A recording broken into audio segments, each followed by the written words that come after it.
Well, this time of year, some of the kids are back in school, but some others, well, not yet. But it doesn't mean a ball game is out of the question for any of them. The seasoned and the youngsters getting ready for some baseball here tonight as the Marlins come calling. It's Miami and Philadelphia here at Citizens Bank Park. And the Marlins, well, still very much in the mix for that National League wild card spot. There you see, they sit 73 and 73, 4 games behind the New York Mets for that second wild card position.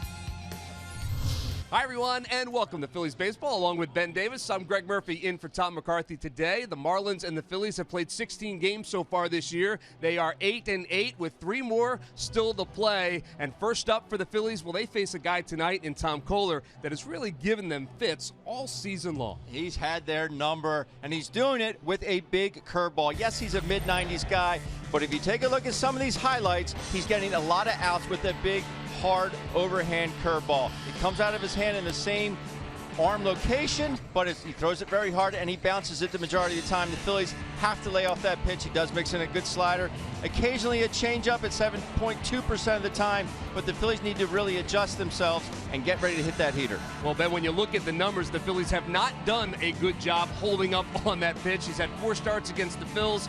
Record is 2-1. Look at the ERA of 1.29, and even more impressive, holding them to a batting average of 149. 149. You look at those numbers, it's really hard to believe that they can be that low against one particular pitcher who overall doesn't have the best numbers, but against the Phillies, he does. All right, well, you look at some small numbers offensively for the Phillies there, but we're talking about some big numbers from one particular position out there on the diamond for the Phils. That's first base, the combination of Tommy Joseph and Ryan Howard. What do you want from your corner infielders? What do you want from your corner outfielders? You want power. The Phillies are getting it out of this combination of Tommy Joseph and Ryan Howard. Tommy Joseph with just 68 starts and Ryan Howard 72, but combined they're doing some damage, putting together 40 home runs. 40 home runs and 88 RBIs for the guys over there at first base. You'll certainly take that kind of production from those guys as well. All right, we're ready for some baseball. 16 games in the book, 3 more still to play. We mentioned Tom Koehler. He'll go against Adam Morgan tonight, just 2-10, but pitching very well in his last couple of starts.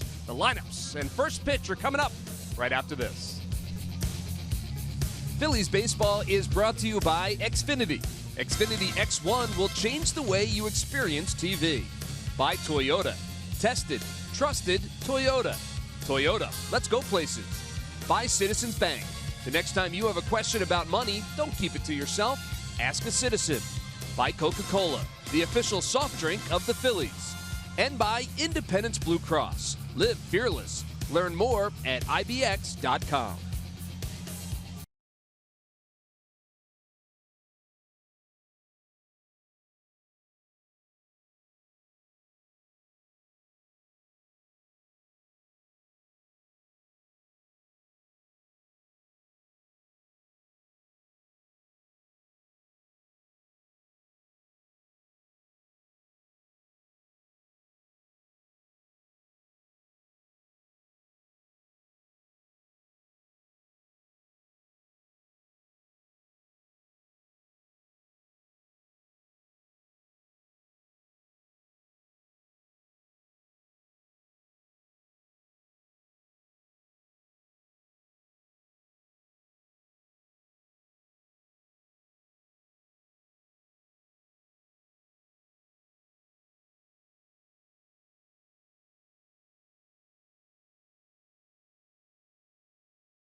Bank Park as Cabrini night being celebrated. Some of the folks from Cabrini College on hand, enjoying some of the food here, and a packed house in the Phillies dugout as they get set to take the field. Lineup cards have been exchanged at home plate. We're just waiting for the starting pitchers to make their way in from the bullpens. There's Giancarlo Stanton. He's getting a first start since middle of August. Coming off that groin injury. We'll see him in the lineup tonight as the Phils take the field. And the umpires take their spots. Adam Morgan, starting pitcher for the Phils, making his way to the mound on a beautiful night. So tonight's Marlins starting lineup is brought to you by Xfinity. Xfinity X1 will change the way you experience TV. And it starts with D. Gordon right there in the leadoff spot. We mentioned Giancarlo Stanton batting second for the first time in his career, followed by Martin Prado, Yelich, Ozuna. JT Realmuto will be the catcher tonight. Justin Bour is playing first. Denny Echeverria is the shortstop, and Tom Kohler is the pitcher. And they will face the left-hander for the Phils, Adam Morgan. He's 2-10 with an ERA of 5.73. But Ben, as we talked about, pitching much better in his last couple starts. He's been excellent in utilizing all his pitches. He's really been on top of his game, believing in himself. And he has to use all his pitches. He's not an overpowering guy. He'll sit about 90.8 miles per hour. Change curve slider. Good numbers against these fish. 1-0 with a 2.19 ERA. We mentioned his last three starts, 2.41 ERA for Adam Morgan. So he's starting to figure some things out as we finish up this season. So time now for our Nissan keys to the game. What do you got? Well, Tom Kohler, very good with that curveball and slider that we talked about in the open, but they need to hit his fastball. Opponents hitting .322 against that fastball. They need to continue to attack that, and Adam Morgan continue to use his changeup. The more he throws it, the better it is. So continue to use that changeup. We'll look for those keys tonight as he takes his final warm-up pitches. Near perfect night here in Philadelphia. A little chill in the air, as it should be in September. Beautiful. Welcome you back after a 2-week hiatus from the air. Good to see you again. It's only 16 days, Murph. Good to see you. And the Phils have been up and down in those 16 days. I'm sure you've been watching, and we'll talk about that as the night goes on. The season series is 8-8 between the Marlins and the Phils, so 3 more games to play. We'll see who will win this season series. The numbers, well, they kind of favor the Marlins in terms of offensive numbers. Phils have had some good pitching against the Fish. They'll look for that out of Adam Morgan tonight. So D. Gordon will step in. He'll be the first to face Adam Morgan. You see Gordon's numbers on the season, .257. 7-game hitting streak riding into Philadelphia. And the first pitch from Morgan is fouled straight back, so it's 0-1. Always a key to keep him off the bases. You know about his great speed. He can fly with the best of them. 3 stolen bases in his last game against the Atlanta Braves, a game that the Marlins came back and won. Pitch is over for a strike. It's 0-2. Of course, Gordon missed the first half of this season, suspended for testing positive for performance-enhancing drugs. So really just kind of getting into the swing of things. He's played in about half the season so far as he grounds that one towards second base. Surrounding it, Hernandez. The first out is recorded. 1 down here in the top of the first. Oh, I love to see that. You get ahead and you put a hitter away. Keep that pitch count down. Very good pitch on the inside corner there to get Gordon. So that'll bring up Giancarlo Stanton, as I said, making his first start since injuring that groin, severely injuring that groin back on August 13th. Now, he has been pinch hitting over the last week and a half. We saw him pinch hit down in Miami when the Phils were down there about a week and a half ago. But this will be his first start playing right field. We're understanding he'll probably play about 6 innings tonight. He's not going to play the entire game as he takes that first pitch low and outside for a ball.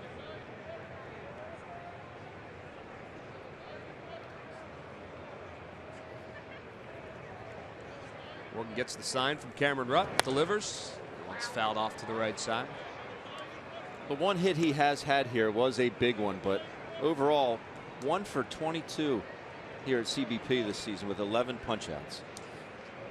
You see the active career leaders in home runs right on top, followed by the guy over at first base for the Phils, Ryan Howard. The 1-1 pitch is inside for a ball. It's 2-1. So Stanton's been hampered by that injury, but still 25 home runs this year, 71 RBIs. Not hitting for average, just .244 as he's done in years past. Outside for a ball. It is 3-1. That's a ball, but it had good run on it. Good fastball, two-seamer, outside corner. I'd love to see that kind of movement out of Adam. 3-1 pitch misses outside as well. So Giancarlo Stanton is aboard. He walks. First base runner of the night. Tonight's game is also available in Spanish. Just use the SAP button on your television or change the language through the menu on your cable box. So with one out and one on, Martin Prado will step to the plate. Having another terrific season is Prado. Professional hitter for sure. Batting .309. He's got the 7 home runs, 69 RBIs.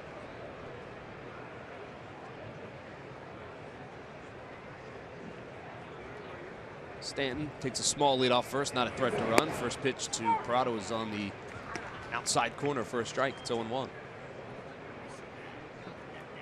Always has been a tough out, especially against the Phillies. He just uses the entire field so well, and I think the defensive alignment really shows that. No shift on Martin Prado, pretty much straight away. That one sails outside for a ball. It's 1-1.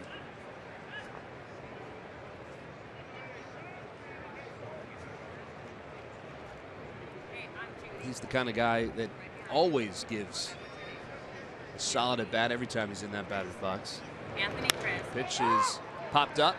Hernandez drifting back. Aaron Altair coming in, and Altair will call him off and make the catch for the second out. There was that good changeup. 78 miles an hour. It was up, but the speed of the pitch is what got Prado there. See, Cameron wants the ball down and away. It is up a little bit. You can see him cue it right off the end of the bat. Pitch has gotten so much better for Adam. Well, that'll bring up Christian Yelich in the middle of that lineup, batting .304, 18 home runs, 91 RBIs for Yelich this year. First pitch, a bit low and outside for a ball. It's 1-0. Has yet to solve Adam Morgan. 0-6 against Morgan this season is Christian Yelich.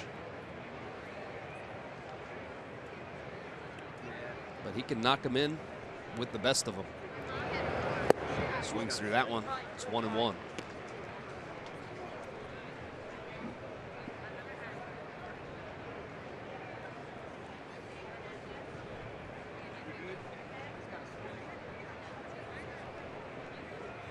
Stanton being held on at first by Ryan Howard. 1-1 pitch. Swing and a miss. It's 1-2 now to Christian Yelich. That same pitch that I was talking to was Stan that had just good run on him, tied him up.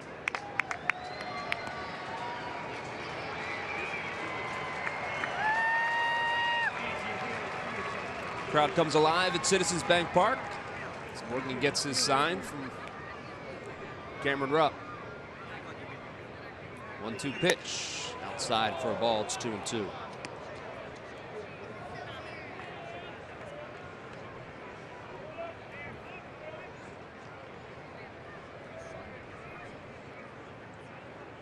My scorecard's already sloppy.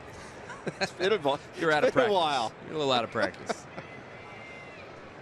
2-2 pitch. Swing and a miss, and he got him. So the first strikeout for Adam Morgan. Third out of this inning. They'll leave the walk over there on first base. No runs, no hits, no errors. One left. We'll go to the bottom of the first. No score.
Philadelphia. Marlins and Phillies. Cesar Hernandez getting set. Step in the batter's box. Tonight's Phillies starting lineup is brought to you by Xfinity. Xfinity X1 will change the way you experience TV. Hernandez will lead off, followed by Roman Quinn and Andres Blanco over there at third base today. Ryan Howard will bat cleanup and play first base. Cameron Rupp, Odubel Herrera, and Freddie Galvis. Aaron Altair is out there in right field. He'll bat 8th, and Adam Morgan, the pitcher, will bat 9th. And they will face Tom Kohler, the right-hander. The big curveball, as you mentioned, 9-11 on the season, an ERA of 3.97. The numbers look pedestrian, relatively average, but against the Phillies, Tom Kohler has been as good as it gets so far this season. Especially this season, 149 batting average against these Phillies, 1.29 ERA, 4 pitches, curve, change slider to go along with that fastball to sit about 92. Well, Cesar Hernandez will be the first to face him.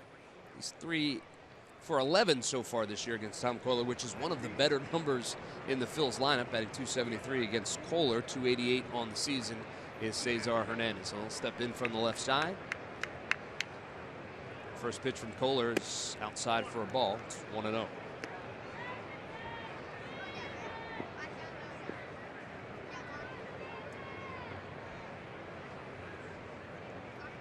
You see Hernandez's numbers on the season. Line drive in right field, and that one will hang up for Giancarlo Stanton. So he hit it right on the nose, but right at Stanton out there in right field. Doesn't even have to test that ring. And that's the first out of the inning. Ball was cooked out to right field. You do your job as a hitter. You hit the ball hard. Unfortunately, I have nothing to show for it. Keep our eyes on Giancarlo Stanton out there. As I mentioned, he'll probably only play about 6 innings tonight. They're almost treating this as a rehab game for Stanton as he tries to get his legs back underneath him. He was asked earlier today about how he felt out there, and he said, you know what, I'm good enough to be out there. I'll be fine, but it's obviously not 100% as he works back from that groin injury. So Roman Quinn is the batter. It's 1-0 to him. Second pitch is over for a strike. It's 1-1. Batting .333 so far since being called up. Inside for a ball. It's 2-1. You're an instigator.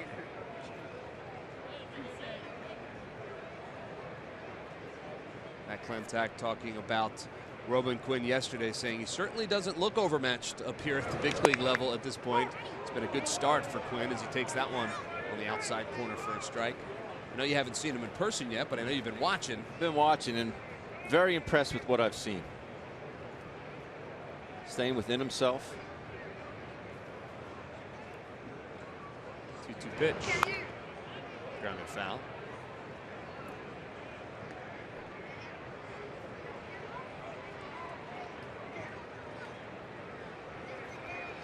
Leslie Goodell, who's with us today, was saying earlier in the office that she was trying to set up a race between Dee Gordon and Roman Quinn. It'd be pretty fun to watch.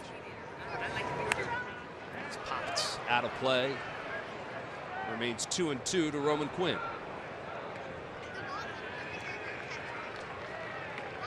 I wouldn't mind getting in that race. I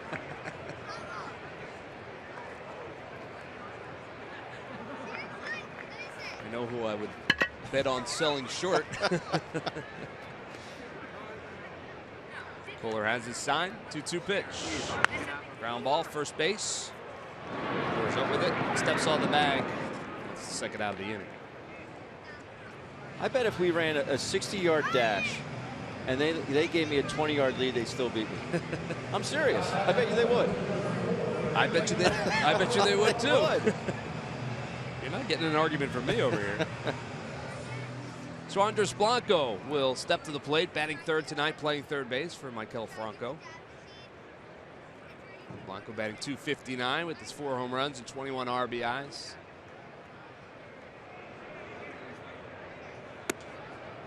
First pitch sails outside. Well, today's Lucky McDonald's Phillies home run jackpot contestant is Jennifer Quaid from Seaville, New Jersey. If the Phillies hit a home run in the game, the contestant will win $200. That'll be Jennifer. McDonald's mix and match any 2 for just $2.50 on McDonald's McPick 2 menu. Base hit to right field. Good luck, Jennifer. There you go. Good luck, Jennifer. Andres Blanco is aboard. The first base hit of the evening.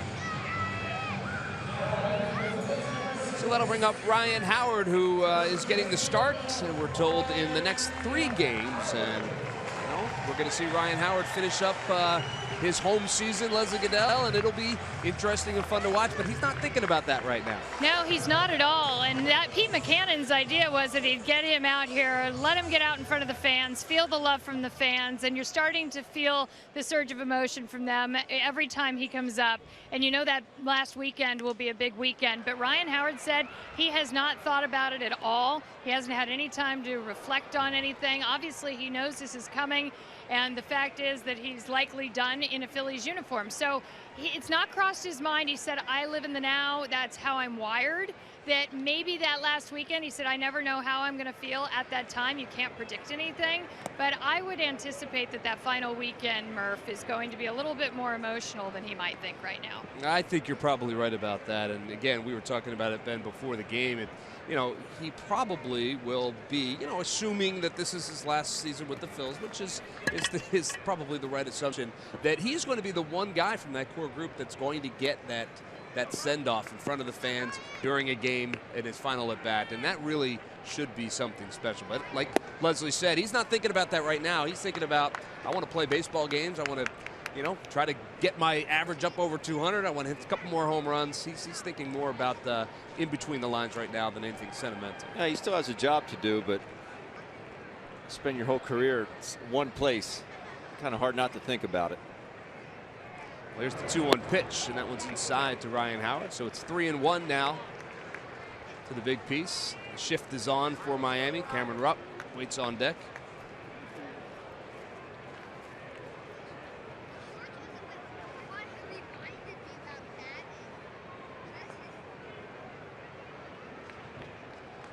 One pitch is low and outside for a ball, so he walked him. So 2 men aboard for the Phils, and that'll bring up Cameron Rupp. Good discipline right there by Ryan. The 3-1 changeup. A lot of hitters will come out of their shoes there thinking, oh, he's going to challenge me here. It's the first inning. Didn't happen. So 2 on and 2 out. Cameron Rupp is the batter. 256, 15 home runs and 49 RBIs. Just 1 for 7 against Kohler so far this season. That will be a common theme tonight. But the Phillies have Kohler a little bit on the ropes with 2 outs here in the bottom of the first.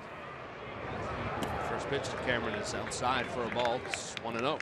There's that hard slider out of Kohler. He throws 23.5% of the time. Of all 4 pitches, that's the lowest batting average against. Doesn't look like he's found any kind of comfort with any of his pitches quite yet. Struggling a little bit with his control.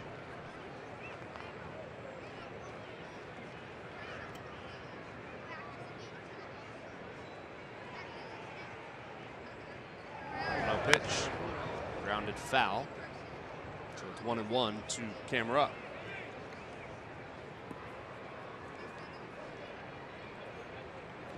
Blanco's at second. He singled. Howard's at first. He walked. Phil's trying to push one across here in the first inning.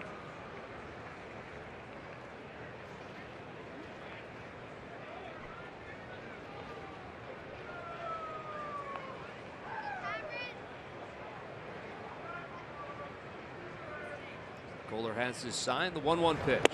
Inside for a ball. It's 2-1.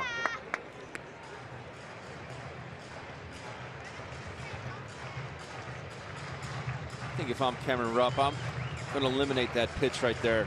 Highly doubt Kohler will double up inside. I look for something down the way, whether that be that fastball or the slider. Muto gives the sign. 2-1 pitch. Check swing, foul. There was that slider down and away. And it's not just Kohler that does it. It's just something that I don't get anymore, why pitchers refuse to double up, especially on the inside corner. See Cameron fooled there, check swing. I'm not saying they don't do it anymore, but very rarely will you see it. Yeah, you've talked about that a couple times. It stands out when they do it.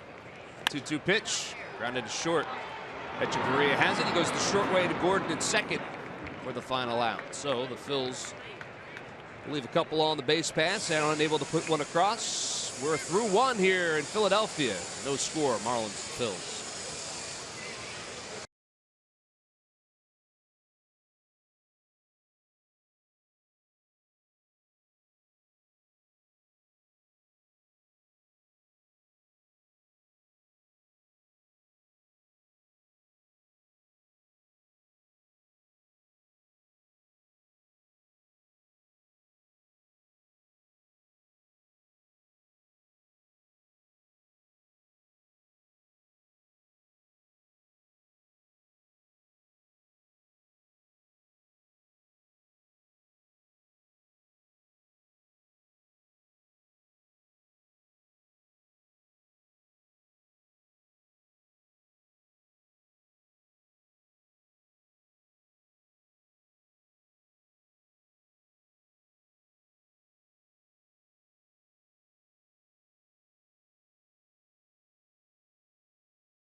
.135. It's the ShopRite partners in Caring Food Drive and Block Party. Fans are encouraged to bring non-perishable food for donation to benefit Phil Abundance. There'll be a block party on Citizens Bank Way from 11:30 a.m. to 2:30 p.m. Special appearances by Mike Schmidt, the Hall of Famer, the Philly Fanatic, of course, and Philadelphia Zoo on Wheels. It's the Phils and Marlins this weekend. For all details, just got to check out Phillies.com. Top of the second, no score. Philadelphia. Marcell Ozuna is the first to face Adam Morgan. Takes that first pitch over for a strike. It's 0-1. It'll be Ozuna, JT Realmuto, and Justin Bour. 5, 6, and 7 for the Marlins. Inside for a ball. It's 1-1.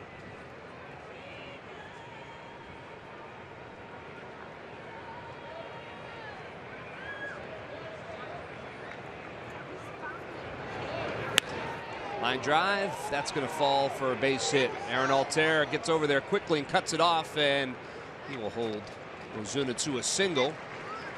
It's the first hit of the night for the Marlins. Don Mattingly looking on. See his numbers as a manager in his first season here in Miami. He's trying to get his team into the postseason. They've got their work cut out for them, though. 73 and 73 on the year are the Marlins. And they were pretty much in the driver's seat, looking for a wild card spot there for a little while, and then things started to fall apart. They went into a tailspin, included a trip in where the Phils took 2 of 3. They've kind of righted the ship now, Ben, but 4 games out, and time is running out for these guys, and they're going to need to put together, probably going to need to win 10 or 11 of their last 15 games. As you take a look at the wild card, 4 games behind that final spot held by the New York Mets, and they have to jump over the Cardinals. Yeah, they need some help. Yeah, they do. They could win all the games outright, but if you don't get some help from some of the other ball clubs, you find yourself on the outside looking in. Realmuto pops that one foul over the Phillies dugout. See that girl right there with the yellow? And you're right about that, but none of the other teams in the wild card chase are really doing much of anything either. So take a look at what they've done. I mean, they were playing good baseball right up into that month of August. They were, and right in the thick of it, but September has not been kind to them. Yeah, those 8 games that they gave back in the month of August sure would make a difference at this time of the year, as time is called. But as someone is fond of saying, it's not over yet for the Marlins. No, it's not. And I do believe that they have a ball club that could make that run. They have a manager that believes in them to do it. Well, getting Giancarlo Stanton back in the lineup will help. Certainly changes the lineup as long as he can stay healthy. Real Muto is at the plate. He's had a terrific season for the Marlins. 1-2 pitch, line drive. Fair ball down the right field line. It's going to hit up the short wall, and that's going to end up being a double. Ozuna will stop at third. And Lance Barrett was right there on top of that line. I'll be honest with you, from this vantage point, I thought that was foul. But Barrett said it was a fair ball. I'm sure someone will go to the telephone just to double check that. He was right on top of it. I would agree. From up here, it looked like it was foul, but apparently not. We'll see as Adam Morgan stands behind the pitcher's rubber, but I guess that decision has been reached. Take another look, and wow. Wow. Yeah, it did. A little chalk popping up. So what a call by Lance Barrett. And it was a fair ball. So runners on second and third, nobody out. And the batter is Justin Bour. Pitch is high. Here you see the umpires for tonight. Dan Iasonia's behind home plate. There's Lance Barrett and Dale Scott over at second base. He's the crew chief. Bob Davidson around at third.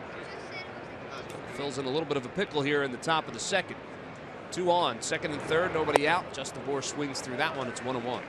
Bour, a very, very good fastball hitter. Very good first pitch fastball hitter. Morgan starts him off with a slider and then doubled up with it again. Bour has done some damage against the Phils. He's also been a little bit banged up in the second part of this season, and he's working his way back. 1-1 pitch. High for a ball. It's 2-1.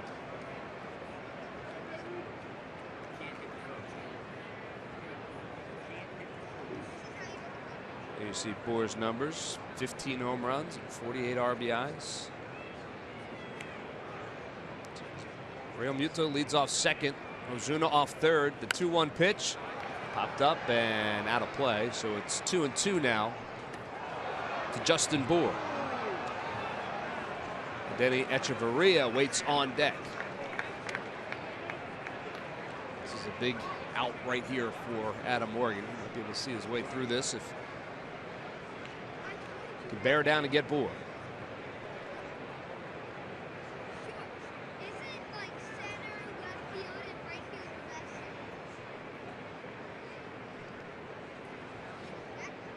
From the stretch, the 2-2 pitch. Just a bit high for a ball. It's 3-2.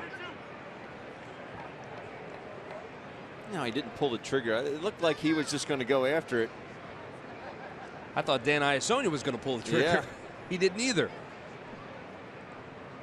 So the count is full now to Justin Bour.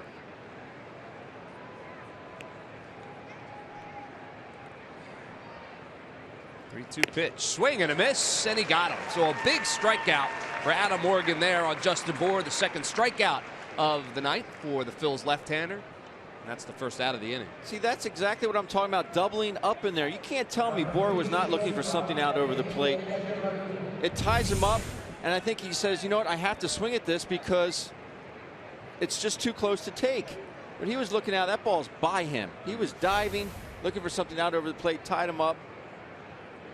Big out right there. Big out indeed. So that'll bring up Echeverria, who has really struggled this season. Batting just .237, 3 home runs. First pitch is in the dirt. Ball 1. So Echeverria and then the pitcher Tom Kohler on deck. So runners at second and third. 1 out.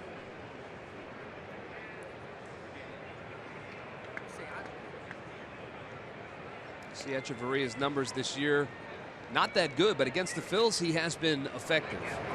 He swings through that one, so it's 1-1 now to the shortstop Echeverria.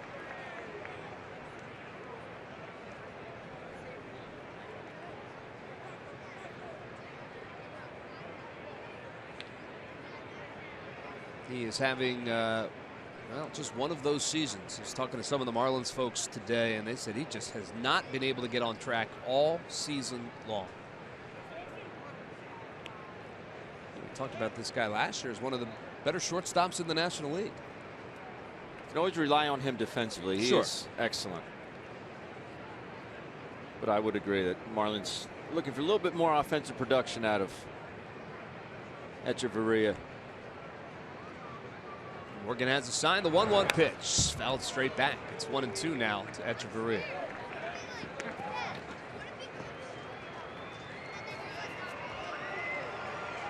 And starting to sense the importance of the next pitch.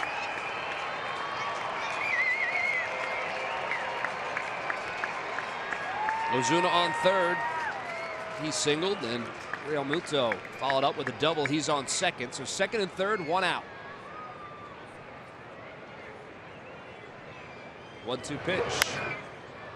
Pops foul and out of play. So we'll do it again.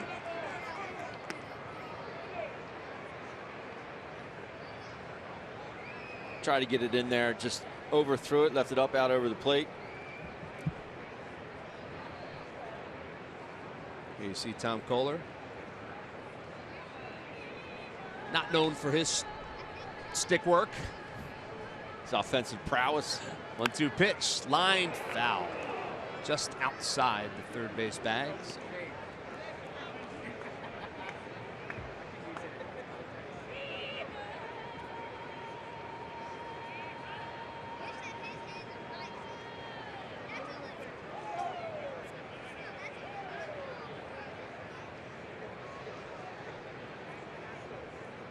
So Morgan again working from the stretch. Runners on second and third, and one out. Gets the sign from Cameron Rupp. 1-2 pitch. Swing and a miss, and he got him. A changeup, and he's out chasing it. And that is a big strikeout for Adam Morgan in the second out of the inning. Comes out of his hand hot. Good speed, better location. If he does hit, he's not going to do anything with it. That's an excellent pitch. That's why it's one of my keys to the game. You get out of this unscathed. Whew. Well, Tom Kohler will be the batter. Back-to-back strikeouts for Adam Morgan, and he can see himself out of this now after the two back-to-back hits to lead off this inning. 2 outs, runners on second and third. The first pitch to Kohler is a swing and a miss. Strike one. Smart. Keep your foot on the gas right here. Kohler's thinking, he's going to lay one in there for me. I'm just a pitcher. 3 strikeouts now for Adam Morgan. You see the runners at second and third.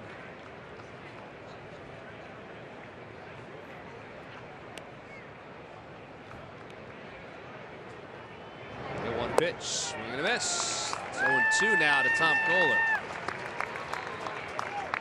Might as well go back to it one more time.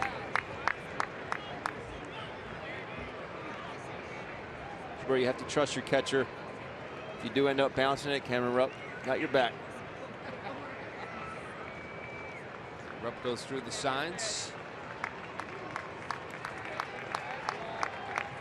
Here's the 0-2 pitch. Foul back. So Kohler stays alive. It's 0-2.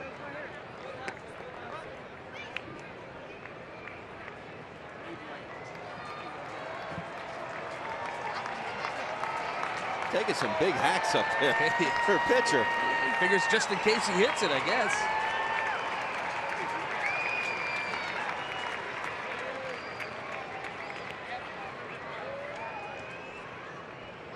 The 0-2 pitch.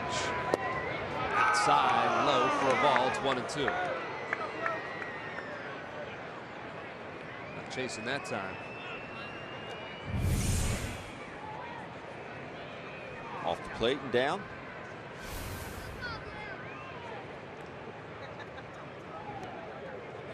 From the stretch, the 1-2 pitch. Out again. Kohler not backing down. You see D. Gordon, he waits on deck.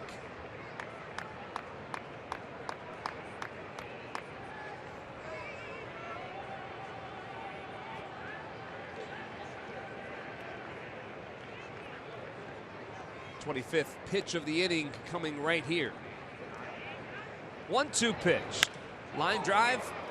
And Cesar Hernandez gobbles it up and throws over to first, and that is the 3rd out of the inning. So Adam Morgan does exactly what he needs to do. He works around the original first 2 hits, able to get out of the inning unscathed. We head to the bottom of the 2nd, no score.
Providing innovative high-value dental and vision benefits to area employers and individuals.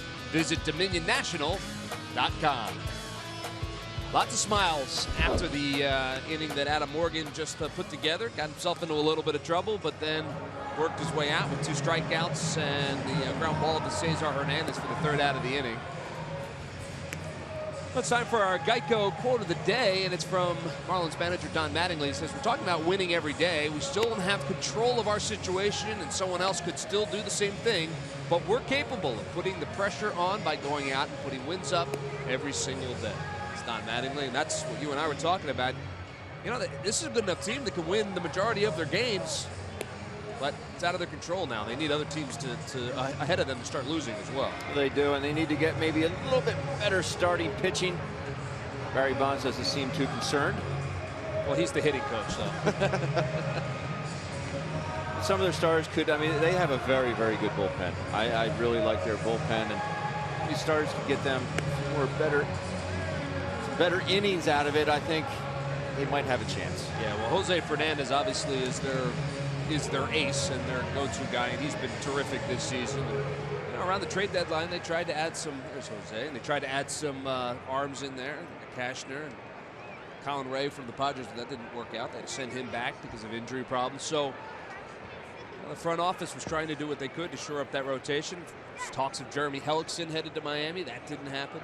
So they are what they are right now, and they've got some work to do. Tom Kohler's got some work to do as Odubel Herrera steps in. First pitch to Odubel's off the plate. It's 1-0. It'll be Herrera, Galvis, and Altair. Started off for the Phillies here in the bottom of the 2nd. He's over for a strike. It's 1-1.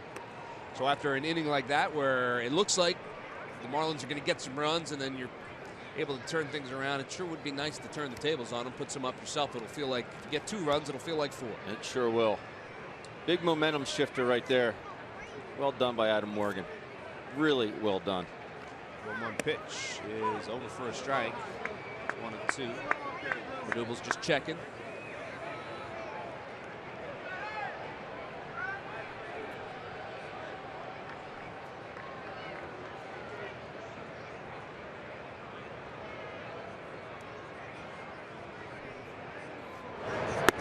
Pitch outside for a ball. It's 2-2.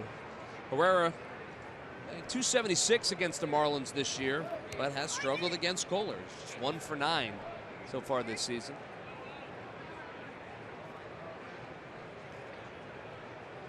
2-2 pitch. Ground ball. Kohler off the mound, grabs it, tosses it over to Boer. 1 down here in the bottom of the second. A good pitch there by Kohler. That was his slider, but I think he got around a little bit. It acted more like a cutter. We've seen his slider be around 83 miles an hour. That one at 86, so he just got around it and got it in on the hands of Odubel. So he doesn't have really downward motion, more lateral movement. That's what tied Odubel up. Well, that'll bring up Freddie Galvis, 237, 19 home runs and 65 RBIs for the Phillies shortstop. First pitch, swing and a miss. It's 0-1 to Freddie Galvis.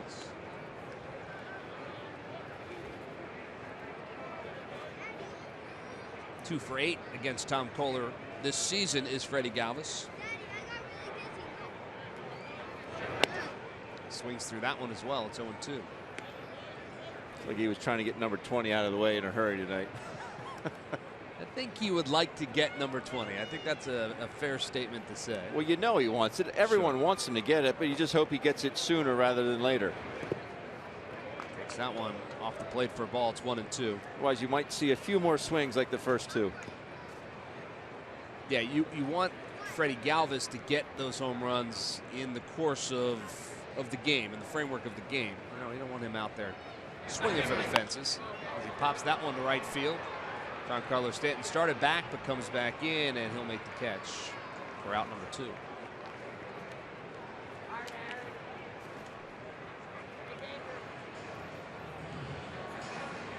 So Aaron Altair batting in the 8th spot tonight. Stepped to the plate for his first at bat.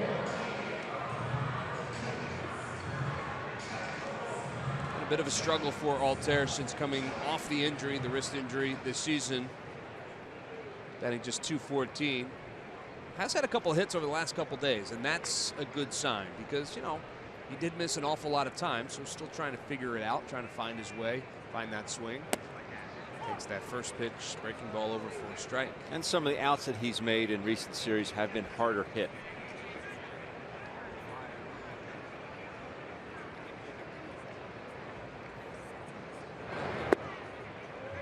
Inside for a ball. It's 1-1. It was Aaron the other night that had that Jordy Mercer had that great play on him in the hole, wasn't it? I think Aaron was batting. Pretty sure it was Aaron. And Mercer, yeah, the jump throw. Jump throw. That was just plays like that. It seemed to have gotten him recently. Pitch.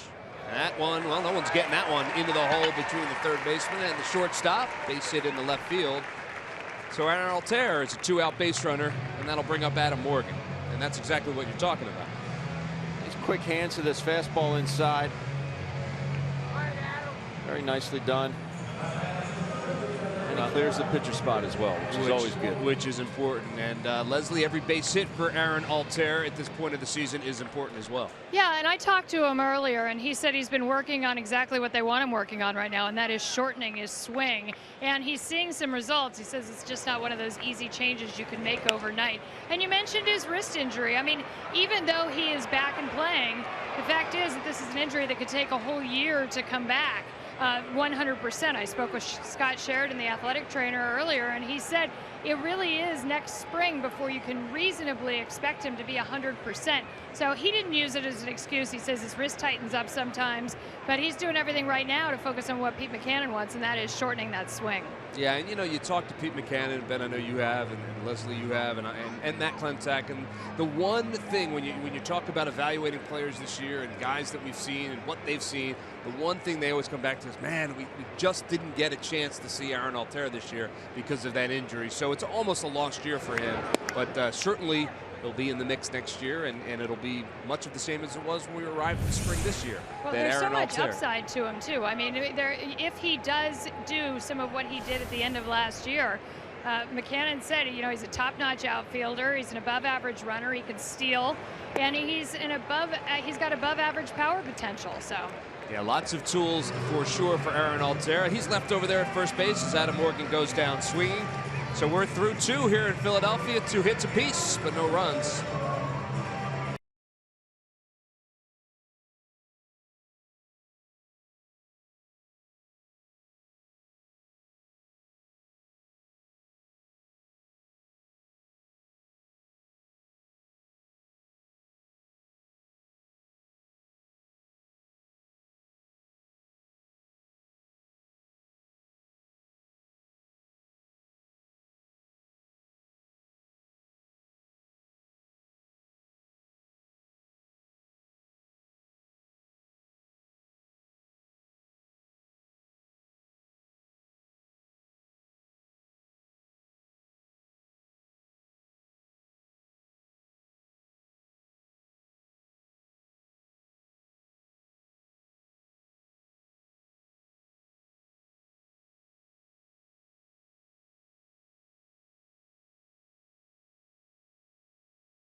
Stump the Fans trivia question. Log on to Philly.com, go to the fans section for all the information, and please submit your answer on the subject line. The question is, Ben, who was the first player in Major League history to reach double digits in home runs and stolen bases for 12 consecutive seasons? That answer will be revealed later in the game, and I don't give hints like Tom gives hints, so here's what I will tell you. A terrific player, obviously. Oh, really? Obviously. Now, hold on. While we were kids watching Major League Baseball, this guy was... so that means you didn't play for the Fish. I didn't say that. But well, if we were, I didn't say that. Were you a kid when the Marlins were around? I was a kid when this guy began his career, yeah. It's two different questions. Think about that. Remember, it's Stump the Fan, so if we stump you, that's okay. Top of the order for the Marlins. D. Gordon will lead it off. He grounded out to Cesar Hernandez back in the first inning. I think it's got to be an outfielder. First pitch to Gordon is over for a strike. It's 0-1. Don't be stingy. See, this is what you do. You say it's got to be an outfielder, and Thomas says, "Yeah, it is an outfielder." And okay, you've wiped out the entire infield, so could be an outfielder. 0-1 pitch. Gordon swings through that. It's 0-2.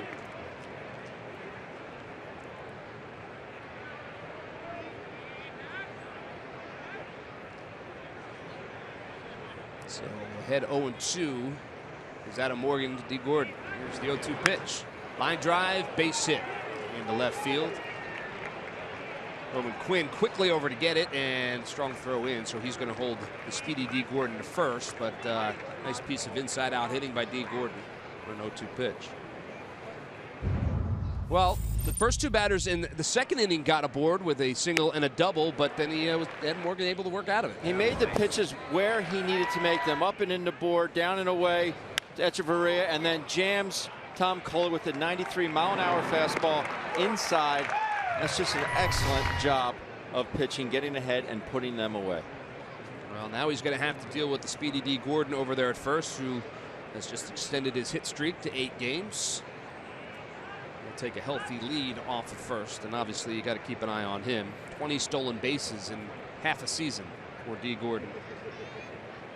First pitch to Giancarlo Stanton in that number 2 hole. Well, outside for a ball. It's 1-0. You never want to fall into patterns. Adam Morgan got ahead of D. Gordon his first at bat 0-2, jams him on an 0-2 pitch. Same thing as second at bat. I think D was looking in there because that was a good piece of hitting inside out, like you said.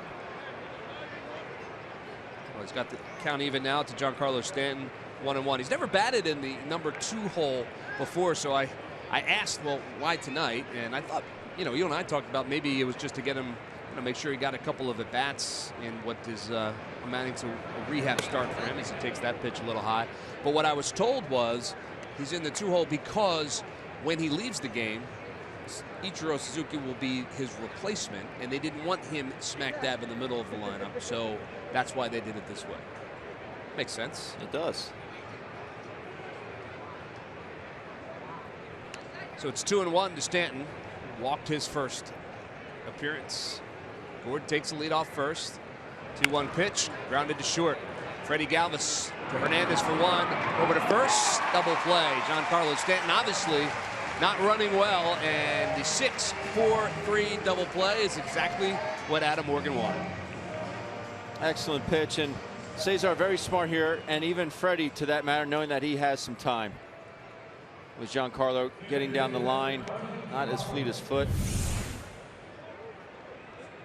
Yeah, tailor-made, really.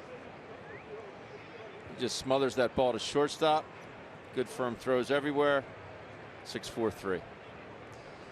And Adam says, yeah, that'll work. So that's 2 outs now here in the top of the 3rd. Martin Prado's the batter, and first pitch. Prado's over for a strike.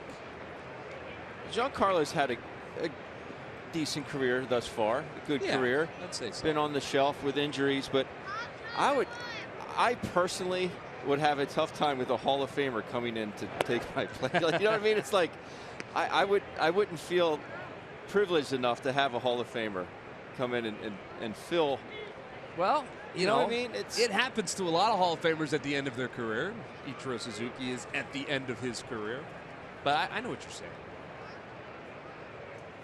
Count is even 1-1.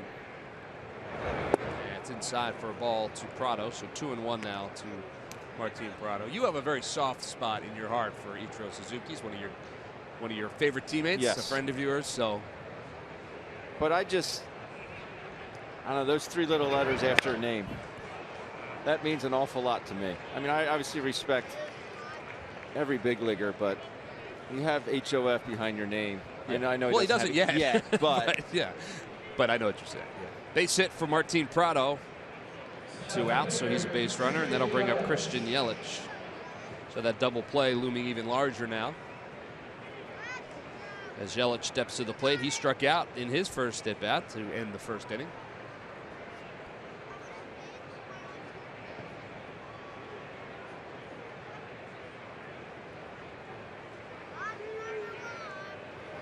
First pitch is tapped lightly down at first base. Morgan covering, flip from Ryan Howard, and just like that, they are through the top of the 3rd inning. So a couple of base hits in the inning, but no damage done. Bottom of the 3rd, still no score.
Lottery's new instant game, Million in an Instant. Players must be 18 or older. Please play responsibly. By McDonald's. Mix and match any 2 for just $2.50 on McDonald's McPick 2 menu.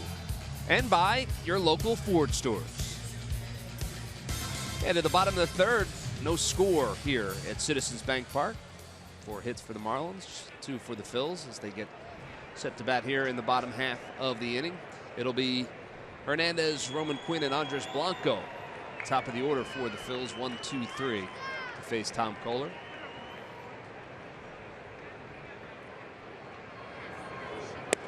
First pitch to Hernandez is over for a called strike.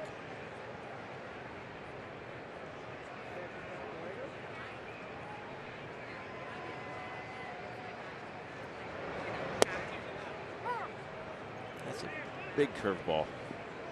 So he's got that one. That I wouldn't necessarily call that a get-me-over curveball because it still has a lot of sharp, hard break to it. Then he's got the one he puts you away with in the dirt. There's the 0-2 pitch.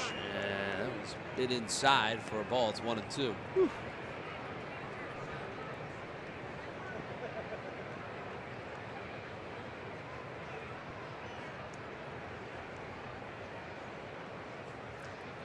So here's the 1-2 pitch to Cesar Hernandez, and he swings through that one, tagged out by Real Muto, and that is a strikeout for Kohler. His second strikeout of the night. And, Ben, you know, we've been paying tribute to our crew this entire week as we get set to put a wrap on this 2016 season. Well, say hello to little Keita Carey. Yeah. Sitting under, it looks like a tripod, so you've been in this business for a long time. Keita, of course, is our stage manager and has a terrific pitcher. Couldn't find one in a baseball uniform, huh? That's all right. I only dabbled in it, so. Did you always want a career in television? There you go. Congratulations, then, because you are here. And that one is swing and a miss by Roman Quinn. See a couple of more of those photos as we go on throughout the night and throughout the weekend. Always fun and certainly deserving to tip our cap to the crew who has done such a great job this season and every season with Phillies baseball. Swing and a miss, and another tag by Ray Muto, and 2 straight strikeouts for Tom Kohler. See, he has just enough on his fastball. I mean, occasionally he'll hit 94, 95, but he'll sit about 93, where you have to respect that fastball. And he throws this curveball, this one there at 79. He throws it so hard, it doesn't hop out of his hand. Some curveballs will jump out of a pitcher's hand. You can recognize it right away. That one comes out of the same slot and throws it so hard, and then he just buries it. And you see fastball, but it's not. Well, that'll bring up Andres Blanco, who singled in his first at bat, and he swings and hits that one high, not deep, to right field. Giancarlo Stanton camps under it and makes the catch. So pretty easy inning for Tom Kohler. Gets through that one. 8 pitches for Tom Kohler as the Fanatic sits back.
Your everyday business printing made from 100% sustainable pulp and high-quality fibers that allow for a smooth surface and no jam copying and printing. Order by 11:30 to get same-day delivery from who but W.B. Mason. No score as we head to the top of the 4th. Some pretty good pitching, some timely pitching in this one for both Tom Kohler and Adam Morgan. Galapagos gang out there in Ashburn Alley. Hey, what's up, guys? Marcell Ozuna will be the first one to face Adam Morgan here in the 4th. So 1/3 of the way through this, Ben, and well, Morgan's continued to do what he needs to do, and we've seen that over the last couple starts for him, and we've seen it over the first 3 innings as well. It's been excellent. You also have to remember what Adam Morgan is pitching for. I'm not saying he didn't bring the same type of intensity in the beginning of the season, or even when he came back up, but he's pitching for a spot in this rotation next season. Well, certainly a spot on the roster, yes, for sure. Yes, because we've seen him pitch out of the bullpen a couple of times, and he is a guy that, if asked to do that, he's certainly going to do that. Left-hander, you know, a long guy out of the bullpen or whatever. But yeah, a spot in the rotation for sure. As Ozuna turns on that one and drives it deep to left field, but that is foul, long and foul. So it's 1-2 now to Marcell Ozuna. But you're right, certainly wants a spot in that rotation. Ozuna, that ball was crushed, and it went out near Harry the K statue. Yeah. Out by my car, I think. 1-2 pitch. Outside for a ball, it's 2-2. we don't have the best angle for that. At first I thought, oh man, is that going to catch the pole? But that was foul by him. I think it would have gone over the pole. Yeah, I think it would have too. That one is fouled off to the right side, so it remains 2-2 to Ozuna. He singled in his first at bat back in the second inning.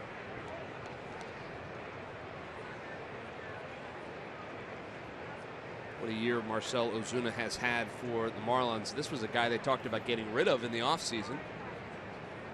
They're pretty happy that they did not. 2-2 pitch. Outside for a ball, 3-2. 23 home runs, 72 RBIs.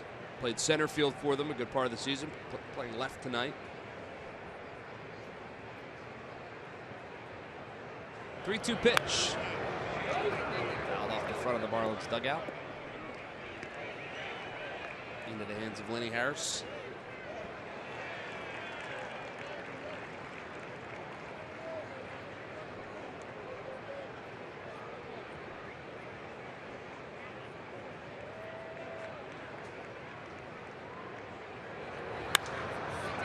Driven to right field. Aaron Altair goes back in front of the running track and makes the catch. First out of the inning. Hard to believe, but Fan Appreciation Day is right around the corner. Sunday, October 2nd, 3:05 versus the Mets. The final game of the season, our chance to say thank you. All fans receiving a Phillies Fathead with a 2017 Phillies schedule on it.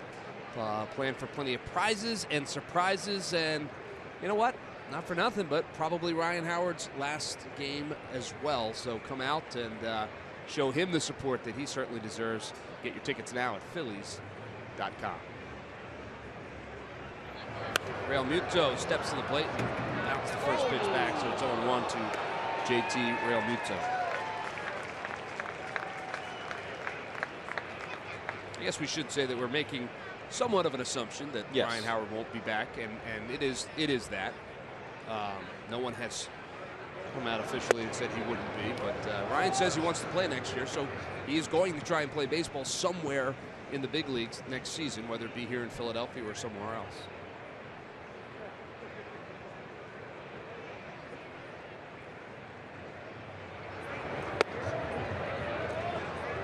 One pitch sails inside for a ball. It's 2-1. Real Muto doubled in his only at bat, stranded over there at second.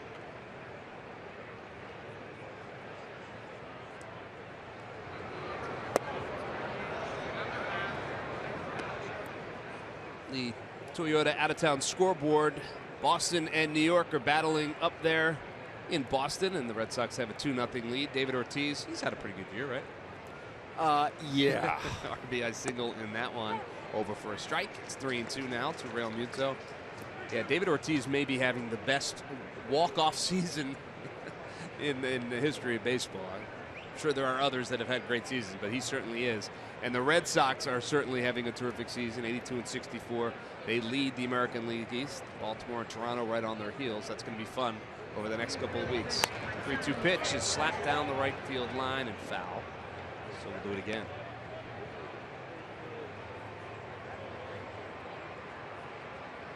It's a fact of life. If you get older, bat speed just goes down. His hasn't seemed to go down whatsoever. He's still getting the fastballs. I'm not sure he's getting any older. That's the thing.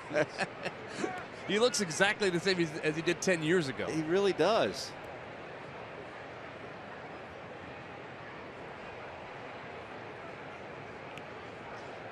Three-two pitch, swing and a miss, and he got it. Good slider by Adam Morgan for the strikeout, his fourth strikeout of the evening and the second out of the inning. Boy, that had good depth on it. Exactly where Cameron Rupp wants it. Nice pitch there. You see the grip there? And the snap. That's a good pitch. Well, that'll bring up Justin Bour. He struck out in his first at bat. Lefty on lefty. First pitch to Bour is a swing and a miss. No surprise there. I talked about his aggressiveness, especially on first pitch heaters. Got one there. Couldn't do anything with it. That one he serves into right field. That's going to fall in for a base hit. So a 2-out hit for Justin Bour. And the 5th hit for the Marlins tonight. So he's a 2-out base runner. And that'll bring up Adeiny Hechavarria.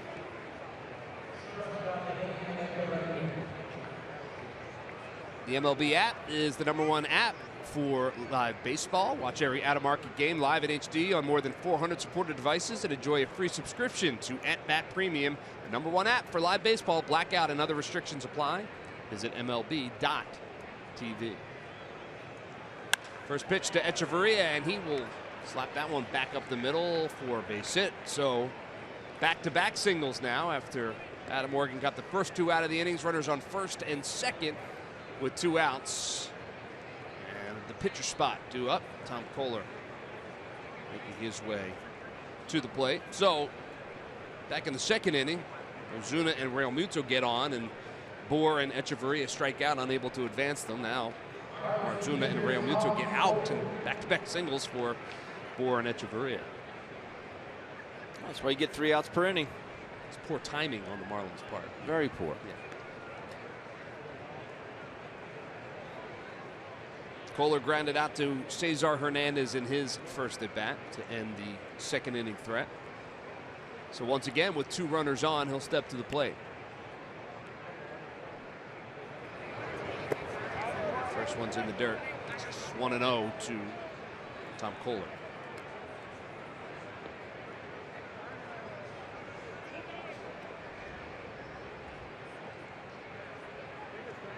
You know, you have 4 young kids. When you look at his batting gloves, you think of Finding Nemo.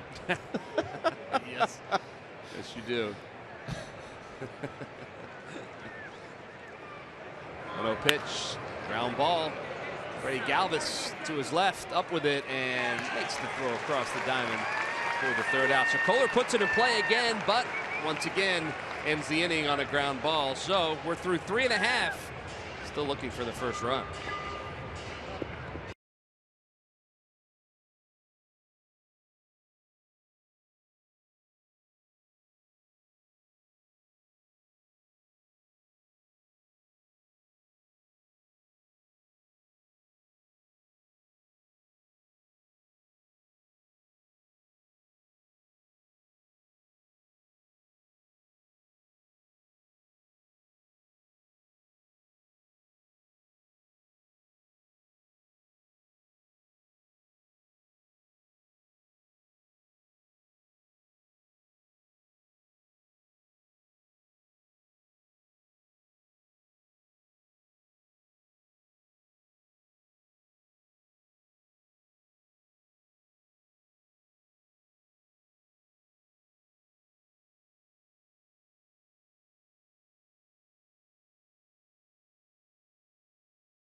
At Toyota.com to find your RAV4 today. Toyota, let's go places. Let's go Phils.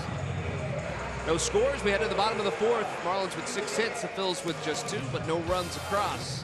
Adam Morgan's been able to work his way out of trouble. Well, we're celebrating our crew, and Mike Giacalone, our audio engineer, lead audio engineer, back in 1974. It looks like a doubles match, I think. Now, Ben, don't comment that that's the very first black and white photo that we've seen. I won't. Don't mention that. Mike Giacalone. We should never bring that up. No, because that would imply that Mike's been around a while. Michael, thank you for all your hard work and one heck of a forehand.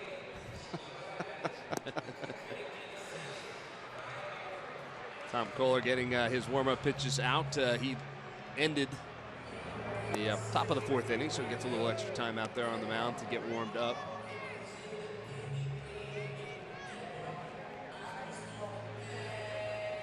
You see, Tom Kohler's been a horse, if nothing else. I mean, you look at his numbers. He had 11 wins one season, 11-10, 10-9. But he has been a horse. He gets the baseball, gets up on the mound, and eats up those innings. In 2014 through 16, 30 or more starts for those 3 consecutive seasons. So, look, you need guys like that. And he wins more than he loses. You know, he's been a good addition to this Miami Marlins rotation for sure. He has been good. He throws strikes. Can be a fly ball pitcher at times, and that's okay when you play down at Marlins Park. Yeah. Not as good in a park like Philadelphia, obviously, but down there in that cavernous Marlins Park, it works just fine. So Ryan Howard will step in. First batter here in the bottom of the 4th. He walked his first at bat. Takes that first pitch. Go outside for a ball. It's 1-0. The Howard, Rupp, and Herrera.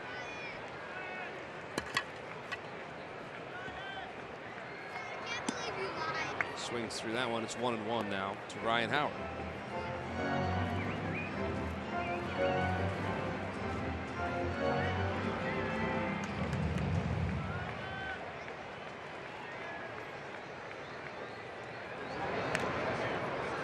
Fouls that one at the plate. 1-2 now to Ryan Howard.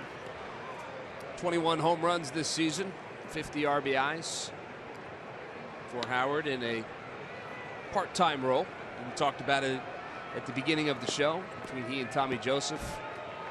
40 home runs combined from the 2 of them. 88 RBIs. 1-2 pitch. High outside for a ball. It's 2-2.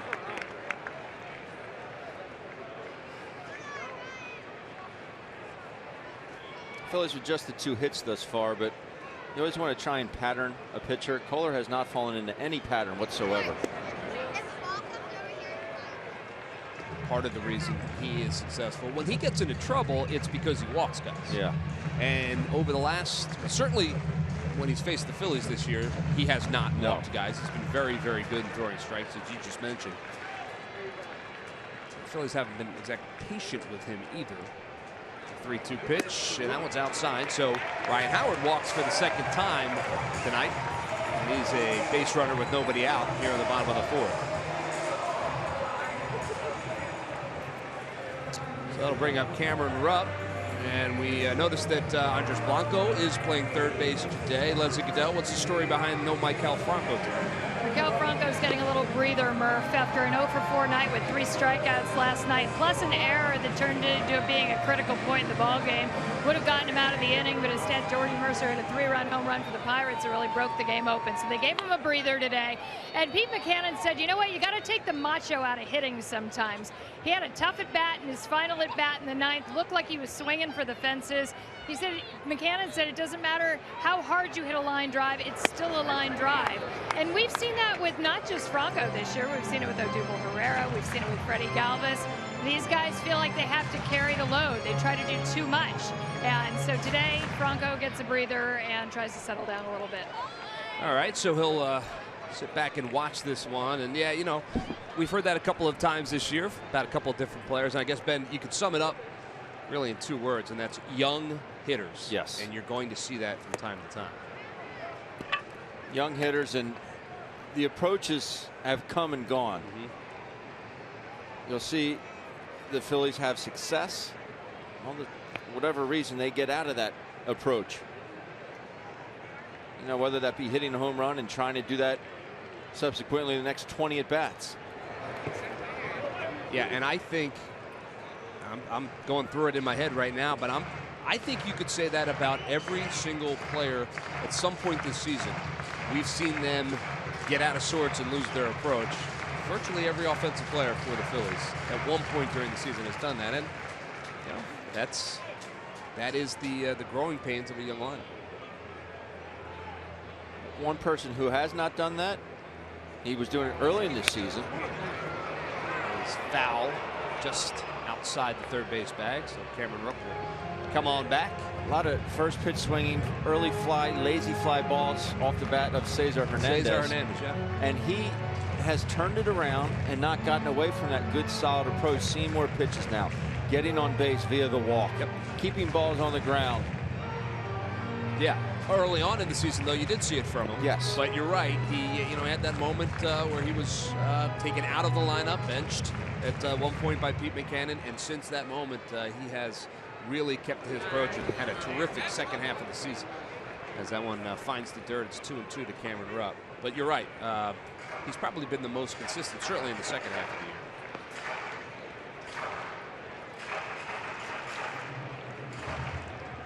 This guy was on a pretty good run for a little while, and it's a little bit out of sorts right now. But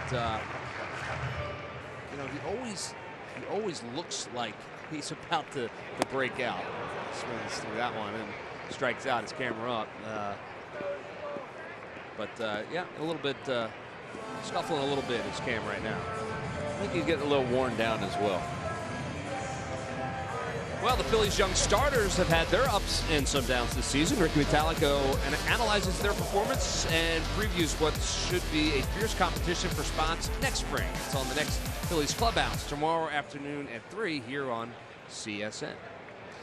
Ricky Bo breaking it down for you. Be interesting for sure. Odubel Herrera takes that first pitch over for a strike. It's 0-1. He grounded out to Kohler in his first at bat. Ryan Howard's over there at first. He walked one out here in the bottom of the fourth.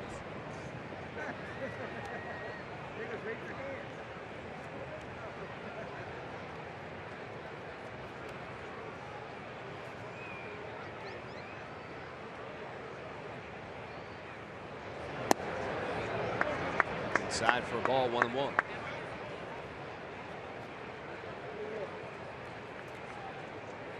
.278 this season for Odubel Herrera. .319 versus the Miami Marlins in his career. A team he's had some very good success against. It's way outside for a ball. It's 2-1.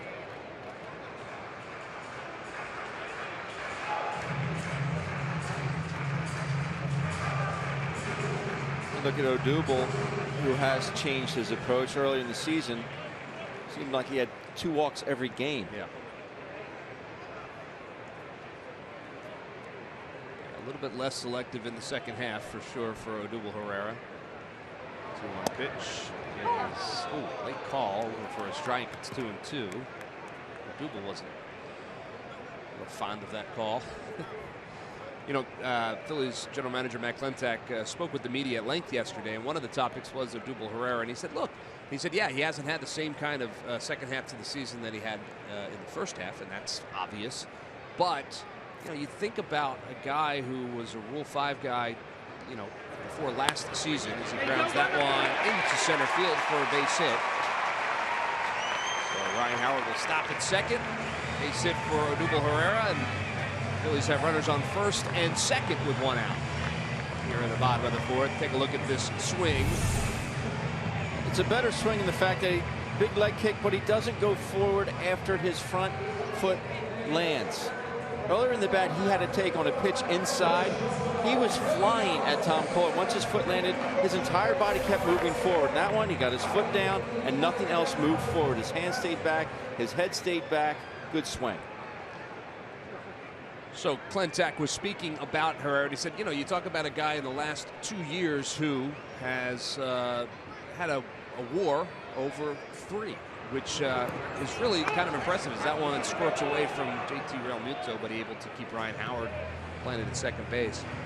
In his first 2 seasons, he's had a WAR above 3, wins above replacement, a number that is used in the sabermetric world to talk about what it would mean if you took him away from the lineup. And that's saying something. Yes. He's got the second highest WAR on the Phils, and he said, that makes him one of the best center fielders in the National League, and it is hard to argue. So, despite having a little bit of a down second half, Matt Klentak very happy with what Odubel Herrera is becoming as a ball player. Freddie Galvis swings through that one, so it's 0-2 now to the Phils shortstop. Aaron Altherr waits on deck.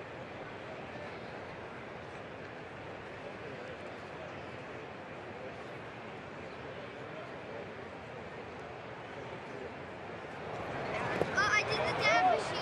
Swing and a miss, and he got him. So the second out of the inning is a strikeout of Freddie Galvis. 2 down, runners on first and second, so that'll leave it up to Aaron Altherr. Not a very good at bat right there by Freddie. Swung at 3 balls out of the strike zone. There's that big curveball again in the dirt. So Aaron Altherr will look to pick up his teammate. He singled in his only at bat, singled to left field in the second inning. Ryan Howard's on second. Sails outside for a ball. It's 1-0. Odubel on first, so base hit the left probably won't score a run. Take a base hit over the fence. That would score a run. Or 2, or 3. No pitch. Swing and a miss. It's 1-1.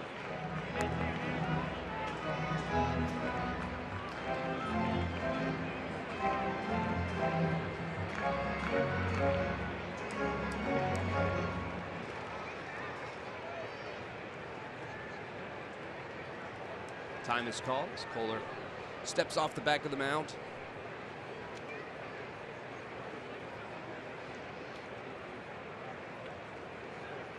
Gets the signs from Real Muto.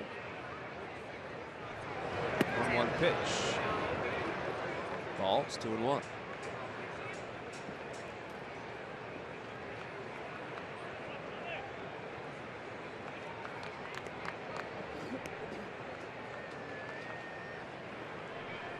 Morgan waits on deck,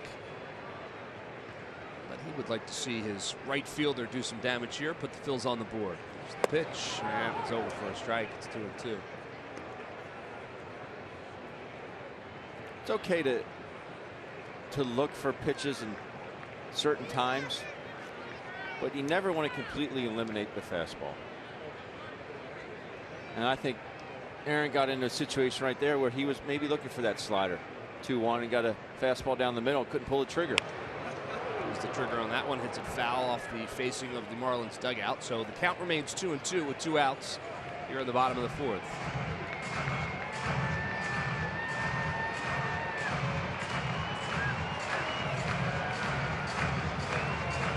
You guys have said it time and time again. Sometimes you only get 1 pitch to hit in the at-bat. That's it.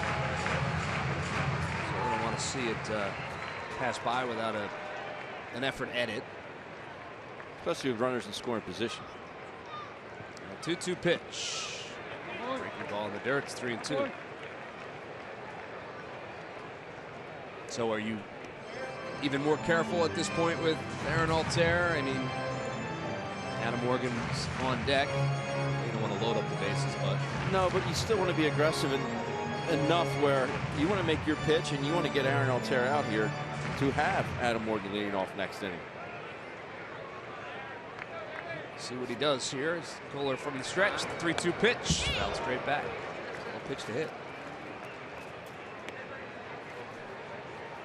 I would completely eliminate anything on the inner part of the plate here if I'm Aaron. If he does come inside, or maybe he misses his spot, you fight. You try and foul it off somewhere. Live to see another pitch, but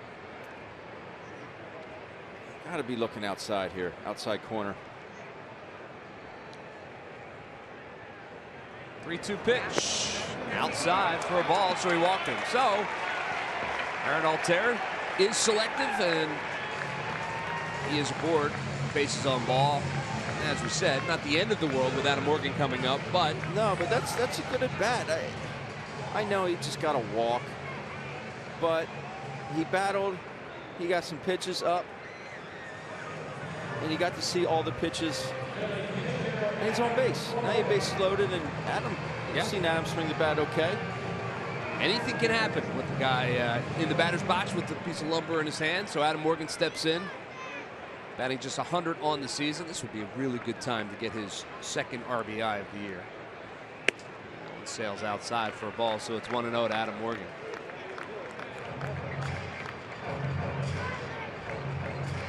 Ryan Howard's at third. He walked. Herrera at second. He singled. Aaron Altero over at first. He walked. Bases loaded for Adam Morgan. 1-0 pitch. Over for a strike. It's 1-1.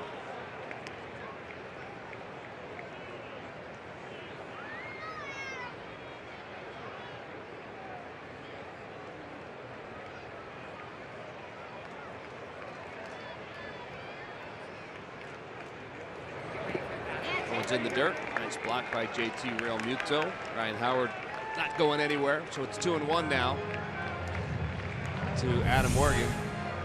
What do you think, Ben? He's been very good tonight, blocking pitches in the dirt. He covers up that 5-hole as good as any catcher I've seen.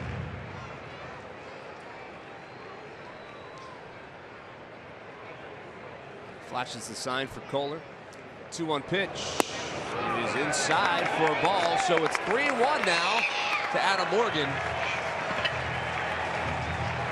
I don't think he'll be swinging at the next pitch. No.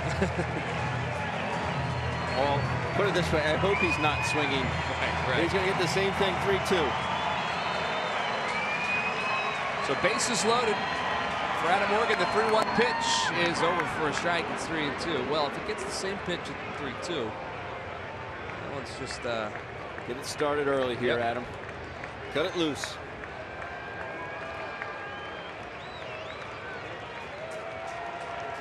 Runners lead off. Here's the 3-2 pitch. Called third strike. And he goes down looking. It was a fastball, and Adam Morgan couldn't pull the trigger, so third out of the inning. Phils leave the bases loaded. They had their chances, but still no score here in Philadelphia.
Between the Marlins and the Phillies. A special moment tonight before the game. National Liberty Museum's Awards of Valor were presented by the local Chevy dealers in the area. Each year, the Awards of Valor honors extraordinary living police and firefighters who are heroes and role models in the tri-state area.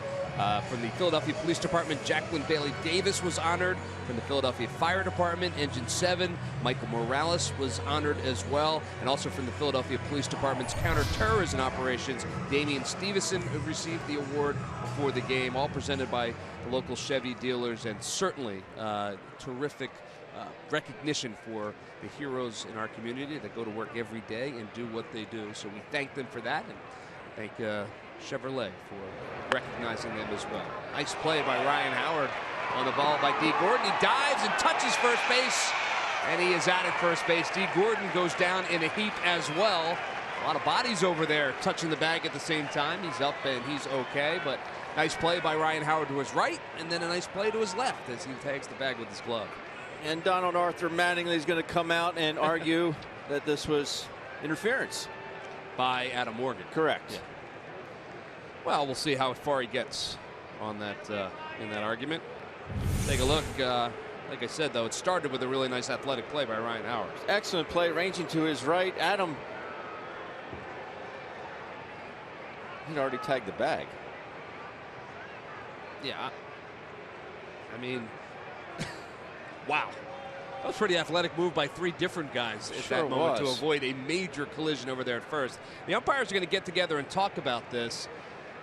You know, everybody has a right to a spot on the field at that point.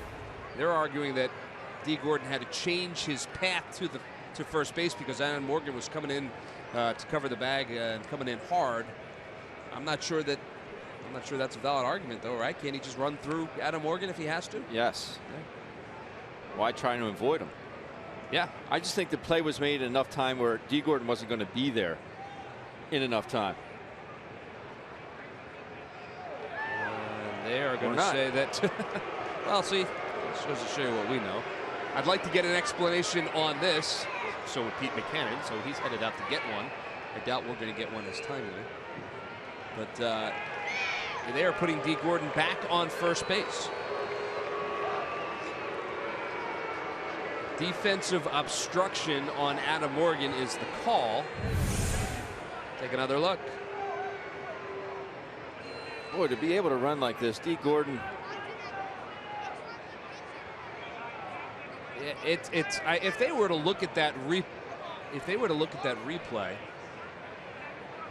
they would say, I mean, Howard beats him there by what, 4 feet? He beat both of them.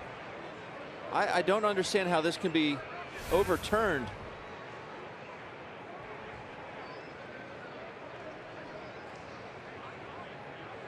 Howard beat them both to the bag. Correct. Bob Davidson involved in the conversation. Larry Boa trying to get some clarification from the video folks. He tagged first base before any obstruction occurred. Obviously, that this is not something that can be reviewed and will not be reviewed. I think when the umpires go back and look at this later on, they will realize that perhaps they made a mistake. And if they don't, Larry will make sure that they know they made a mistake. But that's the ruling on the field. That's the way it's going to stand. And it will be a base hit for D. Gordon. How can you obstruct something that's not even there yet? It's a bad call. It's a bad call. He is so far away from that first base bag, you can't make the argument that he would have beaten Howard had Morgan not be there, right? If he was a half a step away, you might be able to make that argument. Yeah. But okay, so it's ruled an error on Adam Morgan, defensive obstruction. So no base hit for D. Gordon. E1, defensive obstruction. It's like putting a car on a railroad track and then removing it before the train got there. And then getting a ticket for and then getting you know what I'm saying? That's a pretty good analogy. Well, thanks, Greg. Yeah, that's pretty good. Seriously. I'm with you. Obviously the buzzer is too. So the end result, D. Gordon is on first with nobody out. And Giancarlo Stanton steps in. So let's see how this affects Adam Morgan, how it affects the top half of the fifth inning. Gordon takes his lead off first. Stanton fouls that one straight back. It's 0-2. I think we could say with pretty much certainty that was a bad call. Yes. That was a bad call. In the world of replay that we live in now, you don't often get bad calls anymore. But we review everything else. Why not review that one? Well, because no one thought of it until just about now. That's the problem. We have a suggestion box in the production cabinet that you can drop that in if you'd like later on. It's 1-1 to Giancarlo Stanton.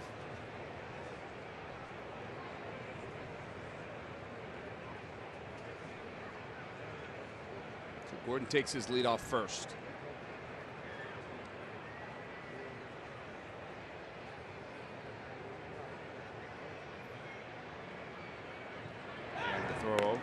He's back.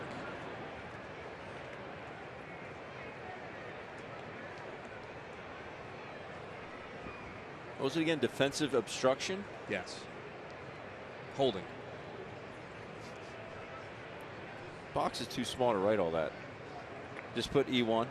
E1, I think, is the correct way to score that. Yep.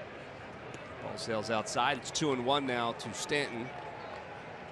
Stanton walked his first at bat, grounded into a 6-4-3 his last at bat. We'll take one of those right now.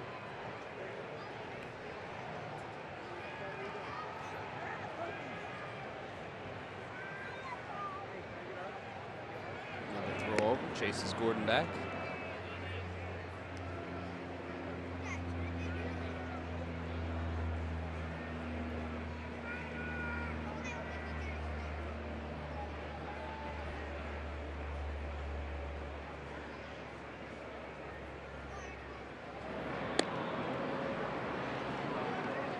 Once again, chasing D. Gordon back to first base. The Toyota out-of-town scoreboard.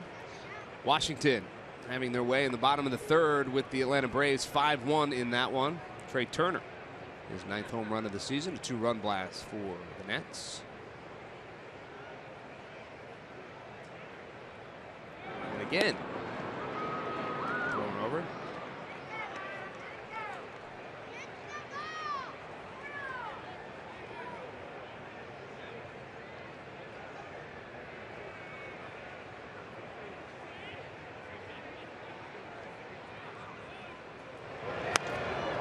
Popped up and is going to head over the Phillies dugout and out of play. So count is even now 2-2 to Giancarlo Stanton.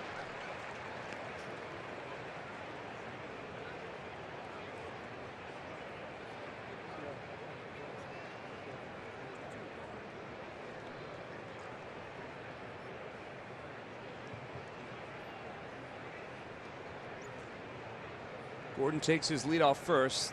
Not a big lead. Almost to the cutout. Howard holding him on. Another throw.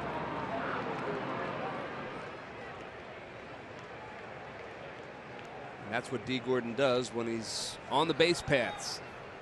See 184 stolen bases in the last 4 years. Tied for second in Major League Baseball.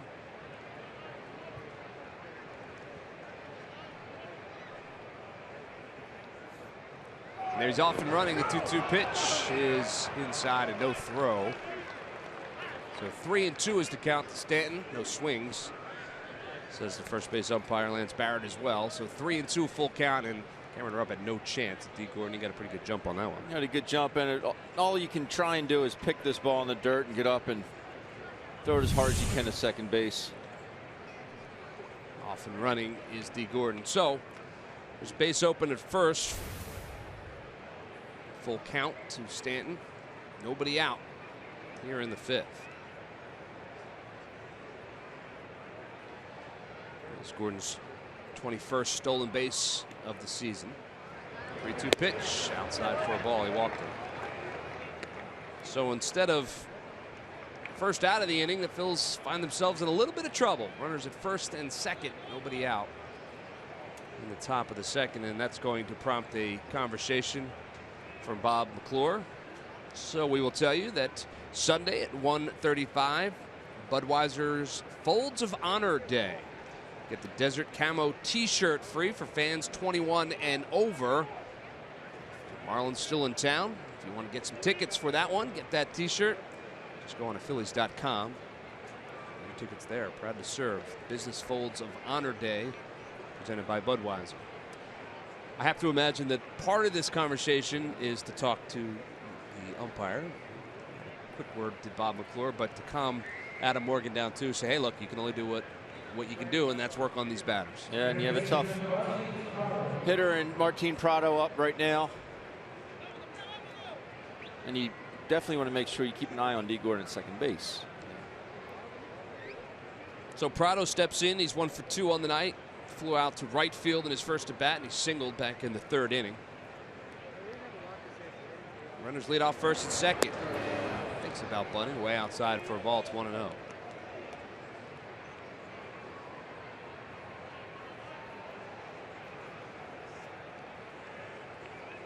I don't think Prado is bunting here, but if he does, you have to give serious consideration to getting a force play at second base, keeping that double play in check, because Giancarlo doesn't run all that well, especially with that bad groin.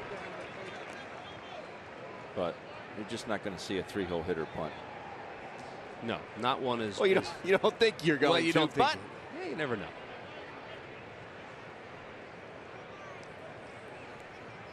One of the best hitters in the National League. I think he's probably swinging away. Big lead, and he is. Line drive to right center field on his horse's Aaron Altera, but he's not going to get it. It's going to go all the way up against the wall.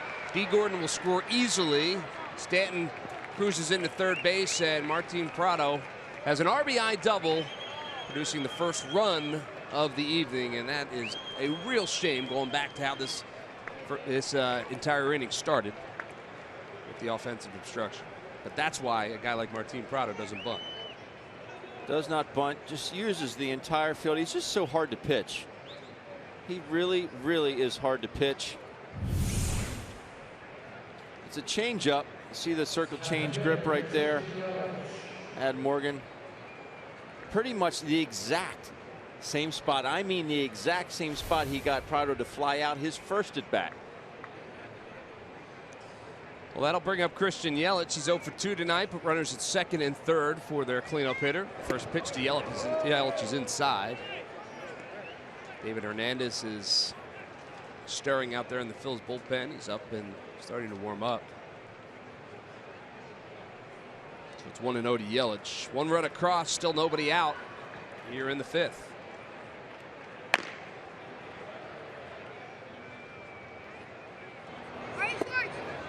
Outside for a ball. It's 2-0. Doesn't get any easier with Marcell Ozuna waiting in the on-deck circle.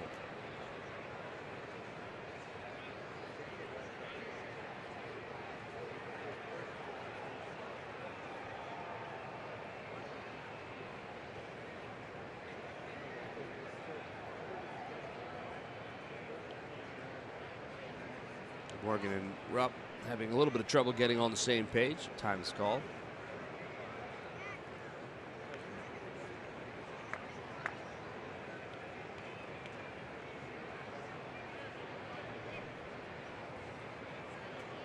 The 2-0 pitch swung on, popped up center field, not deep.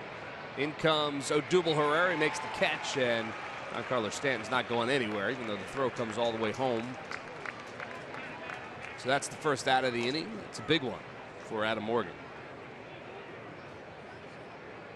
Huge out right there, and I think you might see Ozuna get walked here, but Realmuto has had a tremendous season this year, already with a double tonight. So I think that's why you can't walk Marcell Ozuna. Yeah, it's pick your poison.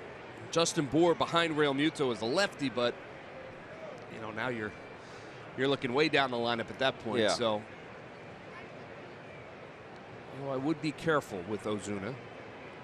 23 home runs this year. He's obviously got power, pop power, and he's done some damage against the Phillies so far this year. Pete McCannon is coming out, and that might be it for Adam Morgan.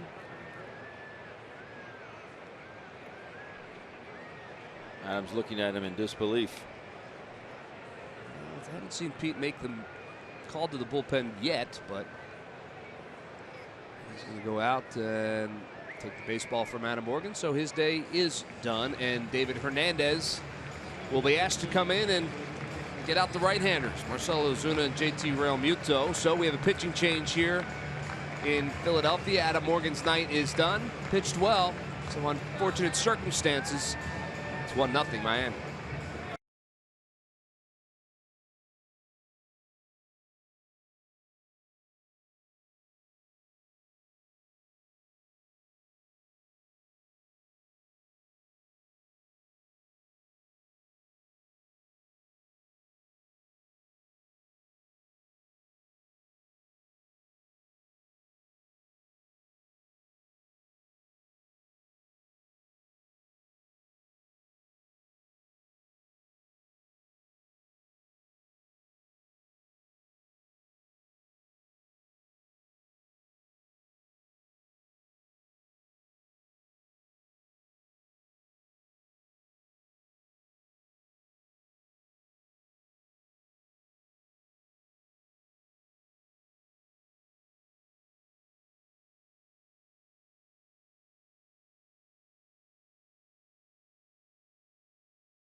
Majestic Clubhouse Store at Citizens Bank Park. It's open daily from 10 a.m. to 6 p.m. The Majestic Clubhouse Store is your place to go for all your Phillies needs during the season and in the offseason. Forget about that. So 1 out here in the top of the 5th and 1 run across. And there is Ichiro Suzuki we talked about before out there in the Marlins dugout. David Hernandez is the new pitcher for the Phils, and he comes into a dicey situation. Marcell Ozuna takes that first pitch over for a strike. It's 0-1. Runners on second and third with 1 out.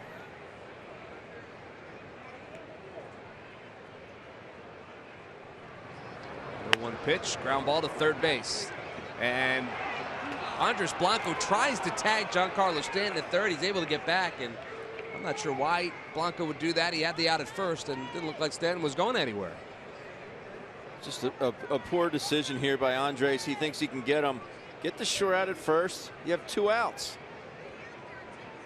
You knew Stanton wasn't going to be going on contact because of the bad wheel. Take another look.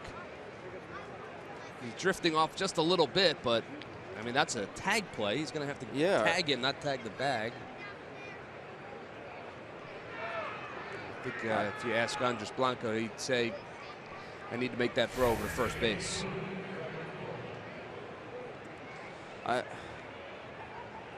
Maybe he thought their bases were loaded? Well, perhaps, but nonetheless, bases are loaded now, and JT Realmuto is the batter. Hernandez did his job. He got a ground ball to the left side. Yeah. You know, Giancarlo's not going anywhere. Pitch is low and inside for a ball. It's 2-0 now. No room for JT Realmuto on the base path, so he's going to have to challenge him now. A couple of odd plays here in the top of the 5th have the Phils in a little bit of trouble. 2-0 pitch. Inside for a ball. It's 3-0.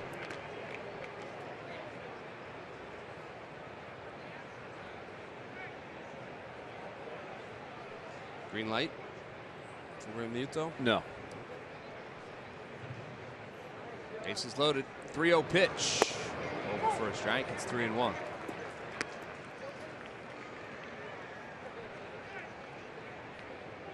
Realmuto, very good hitter, but the guy on deck is the guy you want up with bases loaded.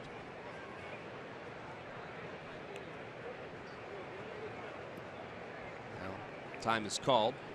Realmuto steps out.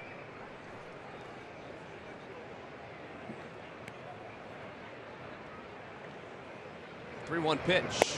Swing and a miss. 3-2. So Hernandez able to battle back after falling behind 3-0. It's 3-2 now to JT Realmuto. Bases loaded. 1 out. Justin Bour waits on deck. 3-2 pitch. Foul out of play. Time now for our cold hard fact, brought to you by Clean Crisp Coors Light. And they certainly do play well on the road, and they have good offense on the road. 278, highest batting average for the Miami Marlins in the National League. They're trying to put that to work right here in Philadelphia. Bases loaded, 3-2 count. Line drive, and that one is going to fall in front of Aaron Altair. 1 run will score. That'll be it. Everyone else moves up a base. And pretty good at bat by JT Realmuto, and now the Fish lead it 2-0. Really nice at bat. It's up 3-0 in the count. Hernandez does a good job of getting back, and he challenged him with 3 straight fastballs. Realmuto choking up. 3-1 pitch he was tardy on. The 3-2 pitch he was tardy on. What's he do? He chokes up, pokes it to right field. So an RBI for Realmuto, and that'll bring up the left-hander now, Justin Bour, with the bases loaded.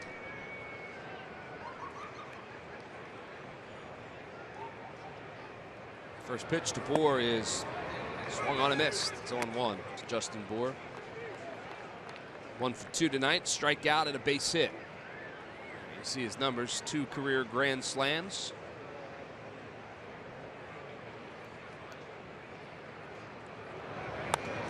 is fouled back. So it's 0-2 now to Justin Bour.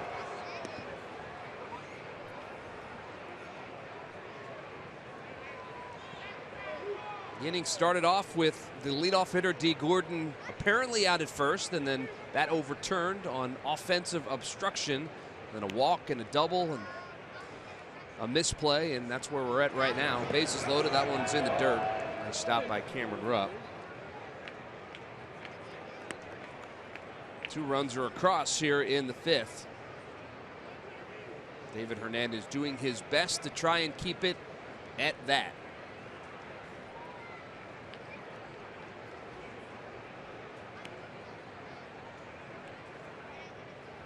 1-2 pitch. Hop straight up and straight back, and oh, nice catch. Nice catch by Chooch right there. First row of the Hall of Fame level.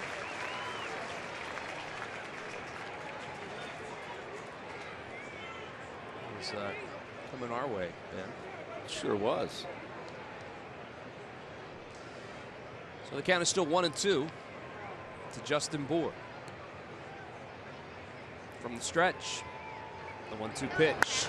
Ground ball, second base. This could be 2. Hernandez has to wait for Gallus over there, but still able to turn the 4-6-3 double play. So David Hernandez comes in and does exactly what he needs to do. A run does get pushed across while he's in the game, but the damage is limited. 2 runs across.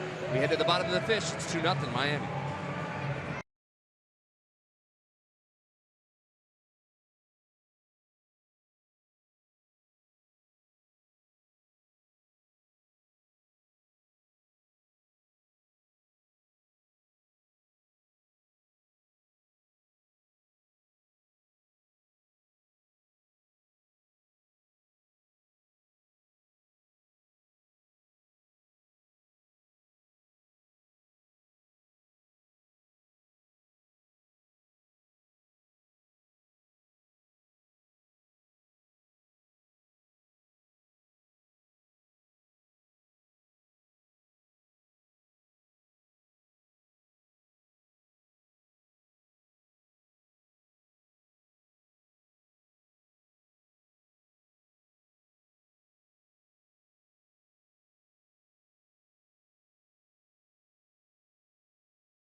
Minor league report, and it's looking in at the postseason for Lakewood Blue Claws, and in the 7th inning right now, well, guys are trailing Rome Braves 4-1 in that one.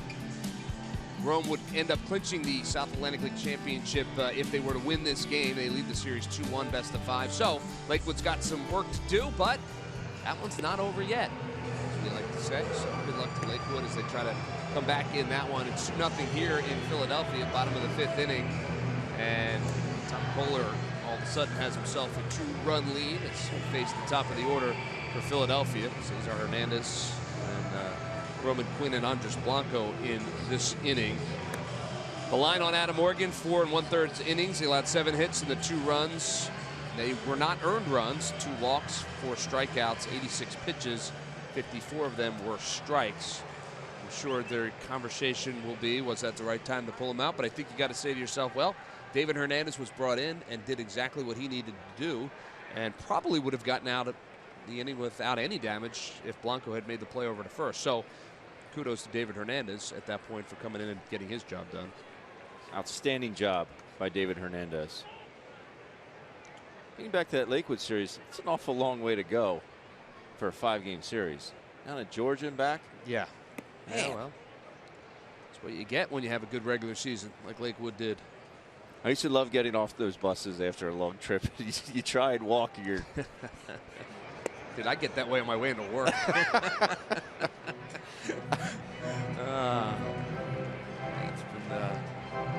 been a struggle, year 44. Count is 1-1 to Cesar Hernandez. Now it's upstairs for a ball. It's 2-1. Now look, a day over 43, Murph. Thanks, buddy.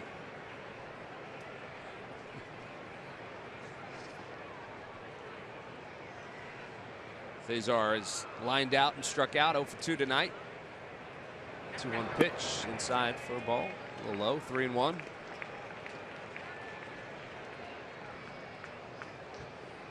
Let's see the Phils answer right here. From an offensive standpoint, that certainly would be nice. What a strange top of the 5th inning it was.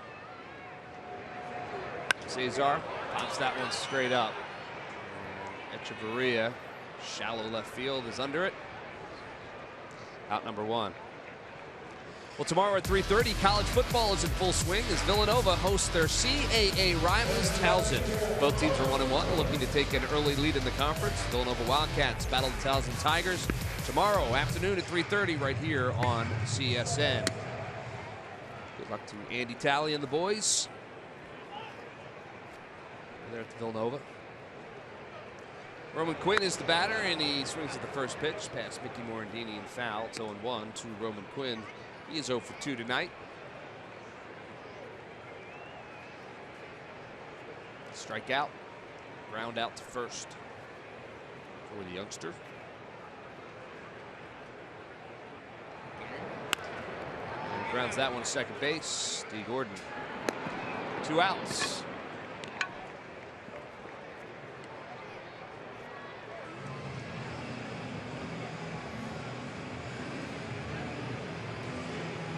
Exactly what you want to do as a pitcher. Team goes and gets you 2. Go out the next inning, keep your foot on the gas. Yeah, 7 pitches, 2 outs for Tom Kohler. That'll bring up Andres Blanco, who is 1 for 2.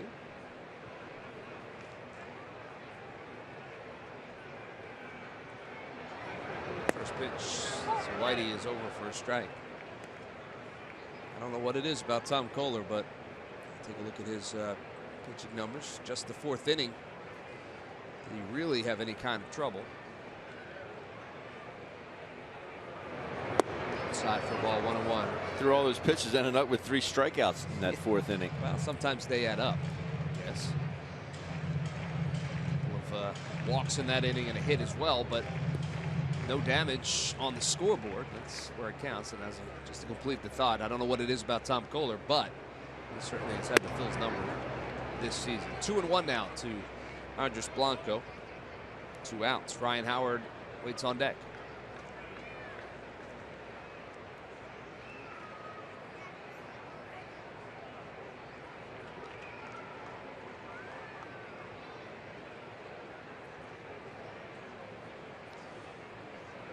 Just once time, he steps out for second. Right here. Ground ball, foul. That's Morandini again. Count is 2-2 to Blanco with 2 outs.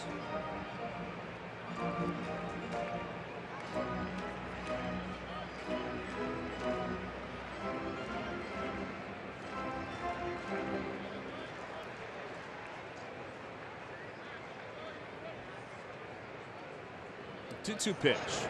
Swing on this, and he got it. So 3rd out of the inning is a strikeout to Andres Blanco, and Tom Kohler does what he needs to do, shuts down the Phillies in the bottom of the 5th.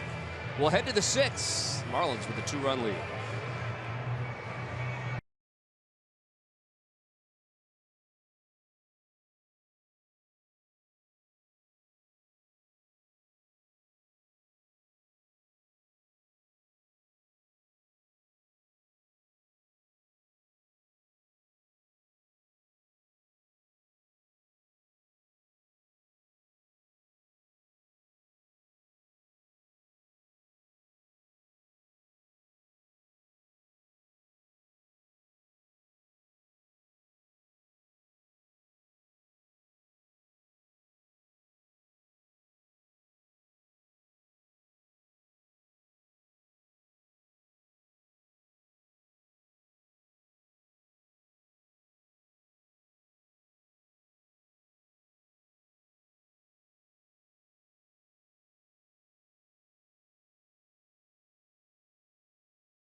of second basemen in the league. Coming into the homestand, Cesar was leading the NL in bunt hits and triples, while ranking among league leaders in infield hits, 4-hit games, and singles. Since the middle of June, Hernandez has batted well above 300, and his on-base percentage has been in the 400s. Off a road trip where he batted .393, the Phillies' spark plug looks to keep it rolling. And it's brought to you by Independence Blue Cross. Live fearless. Cesar has been a spark plug this year. Hello, guys. He is very strong. Welcome to Citizens Bank Park. This guy's hoping for a little bit of a Phillies comeback, I'm sure, as we head to the top of the 6th. Denny Echeverria is the first one to face David Hernandez, who came in relief of Adam Morgan. First pitch was over for a strike, so it's 0-1 to Echeverria. He's 1 for 2 tonight.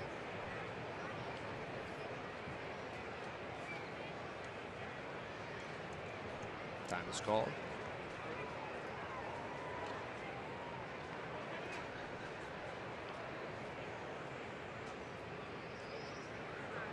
No 1 pitch. Fouled off. It's 0-2 to Echeverria. He'll be followed by Tom Kohler. And the top of the order, D. Gordon. 8-9-1 for the Marlins here in the 6th.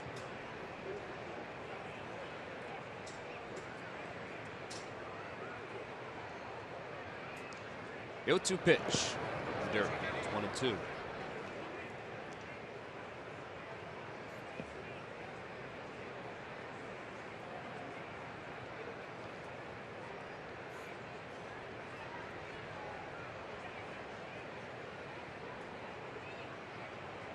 Here's the 1-2 pitch.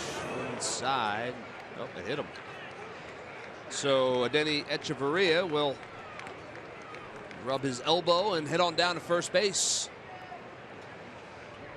And on the field earlier today, well, it was a ceremony honoring, the Harry Callis Scholarship Award winner. The Philadelphia Broadcasters Foundation awards a scholarship to a college student who wants to become a sports broadcaster. And this year's winner is Erin Dolan from Penn State. Larry Anderson, of course, handing out the award. She is joined there, you see, with Josh Schrager, who won the award, the first ever Callis Award winner right there, and Kenny Ayers in the blue shirt, also an award winner. Both those guys work with us as well, and Erin Dolan received that award tonight. She's a junior at Penn State as Tom Kohler squares around to bunt, and she is sitting down with our own Leslie Goodell. Leslie, take it away. Yeah, I'm up here with Erin, and we've been watching the game and talking broadcasting and tips, and it's so fun to see the next generation of broadcasters coming up. And Erin, what has this night meant to you? This night has meant so much. I mean, it is truly an honor to win this award in remembrance of the man who is the voice of summer here in Philly, and it's been really great tonight. What are your memories of Harry Callis? Well, I was in 2nd grade in 2008 when they won the World Series, and that was great in Game 5 against the Rays. And my grandfather always watched the Phillies with me, so it means a lot. So what do you aspire to do in the broadcast world? What would you like to what's your ultimate goal? My ultimate goal is to be a reporter for probably the Philadelphia Flyers. I mean, I love being in Philly and I love hockey, so that's my goal for right now. When I was in college, they didn't have courses like they have now. They're pretty intense. They actually spend quite a bit of time going over the real world stuff. What have you learned so far? So far, I've really learned how to, craft a story, how to have on-camera presence, how to know your facts, back up your facts, accuracy, verify, verify, verify. That's all they keep pushing in our heads. But my classes have been really intense but really informative, and I'm really happy that I chose to go to Penn State. Social media has taken a big part of it as well. Do they teach you a lot about social media? I mean, we work with it in some of our classes, but for right now, I mean, it's basically go on your own, figure it out yourself. So I saw Murph that she would like to work at Comcast Sportsnet sometime, and I think you and I can say that's attainable. Absolutely, and it's certainly a good goal to have. Erin, congratulations. We're thrilled to have you as one of the Callis Award winners, and she's here with her family tonight. Her 2 brothers with her, mom and dad as well, so enjoying the night here. Thank you, Leslie, and congratulations to Erin. You know what? That that goal of working at Comcast Sportsnet, I had, well, Comcast Sportsnet wasn't around. I had a goal of working in Philadelphia on the air, and it is attainable. Josh Schrager, who you saw in the video, he works at Comcast Sportsnet now. He's associate producer for the 76ers basketball. He's also a member of our crew. He's down there in the production cavity right now, is Josh. And you saw Kenny Ayers as well. He works here for the Phillies. Yes, he does. He's a former Callis Award winner. So some great footsteps to follow in for Erin as she finishes up at Penn State and works her way towards Philadelphia and an on-air career. Congratulations to her. She gets a $2,500 scholarship as part of that on behalf of the Philadelphia Broadcasters Association, which we are all a part of. So congratulations to her. Dee Gordon, meanwhile, doubles into left center field, and second and third now as Echeverria goes around to third after the hit by pitch. So second and third with one out here in the sixth, and David Hernandez finds himself in a little bit of trouble as well.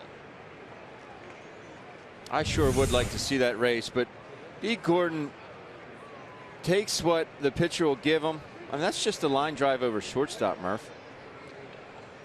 And he's able to get all the way to second base. Mean, it's just amazing that you could be that fast. Yeah.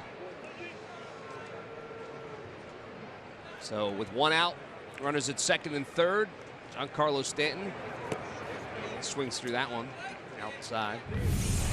Take a look at just how fast he is. Real speed. He's thinking double the whole way. No doubt in his mind. Never breaks stride. it's if you're wondering, 7.63 seconds to get to second base, so that's pretty good. 1-1 to Giancarlo Stanton. We said we thought he'd probably play 6 innings, so this will most likely be his final at bat of the evening. And his final limit the damage. He fouls that one straight back. It's 1-2 now to Stanton. Martin Prado is on deck.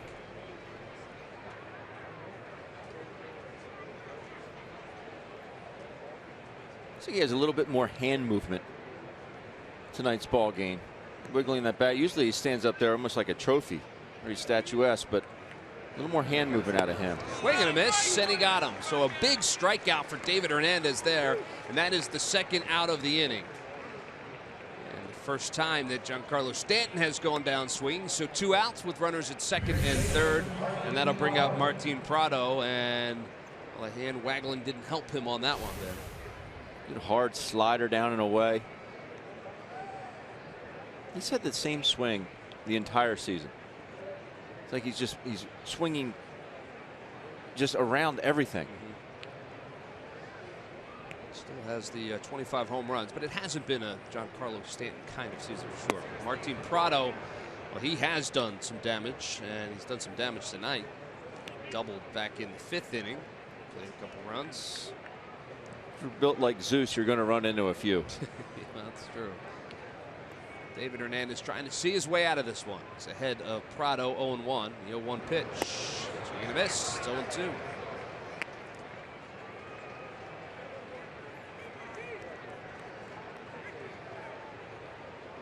Batting .302 with 2 outs and runners in scoring position is Prado. .395 of late. But Hernandez has him 0-2 right now with 2 outs.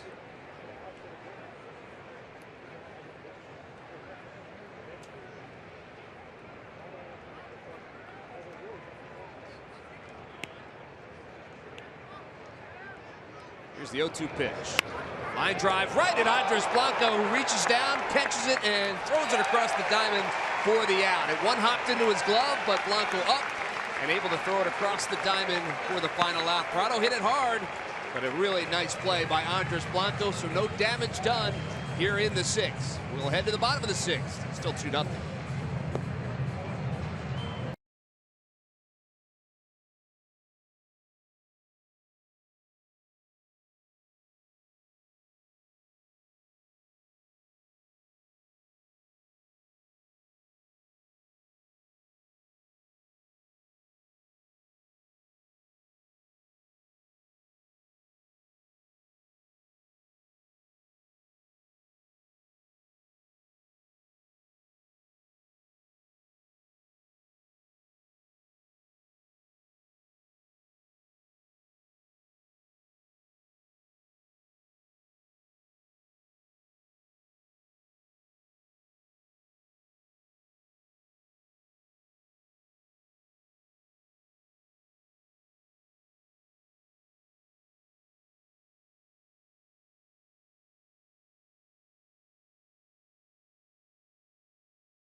Delaware Valley Honda Dealers. Hurry to your local Delaware Valley Honda dealer or visit DelValHondaDealers.com.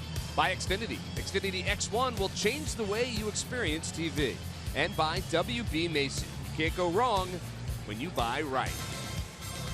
Featured Suzuki is into the ball game, so Carlos Stanton's night is done, which we thought. Our Hyundai defensive play of the game, Ben. You just saw it. Line drive. We both thought that he caught the ball, but off the heel of his glove. He hit it so hard. Andres has time to get up, collect his thoughts, make a good throw to first base. David Hernandez loves it. Rightfully so. That is your Hyundai defensive play of the game, brought to you by your local Hyundai dealers. It was a good one. Ryan Howard steps to the plate, takes that first pitch over for a strike. Yeah, Whitey fooled me on that. He laid on top of the baseball. Very nice play indeed. The 0-1 pitch.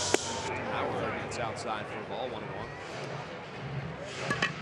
So we thought Stanton would only play in 6 innings, and that was the case. There's the future Hall of Famer out there in right field now.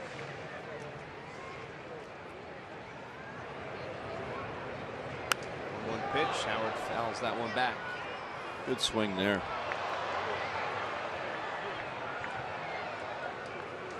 There is some action out there in the Miami bullpen as well as the Phillies bullpen. Michael Marriott warming up for the Phils. Mike Dunn, the left-hander, getting some work for the Marlins as Howard smothers that one foul.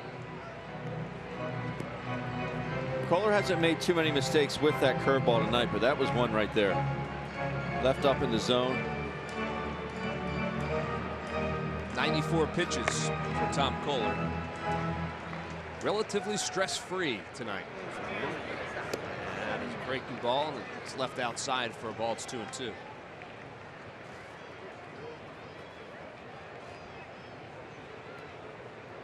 .37% fastball. He's got the curveball and slider up there in double digits as well. And straight back, foul. Still 2-2. Fastball down 10% from what he's used to throwing in 2016. Is that a game plan thing with this Phillies lineup, you think? Without a doubt. It's an offense that swings a lot of breaking pitches in the dirt. And if you have that pitch where you can throw effectively, might as well use it. 2-2 pitch. Swung on, and that one is hit deep to right center field. Ichiro looking up and going back. That ball is gone! Number 22 for Ryan Howard. No doubt about it. And the Phils are on the board. It's 2-1. The hitter will let you know. I alluded to that breaking ball that he left up earlier in the same at bat. How he got around it and smothered it foul. Gets another one, a hanger, and he launches it. He sure did. Ichiro Suzuki turned and started after it for a second and then said, I'm not going to waste my energy. Ryan knew it right away. That one was deep, and one hops into the bullpens. And that is number 22, 407 feet on that home run. First one to give him the high five is buddy Tommy Joseph. So the lead is cut in half. It's a big piece, goes yard. Drop it in the slot, big fella. So he's now 379 on the all-time list, up to number 70. Next up, Albert Bell. Might pass him this year, I would think. 2 more to go. He's now number 70 all-time is Ryan Howard, and creeping up on that number 400. I should mention with that home run, Jennifer Quaid from Seaville, New Jersey, just won $200 courtesy of the McDonald's home run jackpot. Way to go, Jennifer. So Cameron Rupp is the batter. He's behind 1 and 2 now. Kohler just throws pitch number 100.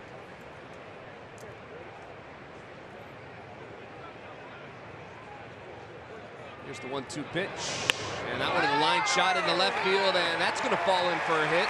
Cameron rounds first, and he's going to try for 2. Here comes the throw from left, and not in time, as it is bobbled by D. Gordon. Cameron trying to stretch it, and he does. It would have been close if D. Gordon had caught that ball, but nonetheless, Cameron Rupp in there with the double. You saw me, Murph. I'm saying, I had my hands up, but no. That's a good aggressive play. I like that play more so with 1 out than with no outs. But he's thinking 2 right out of the box is Cameron Rupp. He makes a very good turn at first base. And the reason I say no is because Ozuna has a bazooka in left field. He's got an arm that can play all over the outfield, even especially in right field. But I think if D. Gordon handles that, Cameron might be out. But good aggressive base running. Yeah. Hey, if it works, it's a good play, and it did for Cameron Rupp, and it was a good throw by Ozuna, just D. Gordon couldn't handle it. So just like that, I talked about stress-free baseball for Tom Kohler, and then the home run and the double, and that is going to get a visit from Don Mattingly, and that is going to be the end of the evening for Tom Kohler. So we have a pitching change. The Phils have cut the lead in half and are threatening again. We'll be right back.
See some interleague play in this 2016 season. The Chicago White Sox are coming to town for a 2-game series. Tuesday 7:05, Wednesday 7:05. We visited them out in Chicago. They're coming here to Philadelphia. Come on out to the ballpark. You can order your tickets at Phillies.com. So we're here in the bottom of the 6th. Pitching change for the Marlins. Ryan Howard's home run has cut the lead in half, and Cameron Rupp followed up with a double. He's on second, so the new pitcher is the left-hander Mike Dunn, appearing in his 45th game for the Marlins. Record of 3-1, 2.70 ERA. He has been good for the Fish so far this year. As you mentioned earlier, Ben, their bullpen has been pretty good. So we'll see the lefty Mike Dunn for at least a little bit here in the 6th inning. Hard throwing lefty, fastball slider, who the Phillies are very, very accustomed to seeing. So Cameron Rupp will take his lead off second. Odubel Herrera will be the first one to face Dunn. First pitch, Dunn is outside for a ball. It's 1-0.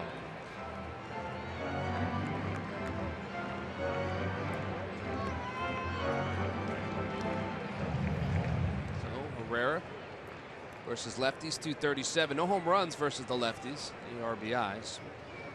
He's in a spot right here to add to that.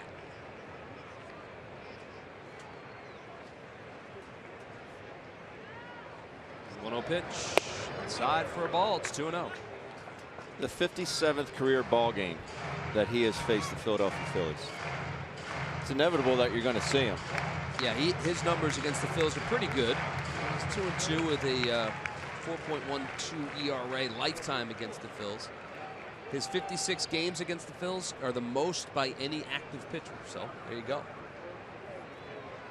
Next closest is the Mets, which you would expect. Same division, just at 49. So he will come into a ball game. Death, taxes, and Mike Dunn.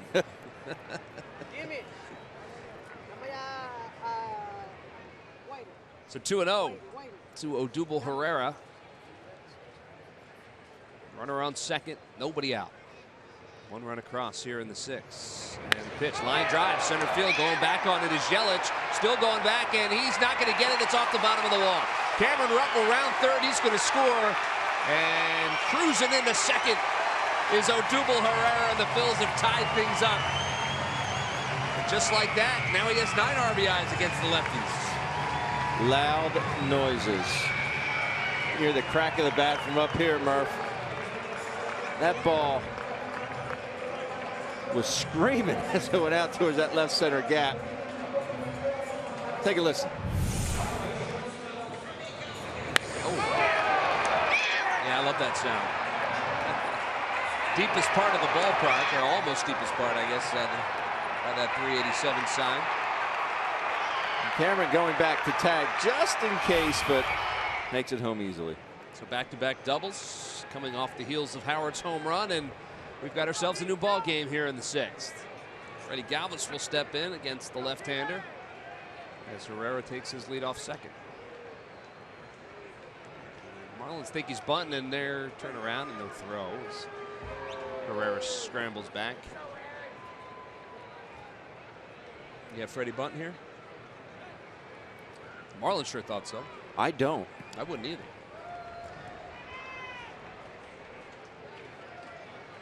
But both corners in on the grass, Bohr and Prado, and sneaking behind Odubel Herrera over there is Echeverria. Dunn to the plate, and line drive, base hit on the drawn-in infield. Herrera's going to round third, but Ichiro's gets the ball in. He's going to have to hold up first and third now. Nice little piece of hitting, and that's what the threat of the bunt will do. They think Freddie might bunt. They're able to line it over his head into right field. And you take a look at the defensive alignment here. You got one here, you got one here, and they're just right on top. There's a whole lot of green out there. Freddie giving himself up, without a doubt, looking to shoot that ball to right field. Not only does he do it, but he icing on the cake as he gets a knock out of it.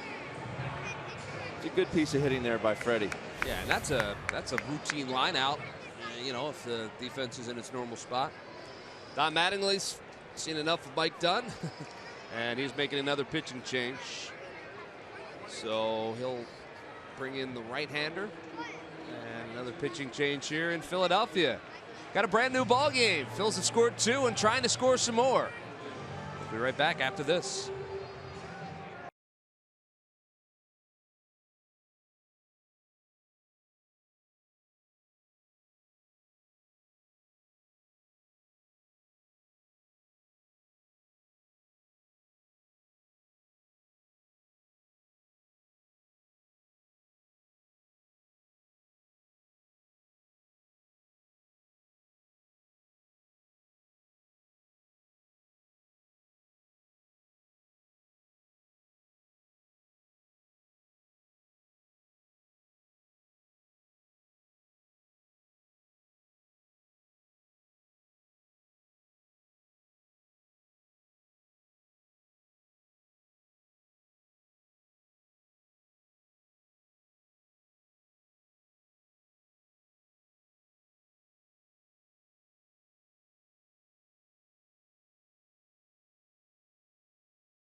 The new pitcher is Austin Bryce, coming into his 8th game of the year. He's got no record at 0-0. Only 7 2/3 inning pitched so far this year.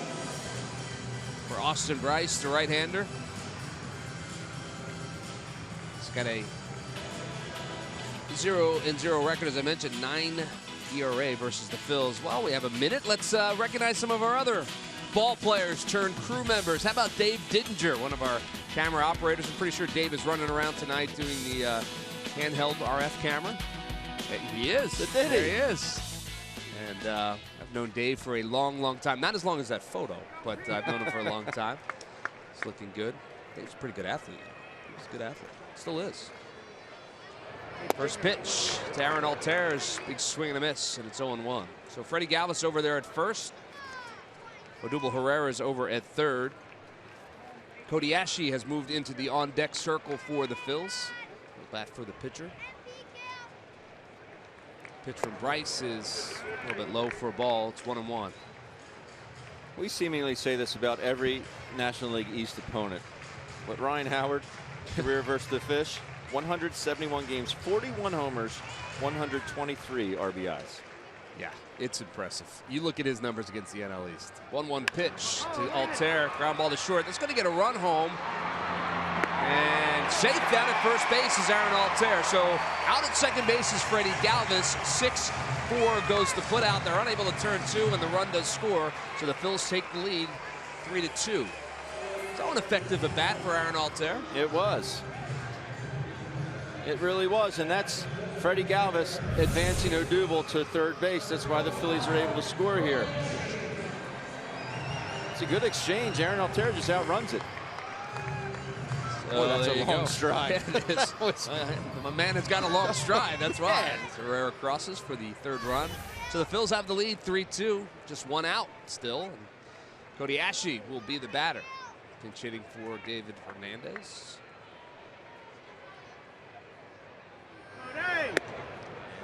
First pitch is on the outside corner for a strike. And you see Cody still looking for his first pinch hit of the season.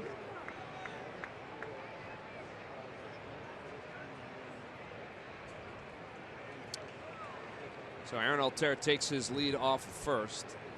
Here's the pitch to Cody Asche. Breaking ball is over for a strike. So quickly 0-2 to Cody.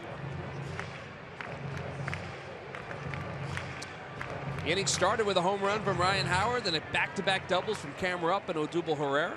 Single from Freddie Galvis, fielder's choice from Aaron Alter. 3 runs across for the Phils. Check swing, did he go? Yes, he did. Says Dale Scott down there at third. So a strikeout victim is Cody Asche for the second out here in the bottom of the 6th. Couldn't hold up on the breaking ball. So that'll bring up Cesar Hernandez, top of the order for the Phils. Phils trying to add on here. Would be nice to get another 1 or 2 here in this inning. Getting greedy. Nothing wrong with that. I know. Alter takes his lead off first. You might see him on the move at this point. Big swing and a miss by Cesar Hernandez, 0-1. If he is, I'd like to see that lead get out there a bit more. Alter has 6 stolen bases on the year. He's been caught stealing twice, but each of his last 2 attempts he's been caught stealing. So your point is a good one. Get a good jump, get out there.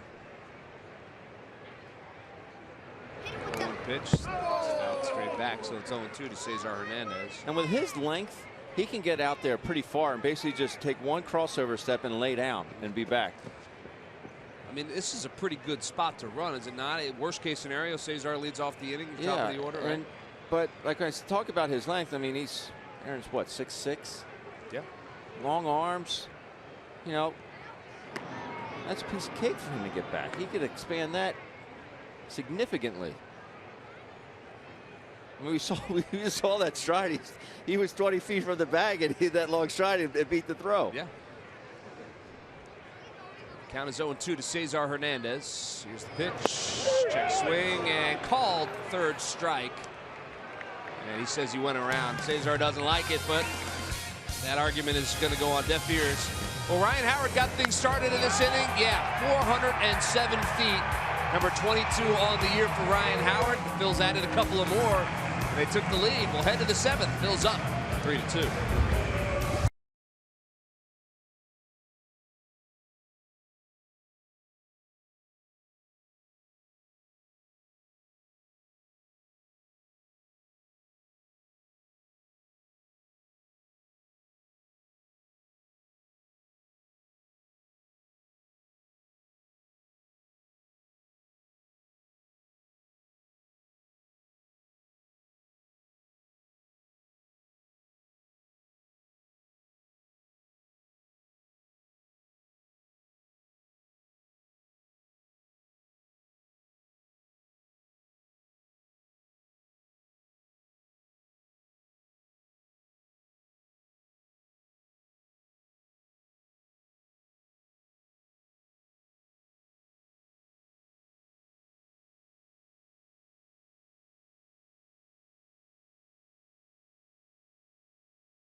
Time now for your Delaware Valley Honda Dealers game summary. Well, Tom Kohler was cruising along through 5 1/4 innings, or third innings, and ends up allowing 5 hits, 2 earned runs, 3 walks, and 7 strikeouts. Ryan Howard, his 41st career home run versus the Marlins, number 22 on the season. Adam Morgan went 4 1/3, allowed 7 hits, had a little bit of bad luck in the 5th inning, and that ended his evening a little early. Michael Marriott is the new pitcher for the Phils. Christian Yelich is the batter. He takes that first pitch over for a strike. It's 0-1.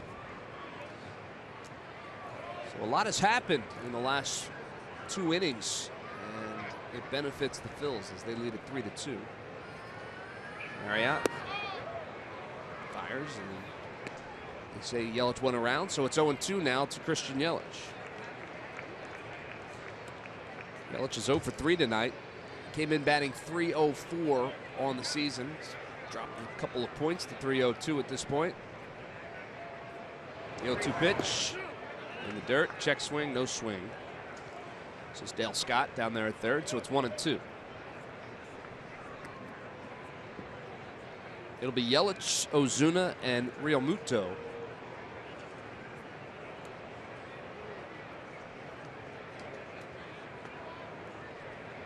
Pete Maccannon's going to rely heavily on his bullpen tonight. David Hernandez already in this game and did a nice job. Michael Marriott now will get his chance. And sails inside for a ball. It's 2-2. I thought Adam pitched very well. So did I. He ran into it. He gave up the 2 runs, but both unearned. And David Hernandez, he's in line for the win. If he were to get it, he really deserves it. He threw so well coming in that situation. As Marriott gets a strikeout with a good fastball there, but I mean, David came into the pressure packed situation and really did a phenomenal job.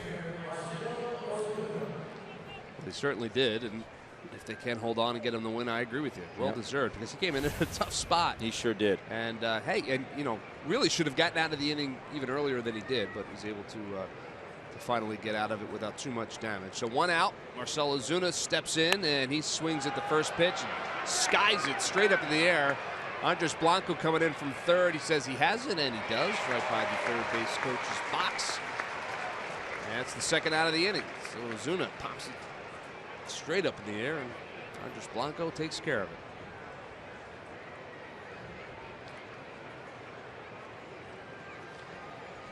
It'll bring up JT Realmuto. It's 2 hits, 2 for 3 on the afternoon, or the evening. We've slipped into evening at this point, Ben. I guess we've been here a while. We have been here. Yeah. First pitch is fouled into the Marlins dugout.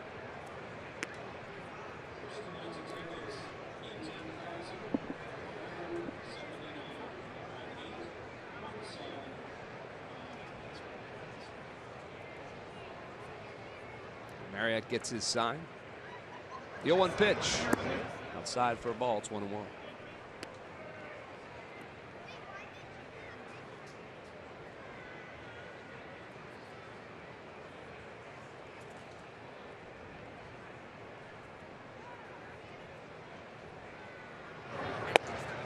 Over for a strike. 1-2 now to JT Realmuto. 18,179 here at Citizens Bank Park tonight. A beautiful night for baseball. Here's the 1-2 pitch. Foul. Can't believe you made me bring my jacket. It's not even close to jacket weather. Well, I think it's getting close to jacket weather. I bet you if you were out there on the concourse, you'd say to yourself, "Thanks, Murph, for having me bring my jacket tonight."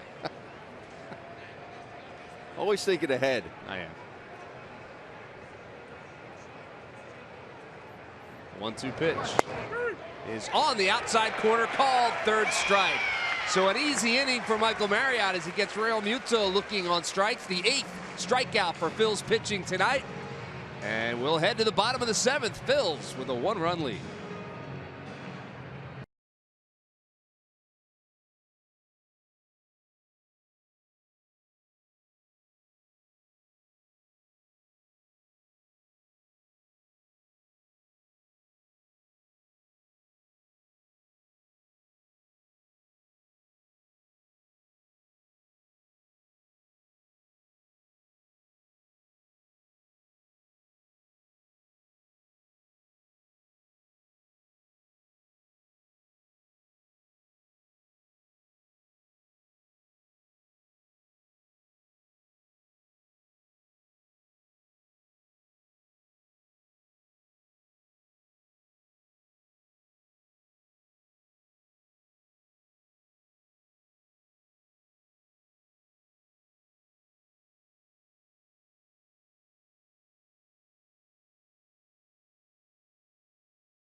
Did you know that? You had to mix that in, didn't you? Of course we did. Welcome back, College Week, tomorrow through Sunday.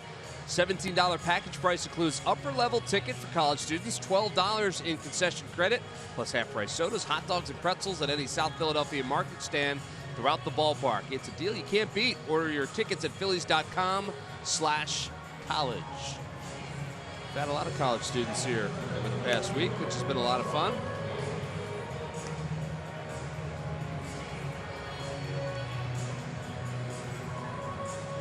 Folks that are here tonight are having some fun. They're dancing up there on Fanavision. The new pitcher for the Marlins is David Phelps, right-hander. Excellent cutter. Yeah, he's been good this year. ERA of 2.59, 2.48 at this point now, appearing in his 58th game. It's 13th among all National League relievers this year, so he's been very good for the Marlins. And he'll face Roman Quinn. It's that first one, sail outside for a ball, so it's 1-0. Roman 0 for 3 tonight.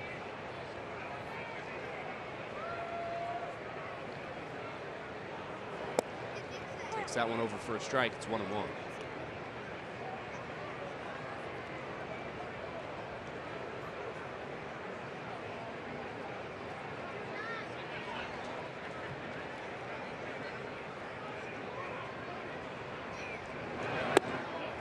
Outside for a ball. It's 2-1 to Roman Quinn. It'll be Quinn, Blanco, and Howard here in the bottom of the 7th. And Phelps will use that cutter to both sides of the plate. There it is. Catches the outside corner with it. It's 2-2. Been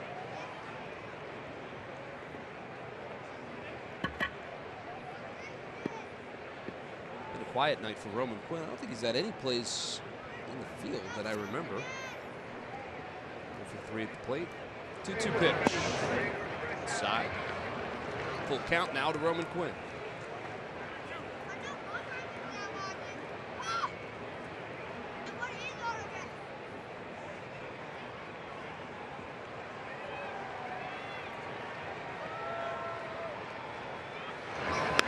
Line drive back up the middle. No, caught by Echeverria. Closed the gap. Make the play on that one for the first out of the inning. I thought that was going to find center field. Well, it's time now for the Jeep Stump the Fans trivia question answer. The question was, who was the first player in Major League history to reach double digits in home runs and stolen bases for 12 consecutive seasons? I gave you very little hint. It's very little. How about 0? Well, I told you that when we were kids he played, and I told you he was good. Okay. Can you answer that me narrows it one down to like question? Did he 900 play people. for the Cubs? He may have played for the Cubs at one point in his career. Yes. Yes. I'm going to say the Hawk. The Hawk. Andre Dawson is correct. Did you do that without any help on your own? Yes. So, you know, he finished his career with the Marlins, which is the connection. Gotcha. It's a little outside for a ball. It's 2-0. So I knew it was an outfielder. You did. You said that right away.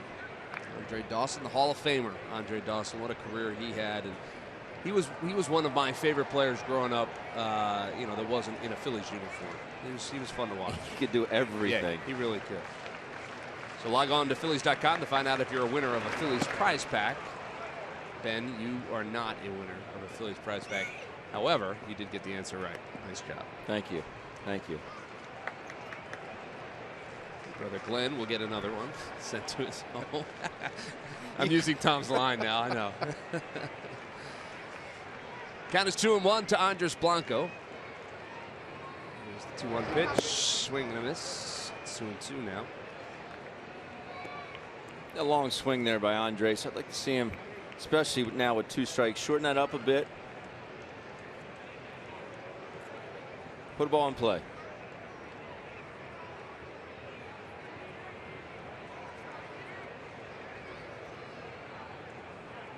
Phelps gets the sign from Real Muto. The 2-2 pitch.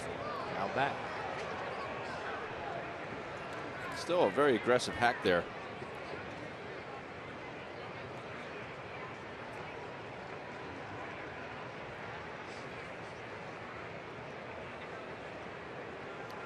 Blanco 1 for 3 tonight. Singled back in the first inning. Popped out and struck out. 2-2 pitch. Swing and a miss. And he got him. So Blanco is a strikeout victim. Second out of the inning here in the bottom of the 7th. And that'll bring up Ryan Howard. And this is what Ryan did back in the 6th. This is what he's done in his career. Beautiful swing there. It's just a good looking swing. And you always talk about making adjustments. He made the adjustments in that particular at bat. Had another breaking ball up and hammered it. 22 home runs on the season, 51 RBIs now, and he got things started in that inning. It was a solo home run, but eventually 3 runs crossed in the bottom of the 6th. So we'll see what he can do here against Phelps as he fouls that one straight back.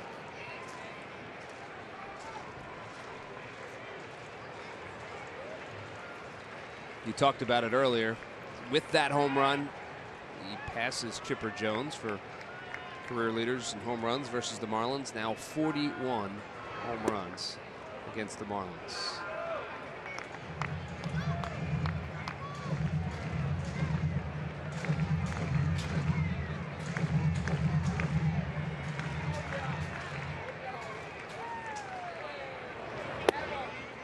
On the outside corner for a strike. It's 1-2. Pretty good pitcher's pitch right there. Yeah.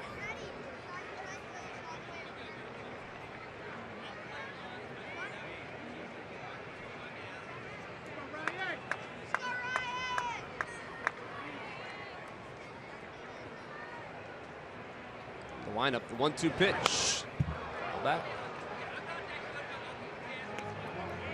A good swing there by Ryan.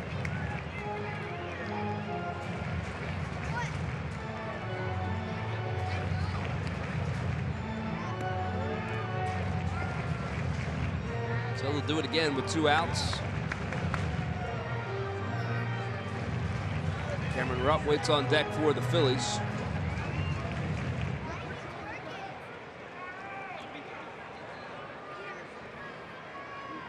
Phelps gets his sign.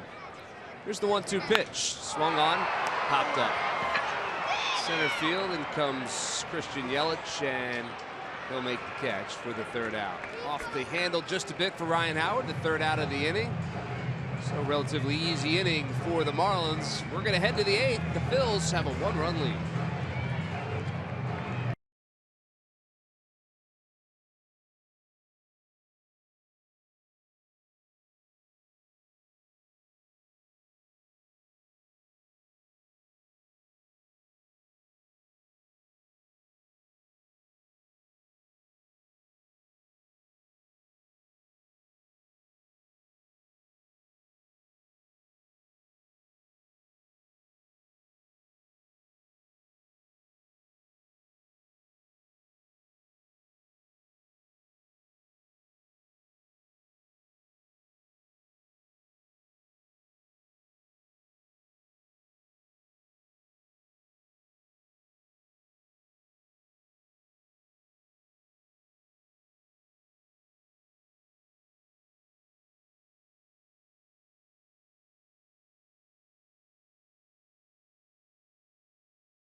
Toyota.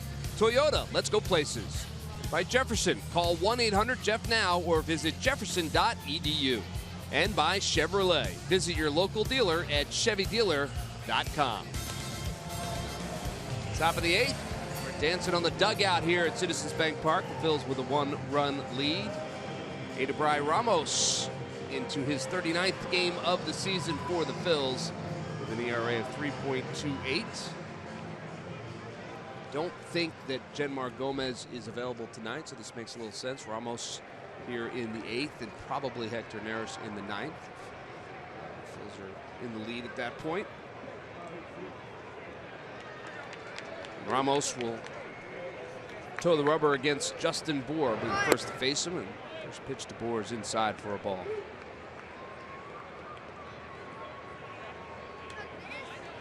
So Bour's 1 for 3 on the evening. And that one's inside as well for a ball. It's 2-0.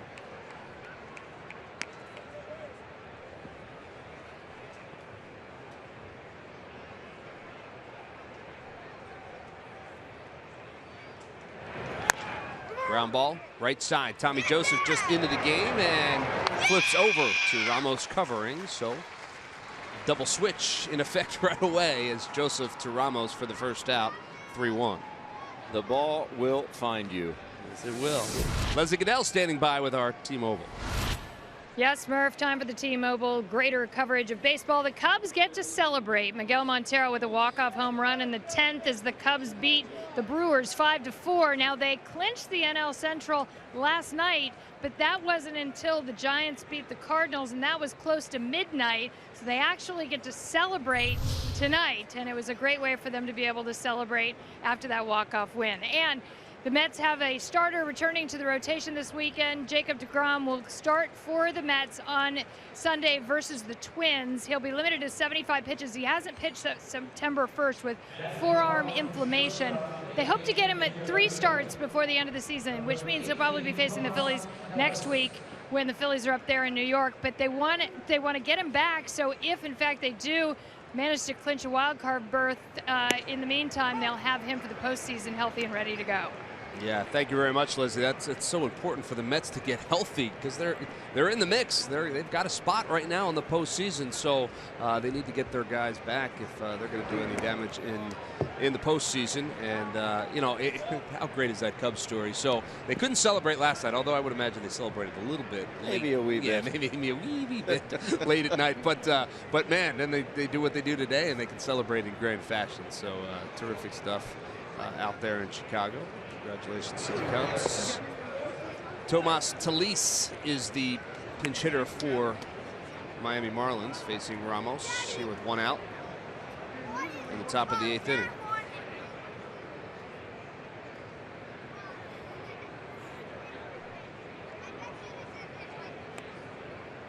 Ramos gets a sign, the 1-2 pitch. Ground ball, second base. 2 outs.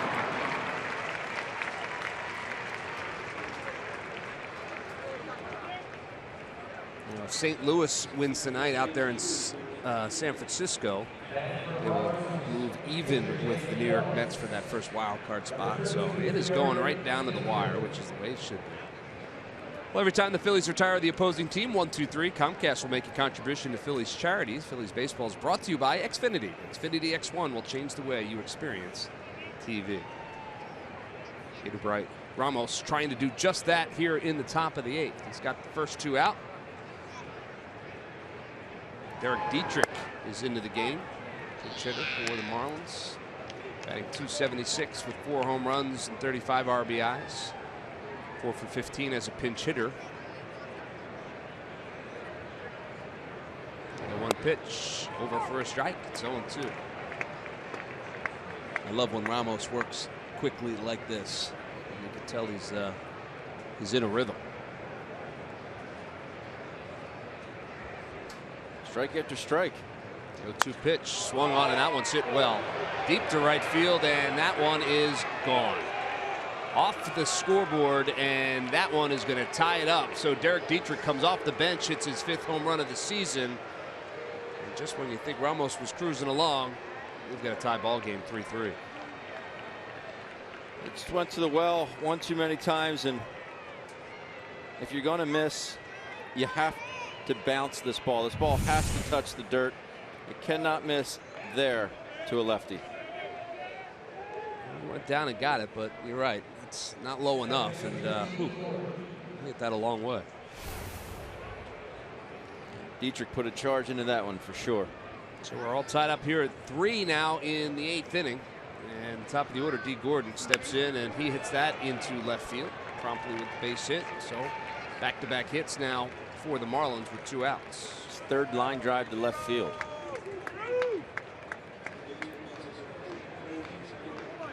First career pinch hit home run for Derek Dietrich.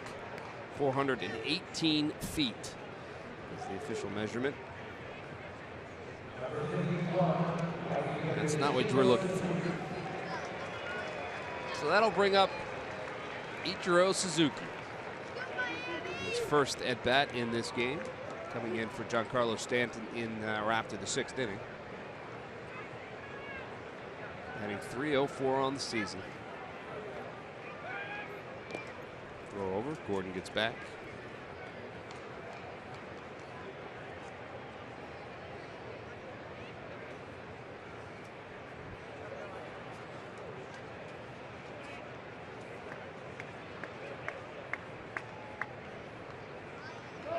Gordon's on the run. Pitch out. Throw from Rupp sails a little bit to the left. Nice play by Freddie Galvis to chase that one down. But stolen base for D. Gordon. 2nd of the night. 22nd on the season.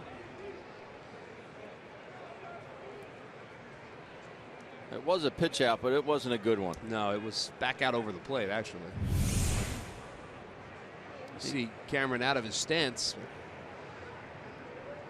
It was over the heart of the plate. It was up, and it was too high, and not an easy one for Cameron to handle. You know, I look at that replay now, and I'm wondering, was it a pitch out, or was it just Cam seeing that Gordon was going, getting out of his crouch a little bit? it was a pitch out. Well, nonetheless, Gordon is down there now in scoring position. 1-0 pitch to Ichiro's over for a strike. It's 1-1.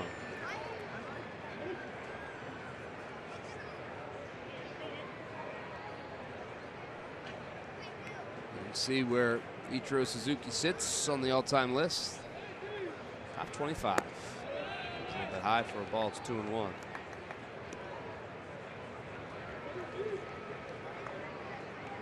Always a photo op. Oh, a selfie. I was thinking selfie. Gordon dances off the second. Timeout is called.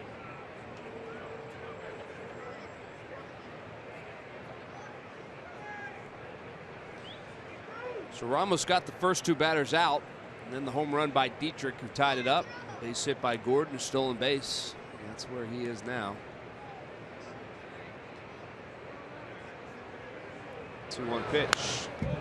Out straight back. It's 2-2 to Ichiro Suzuki.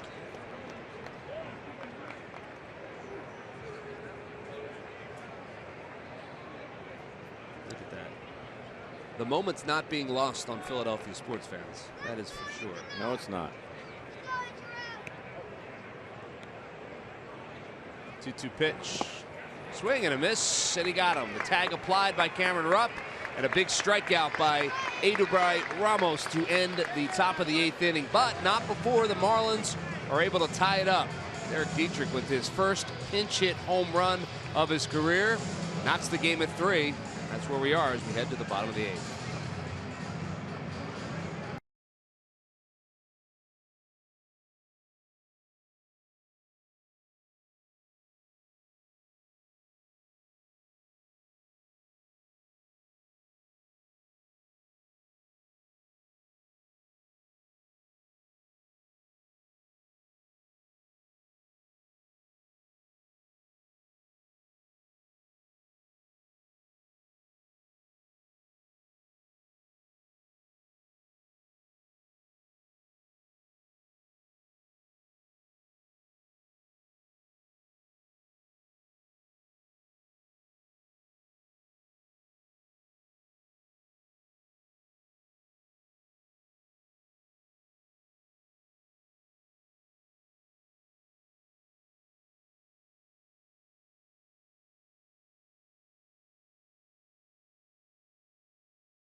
Philadelphia. 11 hits for the Marlins, but the big one off the bat of Derek Dietrich.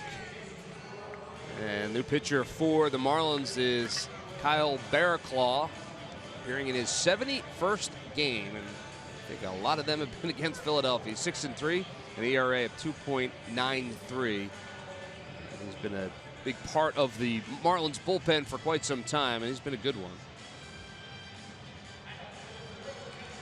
We have a minute. Let's thank another member of our crew, and it is Steve Romanowski. He's our replay operator, and he is squaring around a bunt.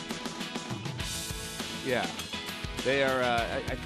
So what are they? Are they PJs that he's wearing there? Is that pajamas? And they look like baseball pants that he outgrew or got too short on him, and he made them into PJs. I like that. And Romo is sporting the. Remember those old plastic caps you get at the giveaways when you come to Veterans Stadium?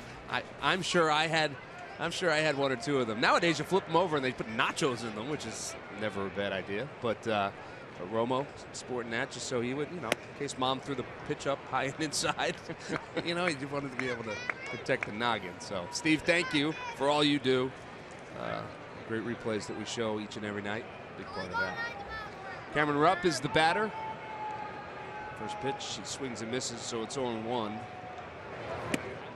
That one is just a bit outside, so 1-1 now to Cameron Rupp. The Rupp, Herrera, Freddie Galvis trying to get back that run that the Phils gave up in the top half of this inning.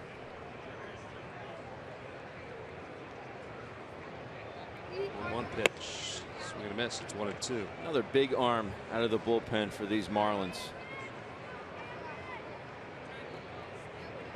And they are aggressive with their fastball.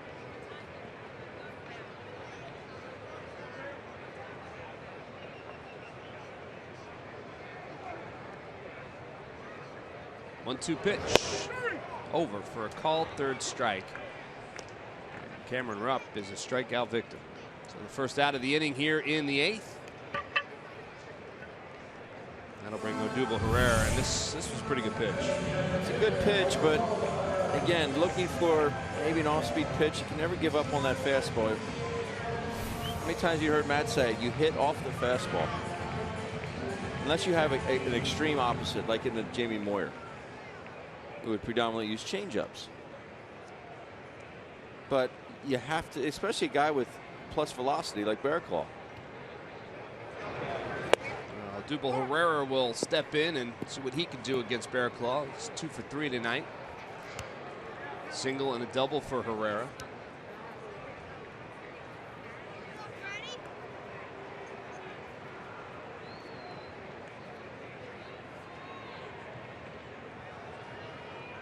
One pitch. It's a little bit low for a ball. 97-mile-per-hour fastball.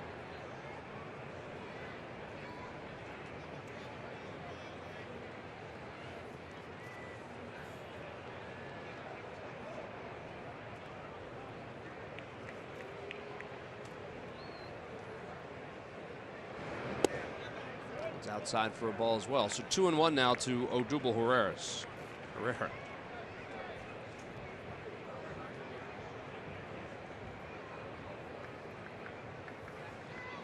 Freddie Galvis waiting for his chance.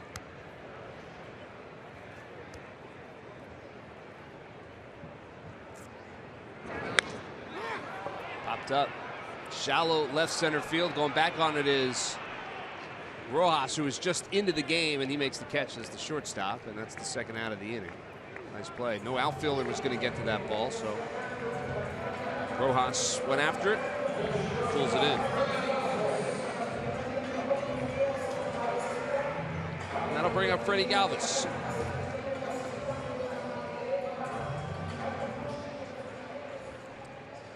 So 2 quick outs here in the bottom of the 8th.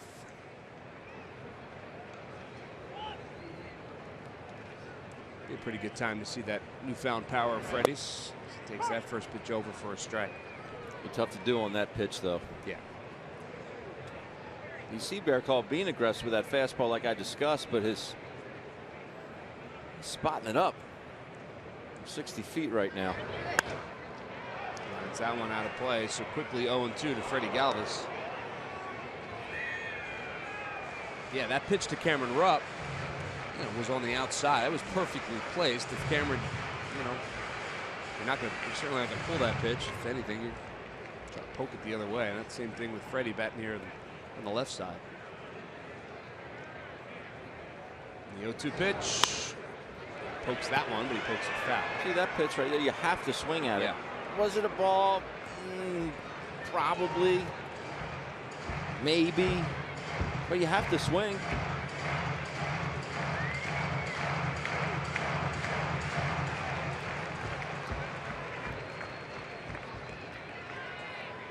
Real Muto gives a sign, taps the dirt, wants this one low.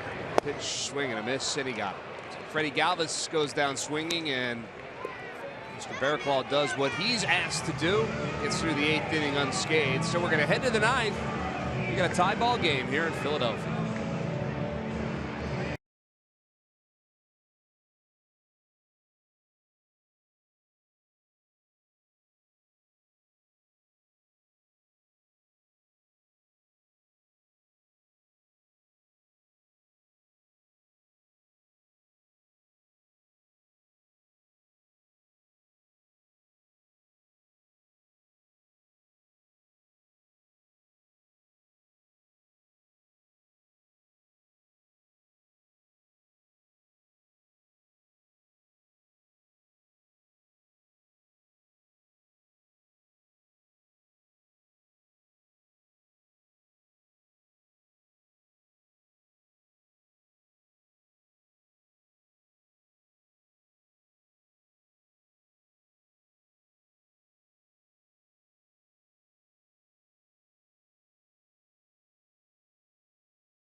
We're all tied up at 3 here at Citizens Bank Park.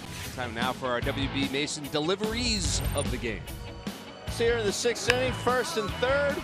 Odubel on 3rd base. Ball to Echeverria to Gordon, on to 4. Aaron Altera beats it out. That makes it 3-2 Phillies. An 0-2 slider. Eduardo Ramos would love to have back to Derek Dietrich. He goes up top to make it 3-3, and they are your WB Mason deliveries of the game. Well, that's where we stand now, 3-3, and Eduardo Ramos back in here to pitch the 9th inning. First he'll face is Martin Prado. A little bit high for a ball. It's 1-0.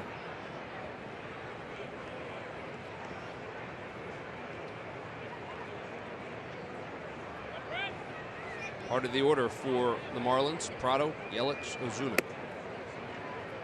Side for a ball, 2-0.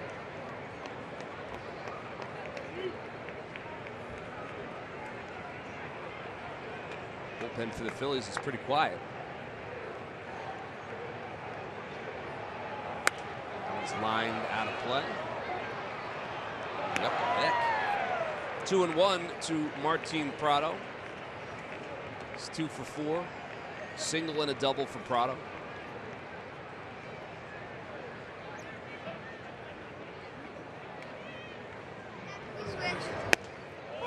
Over for a called strike. 2-2 now. Prado didn't like it. He thought the ball was up. Dan Anzonia has been very liberal with the strikes tonight, but he's been consistent. I have no issue with that whatsoever. Fouled straight back to our right. Yeah, I agree with you. You know, we haven't talked a whole lot about the umpires. There was one very bad missed call, which will be talked about after the game, I am sure. Yes. At first base, the obstruction call on Adam Morgan. But other than that, I think you're right. They've done a nice job. That pitch is lined out to right field. Aaron Altair makes the catch down there in the right field corner. One out. You know, we've seen some Phillies shaking their heads. We've seen some Marlins shaking their heads back at Dan Isonia, but he's been consistent. So Christian Yelich will step to the plate. One of the best hitters in baseball is Christian Yelich, but he has done very little against the. And I should be careful what I say here. Yes, but you should, Greg. Let's just say he's over 4 tonight. How's that?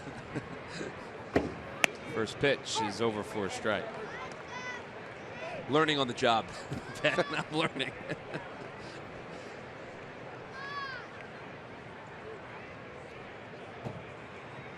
And he swings through that one, so it's 0-2 now to Christian Yelich.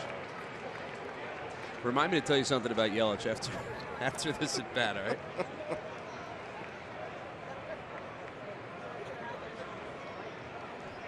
Ramos has his sign, the 0-2 pitch, swing and a miss, and he got him. Feel free, Greg. I got a story about Christian Yelich I'd like to tell you.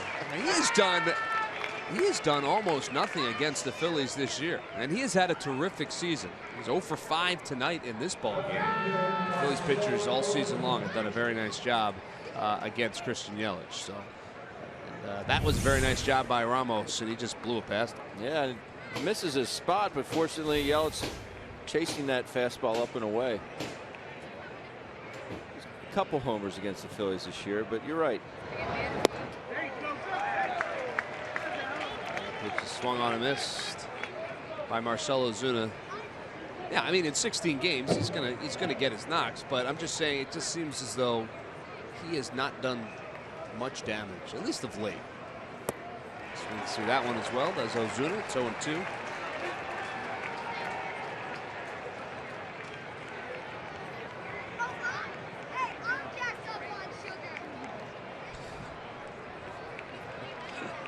Love the ballpark food, right? Here's the 0-2 pitch. Just a bit high. It's 1-2.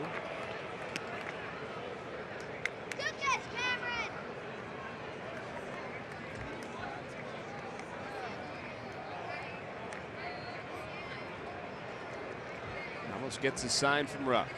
1-2 pitch. Right back through the middle, base hit for Marcell Ozuna. So a 2-out base hit. I guess he was just thinking along with Ozuna there. We have two horrible swings at two sliders early in the count. You climb the ladder with a fastball out of the zone. Maybe he's thinking Ozuna's sitting slider. I'll get a sneak a fastball by him. But until he proves he can put a better swing on his slider, I'm going to have to throw it again. Yeah, he did shake off Cameron Rupp before getting that pitch. Well, the batter is JT Realmuto. He lines one to Aaron Altherr, who picks the catch down by his knee. So hit it on the nose, but Aaron Altherr able to close the gap and make the catch. No damage done. So we're headed to the bottom of the 9th. Phil's going to try and walk this one off. We're all tied up at 3.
Cannon, so stick around for Phillies presents Pure Auto Insurance presents Phillies post-game live following the final out here on CSN. And here's hoping it comes soon.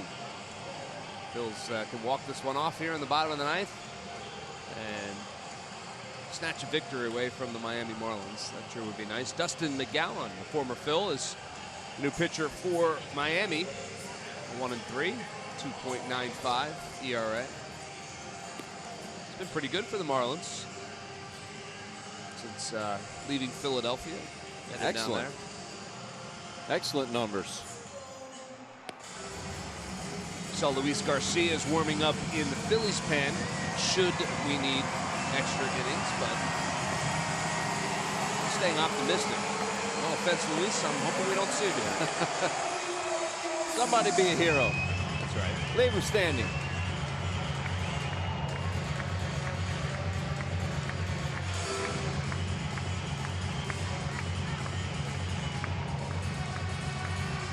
So Aaron Altair will be the leadoff batter for the Phillies here in the 9th inning. It'll be Altair. Looks like Tommy Joseph has moved into the on-deck circle. It'll be the top of the order after that.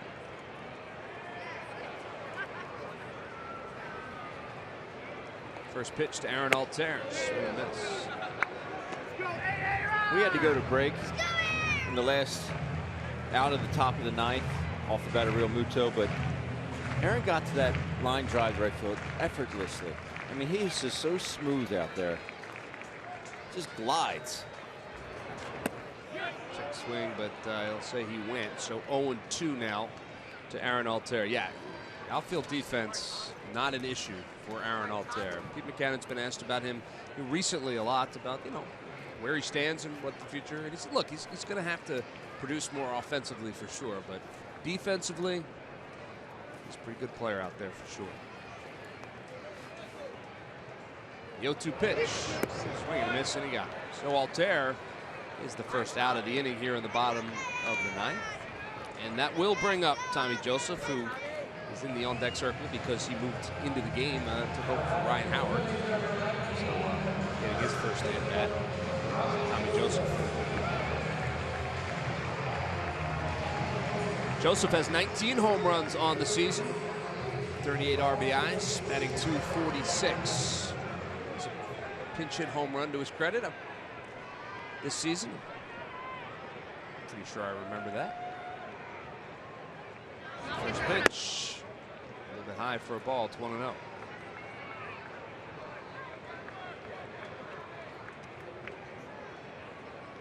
Good numbers against the Marlins.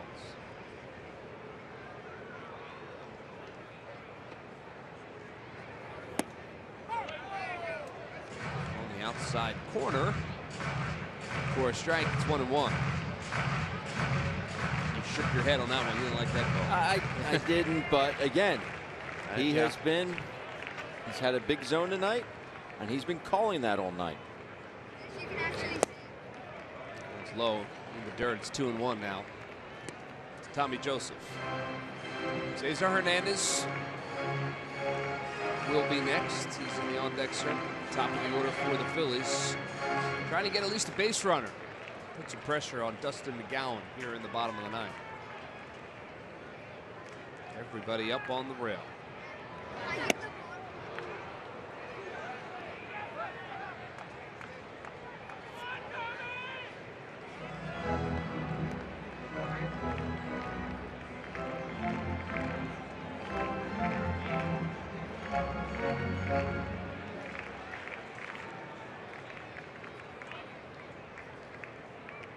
Here's the 2-2 pitch. Swing and a miss, and he got him. Ball gets away from Real Muto, but applies the tag to Tommy Joseph. And it's a second strikeout of the inning for Dustin McGowan. So 2 outs in the bottom of the 9th. And up comes Cesar Hernandez. You have to respect the 96, 97 at McGowan. You don't pick up rotation, you're going to swing at sliders in the dirt.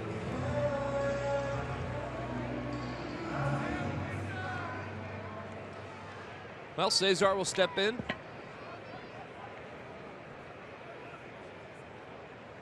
First pitch is a little bit low and outside for a ball. It's 1-0. Cesar 0 for 4. 285 on the season. Does have 6 home runs. 0-2.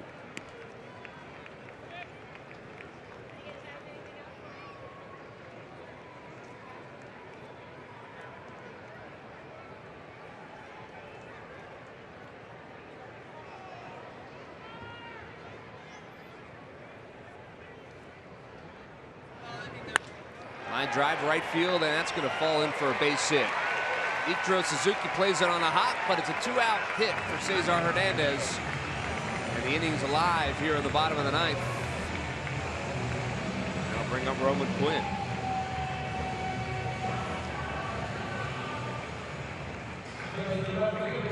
You don't want to run yourself into an out here, but McGowan's not very quick to home plate. And you have a speedster on first. Good time to take off.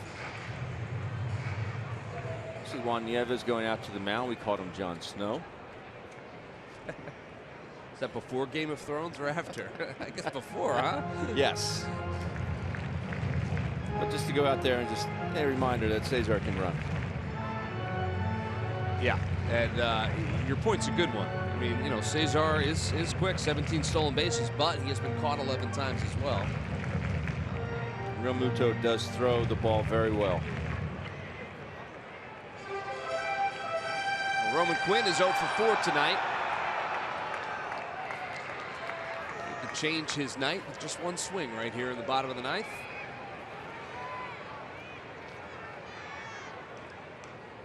Martin Prado all the way in on the grass. And we're at third, and first pitch to Quinn is over for a strike. Real Muto, right before that first pitch was delivered, he looked over at the bench and said, hey, you know, let me know if he's running. You have a lefty up. You're blacked out by the left-handed hitter in the box. You can't see the runner, so the bench has to let him know, hey, he's on the move. Big swing and a miss by Roman Quinn. 0-2. You look at it, you make a motion right there with his hand. Say, hey, be talking now if he's running.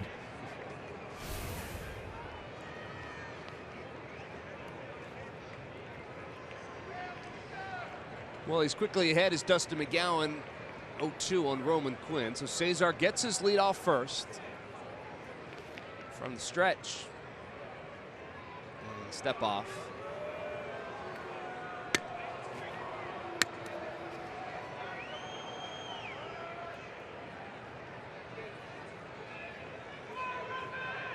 And that came from the bench to Real Muto, and he just gave him the step off sign. So it might be something that he doesn't like to throw to first.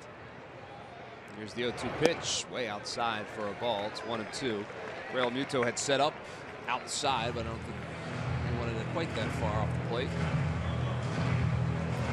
See Don Mattingly sending in the signs to his catcher.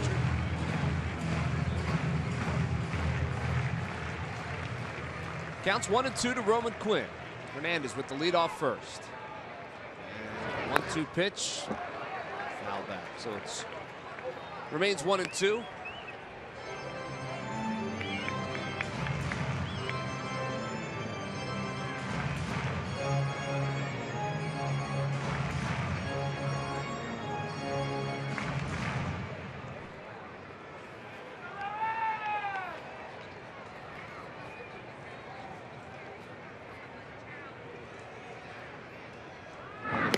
Hernandez is back.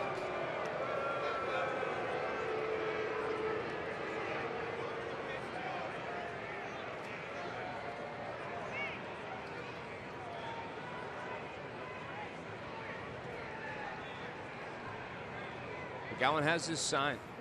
The 1-2 pitch. Outside for a ball. It's 2-2.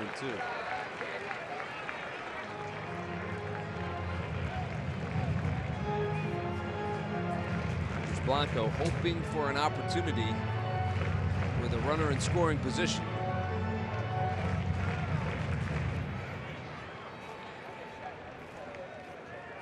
2 balls, 2 strikes, 2 outs here in the bottom of the ninth. 2-2 pitch. Swing and a miss. And he got it. So Roman Quinn goes down swinging, and McGowan gets the job done. And, well, 9 innings, not enough. We're going into extras. We're all tied up at 3 here at Citizens Bank Park. We'll head to the top of the 10th after this.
Phillies 3.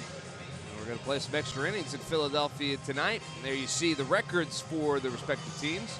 Marlins 4-6, Phillies 6-5 in their 11 contests. Hoping to make that 7-5. And well, Joely Rodriguez will be a part of that. He'll come in and pitch in his 4th game of the season. See the numbers. No runs allowed so far in his limited time up here, just 2/3 of an inning. He's been very good down in the minor leagues and getting his chance. Made his major league debut back on September 11th down there in D.C. He's called up on the 10th. 9 of his last 12 appearances in the minor leagues were scoreless. And that's what the Phils are hoping for tonight.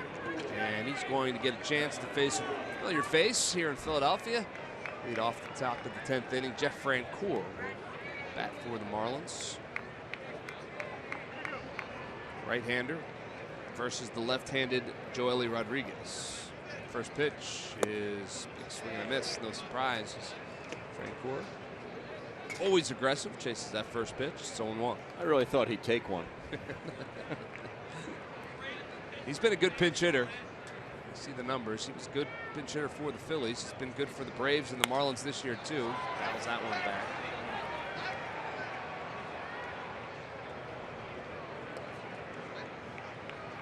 Quickly 0-2 now on Jeff Francoeur.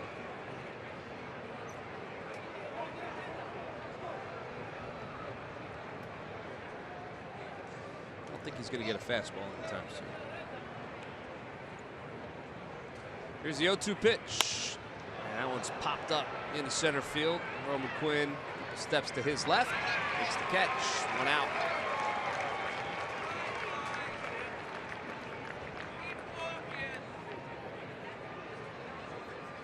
So Rodriguez gets the pinch hitter Francoeur for the first out here in the 10th.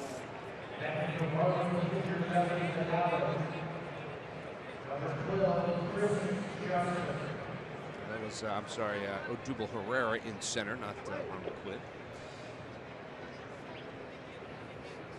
Chris Johnson is the batter now for the Marlins. First pitch is a little bit low for a ball. It's 1-0.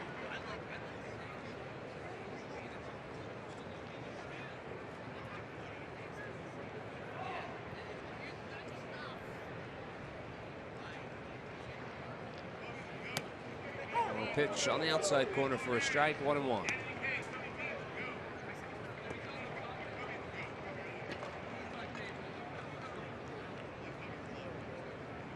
So that leaves just the Nationals that Francoeur has not played for in the NL East. That's right. That's right. He played for the Mets. 1-1 pitch, line, foul. 1-2 now to Chris Johnson. I talked to Jeff when we were down in Florida right after he got traded to the Marlins. I said to him, it's got to be pretty excited about the opportunity because at the time, big swing and a miss, and he got him. Chris Johnson goes down swinging, second out here in the 10th.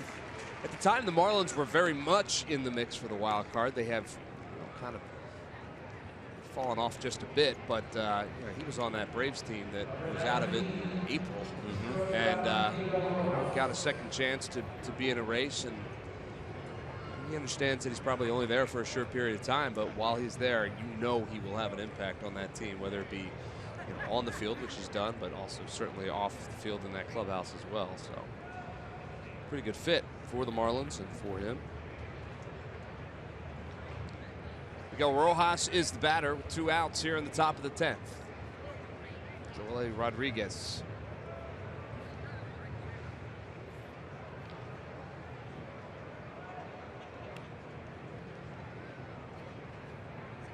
First pitch is outside for a ball. It's 1-0.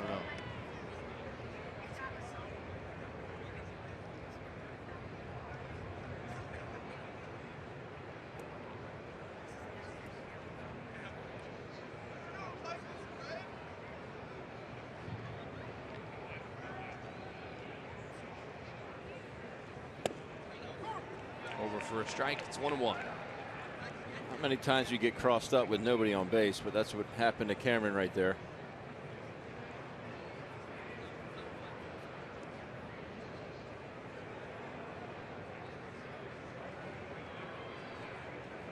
take the result, which was the strike. Yes. But yeah, let's try to get on the same page if we can. Would help everybody out.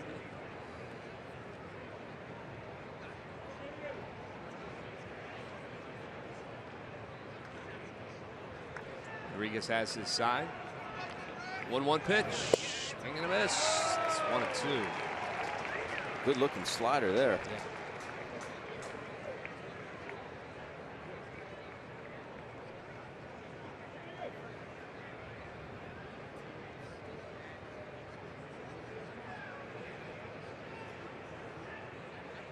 Just Blanco guarding the line down there at third base.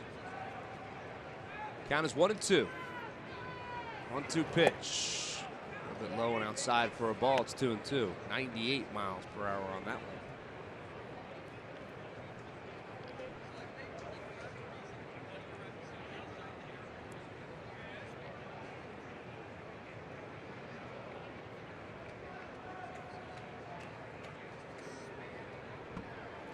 The 2-2 pitch. Ground ball left side. Freddie Galvis surrounds it. Fires across. And he gets him. Third out of the inning. Nice play by Freddie Galvis. Nice job by Joely Rodriguez coming in here in the 10th inning and getting his job done. So Phil's with another chance to walk it off. We're all tied up at 3 as we head to the bottom of the 10th.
Tied up at 3. Marlins and Phillies. Chris Johnson will stay in the game and play first base. Justin Bour's night is over, and there's a new pitcher as well for the Miami Marlins.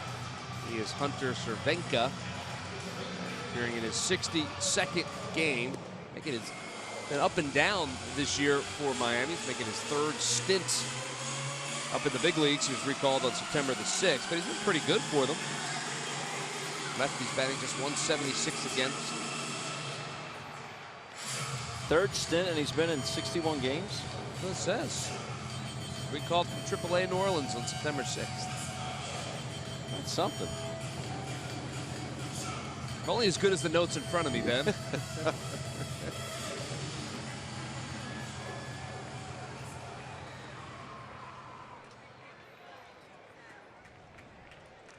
So Andres Blanco will be the first to face Cervenka. Blanco singled his last at bat. He's 1 for 4 tonight. I'm sorry, singled his first at bat. He's 1 for 4. First pitch, he spurs around a bunt. Cervenka off the mound quickly, and that'll be an easy play. 1-3 goes the putout. Not a good bunt by Whitey right there. No, it's a good idea. Good idea, sure. It's a good idea, but you want to make sure you at least, that's the last place you want to go. If you bunt it foul, you bunt it foul. So be it. Well, Maikel Franco is going to be the pinch hitter, but he is not going to face Hunter Cervenka. Don Mattingly is He's seen enough. Maybe that's why Cervenka has been in 61 ball games. 3 different stints in the big leagues this year. Yeah, well, you throw one pitch, you can Welcome save that arm. to September baseball. Isn't that the truth? Well, we'll see a new pitcher when we come back, all tied up at 3.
And we're back as Maikel Franco swings through that first pitch from the new pitcher, Fernando Rodney. And in for Don Mattingly and the Miami Marlins. Franco pinch hitting, 1 for 4 so far in his career. A lot of opportunities for Maikel as he watches that one go a little bit wide for a ball. It's 1-1. You see Rodney. Struggled a bit for the Marlins so far this year. That one sails outside. It's 2-1.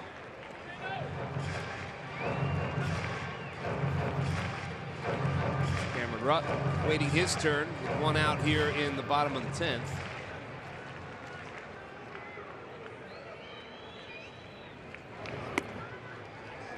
Not even close for Fernando Rodney, and it's 3-1 to Maikel Franco. Really overthrowing that one. Yeah.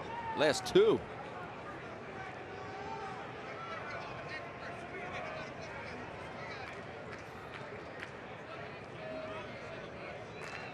Pitch. It's ball 4. So Maikel Franco is aboard.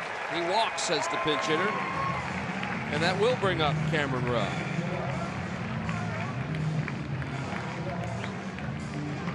Here you see the numbers on Rodney, 2 for 4, ERA of 3.38. He's allowed 5 home runs this year. And just to clear up the confusion on Hunter Cervenka, confusion being all mine. You know, he's had 62 appearances tonight, right? 50 of those with the Atlanta Braves earlier. So that's why. But still, to be up and down 3 different times.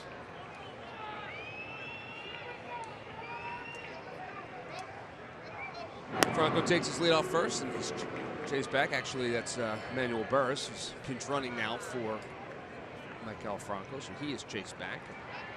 Scorecard starting to look like a spring training scorecard. Sure is. That pitch to Cameron Rupp is outside for a ball. It's 1-0. Changes happening everywhere.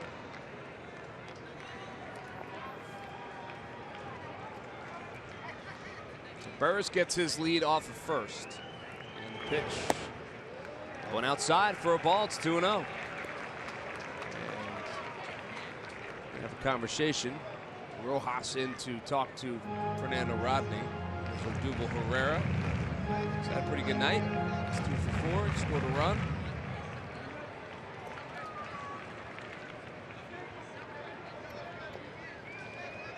I think if you're Cameron Rupp, you got to be very selective at this moment, right? Grounds that one to shortstop. Ross has it, flips the run over to second or to first, double play.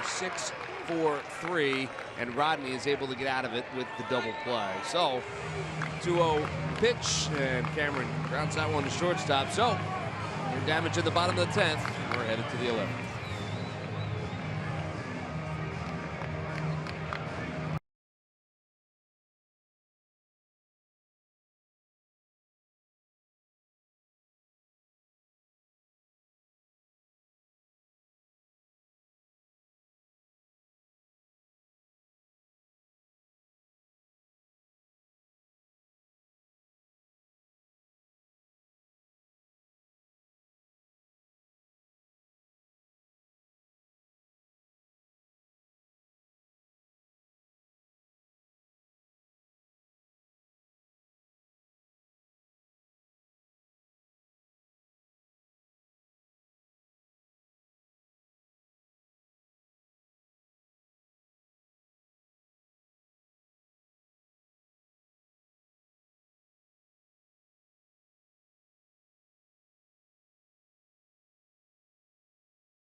And it's because of what happened, well, partly in the 6th. Ryan Howard drilling his 22nd home run of the season. That put the Bills on the board at the time. They cut the lead 2-1, and then Odubel Herrera getting in on the action at the bottom of the wall. Cameron Rupp would score. That made it 2-2, and then how about a fielder's choice? Runners on the corners, and Herrera scores. Terra's safe at first. That made it 3-2 Phillies, and that's the way we stood until the 8th inning. 2 outs. Derek Dietrich coming in as a pinch hitter, and he ties it up at 3. And that is his first career pinch hit home run. That's where we stand as we head to the top of the 11th. Ryan Howard's home run tonight, his 14th home run in his last 43 starts. He has been very good since the All-Star break. Luis Garcia, well, his record is 1-1 so far, coming into his 12th game of the year, an ERA of 6.35. He will have the duties here in the 11th inning. First to face him, top of the order, D. Gordon. Corners are in for Philadelphia as they think perhaps D. Gordon might lay down a bunt.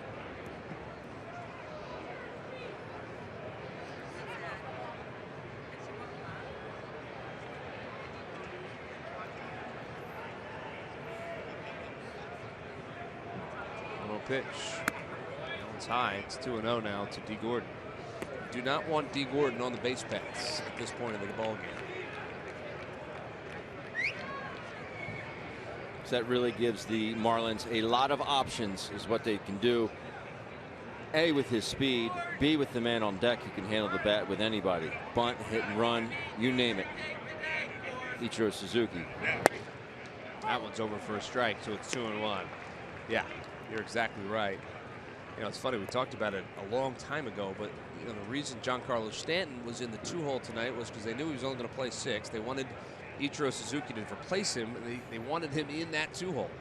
That one is slapped foul on the third base line. So now it's 2-2 to D. Gordon.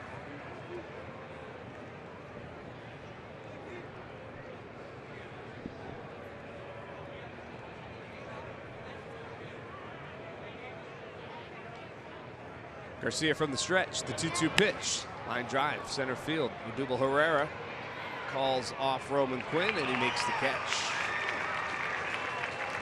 That's 1 out. So nice job by Luis Garcia battling back against D. Gordon to get the first out of the inning.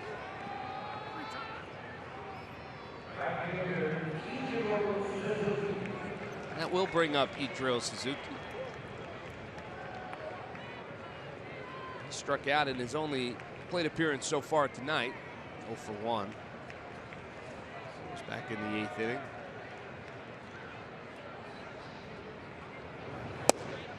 First pitch from Garcia is over for a strike, 97 miles an hour. And Ramos was able to get him with a good slider in the dirt.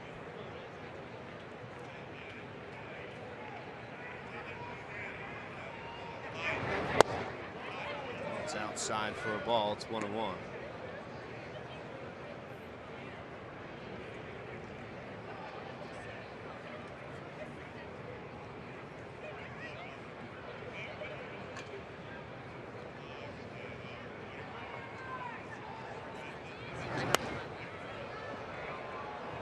Back. It's 1-2 now to Ichiro Suzuki.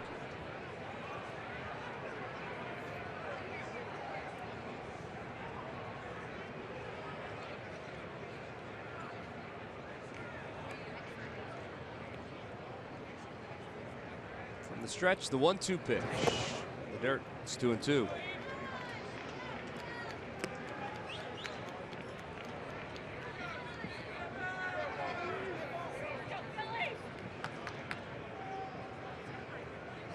I just noticed, Murph, that's a good looking sweatshirt right there, isn't it? Not sure I can make out exactly what it says, but if I had to bet, 2-2 pitch, foul ball. Was it a Malvern Prep sweatshirt? Yes, it is. Say that, I guess. Oh, yep. Young man is destined for higher ground, I think. Yeah, I figured that's what you spotted. Yeah. Malvern Preparatory School for Boys.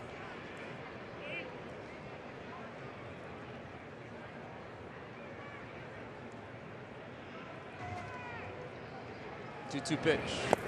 Inside and low for a ball. It's 3-2. There he is. You sure that's for the school and not maybe for the town of Malvern? No, it's for the school. There are colors, Murph. Gray. Gray and navy blue and white. 6 through 12, Murph. 3-2 pitch. Grounded back towards the mound. Garcia has it. Fires over to Tommy Joseph. 2 outs. Nice job by Luis Garcia. Gets Ichiro Suzuki, and that'll bring up Martin Prado. Prado's 2 for 5 tonight. He's a guy you always have to be careful with.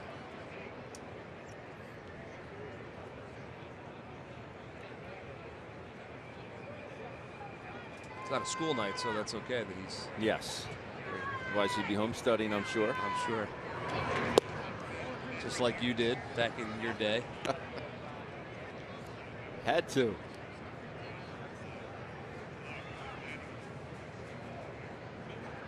Son of 2 school teachers, you sure did. Oh, yes. 1-0 pitch. Line drive down in the left field corner. That's going to be extra bases. One hops off the wall. Prado is going to cruise into second, and that's a 2-out double for Martin Prado. And the Marlins have a runner in scoring position here in the top of the 11th. Exactly the reason why you don't see a shift on Martin Prado. Double to right center. He does it all. Now double down the line. No shift. You can see there. And that's what happens when you have guys that use the whole field. Guys that have high batting averages flat out use the whole field. We were in Minnesota earlier this season. Joe Mauer, everybody was straight up as could be. Yeah. You can't pitch to him. It's tough to defend. So Christian Yelich is the batter, but he will not get to face Luis Garcia, as they're going to put him on intentional walk and have him face the right-hander. Have Luis Garcia faced a right-hander, Marcell Ozuna. Base open down there at first. You might say, why are you intentionally walking a guy that's 0 for 5? Because he's Christian Yelich. And certainly can do damage. Although Marcell Ozuna's no picnic either. No. But yeah, righty lefty, righty righty. So you'll put Christian Yelich on and take your chances with the free swinging Marcell Ozuna. So runners at first and second with 2 outs here in the 11th. Phillies pitching has been good tonight. Miami just 2 for 12 with runners in scoring position. They've left 12 men on base so far in this game. Luis looking to make it 2 more.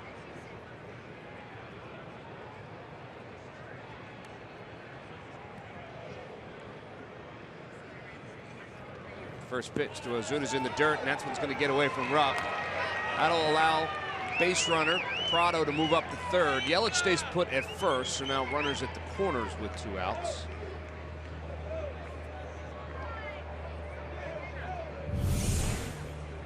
Cameron does everything he can. And it's not terrible. Yes, a wild pitch would score Prado, but it's not terrible in the sense that if there is a ball in the hole, either to the left or right of Freddie or Cesar, they still have a force play at second base and eliminate that run with 2 outs. Throw over and Yelich is back. So say there's a deep ball in the hole to the right of Freddie, where he knows he cannot get Ozuna at first base. Right. Maybe be able to do a jump throw to second base and get Yelich there. Yeah. And with 2 outs, not as detrimental, but right.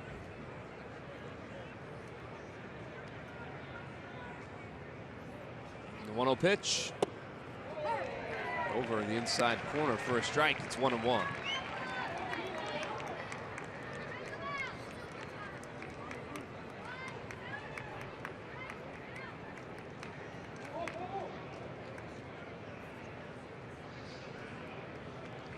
Yelich leads off first. Prado off third. And that pitch is over for a strike. It's now 1-2 to Marcell Ozuna. So Garcia is a strike away from seeing his way through this. These young men. That's what they're pulling for.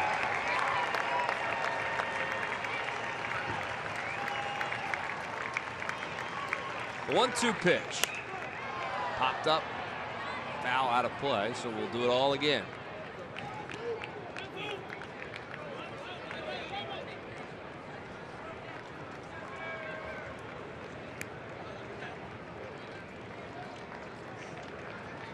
Here's Prado over at third. Yelich over at first. Garcia from the stretch. The 1-2 pitch. In the dirt. Nice job by Cameron Rupp. It's 2-2. All right, Cam.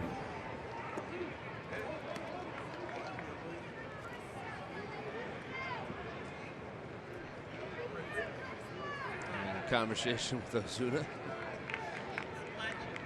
Cam's a funny guy.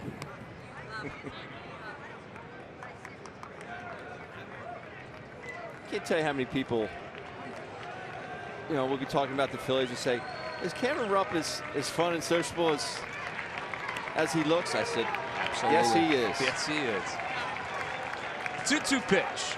Inside for a ball. It's 3-2. So the count is full now to Marcell Ozuna.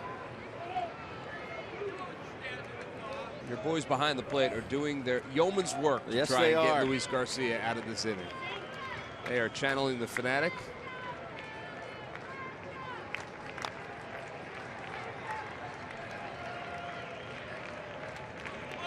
Gotta keep it down and away here. 3-2 pitch. It's going outside for a ball, and he walked him. So bases are loaded, and that'll bring up Chris Johnson.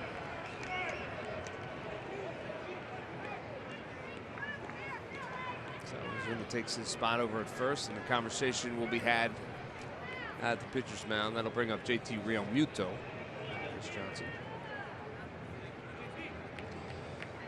I have to follow the arrow from the one part of my scorebook to the other.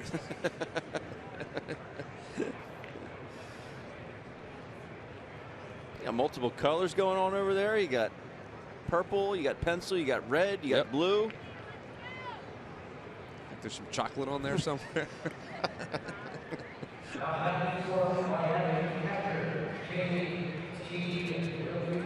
So JT Realmuto is the batter with bases loaded, 2 outs here in the top of the 11th. All tied up at 3.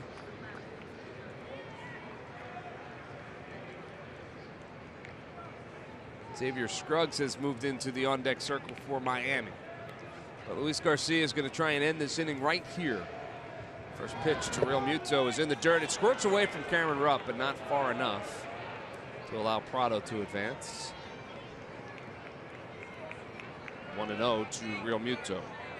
This all started with 2 outs. Yeah. Yeah, first 2 batters in the inning, fly out, ground out. And then you had the double by Martin Prado. Christian Yelich, intentional walk, and then a walk to Marcell Ozuna. That's where we stand. So 1-0 pitch. Beats it foul. Hit a sink on that 96-mile-an-hour fastball. We all have seen it over the past couple of years. Luis Garcia has good stuff. As long as he can harness it, he can be effective.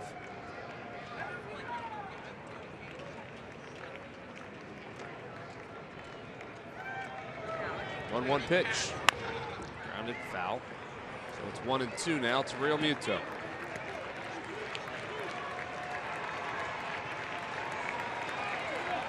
The fans still here at Citizens Bank Park are on their feet. Well, some of them. Those guys are. Were. They are.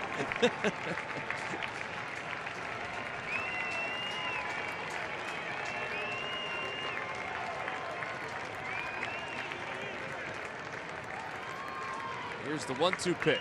Swing and a miss. He got him. JT Realmuto goes down swinging, and Luis Garcia gets out of the inning. No damage done here in the 11th. So we'll head to the bottom of the 11th. Phil's with another chance to win this one. There you see. Good pitch from Luis Garcia. And he leaves them loaded. We'll head to the bottom of the 11th, all tied at 3.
Inside that dugout when this game got underway. There were.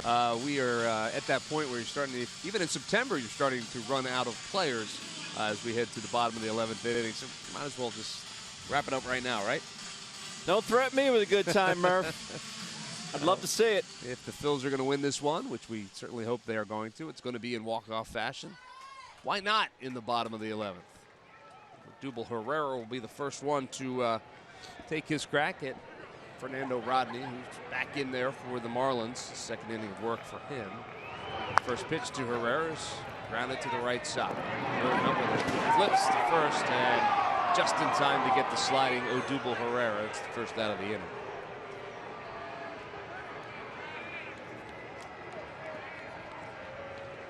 I know he does that all the time. I just don't like to see it. I don't like to see it only because I'm afraid one of these times he's not going to get back up.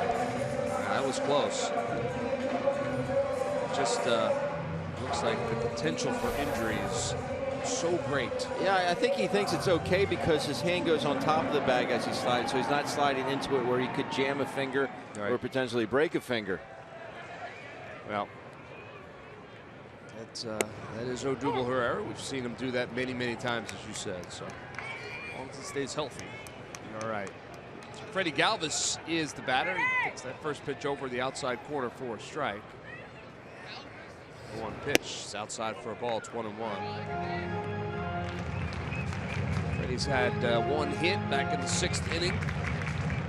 1 for 4 tonight.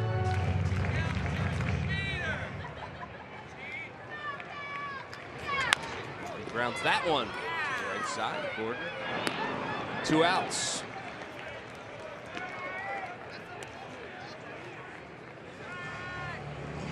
So Aaron Altair will have to be the hero here in the 11th if the Phillies want to get things done, or at least keep this inning going. It's just taking advantage of younger, aggressive hitters. Rodney has a great changeup. Everybody knows that, but he knows that these guys want to, potentially end a ball game. Want to rush out at a fastball. So just a veteran pitcher right there. Keeping them off balance. Keeping them guessing. So it's 0-1 to Aaron Altair. Pitch to him is a little bit low for a ball. It's 1-1. The Major League scoreboard, well, we're into the West Coast games at this point. St. Louis and San Fran.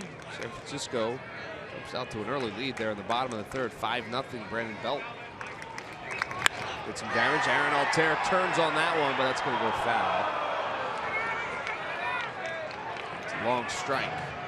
1-2 to Aaron Altair, but I like the swing. That ball got down there. I don't think it quite had the distance to get out of here, but it got down there in a hurry.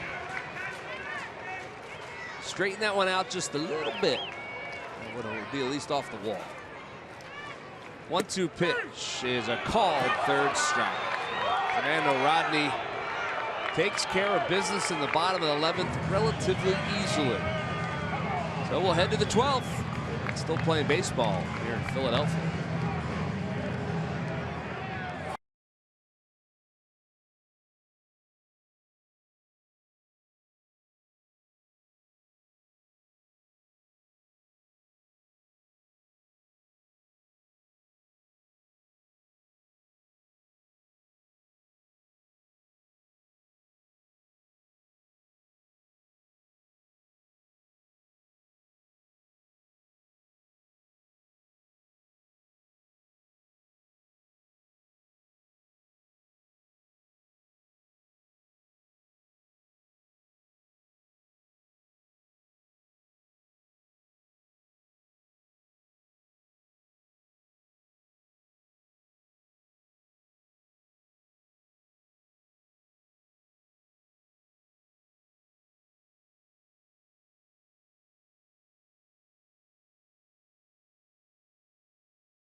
Well, we've had some good moments, and we've had some not so good moments from a Phillies perspective. Ryan Howard, well, he delivered one of the good ones, a solo home run that got the Phillies on the board. It seems like, well, it was hours and hours ago.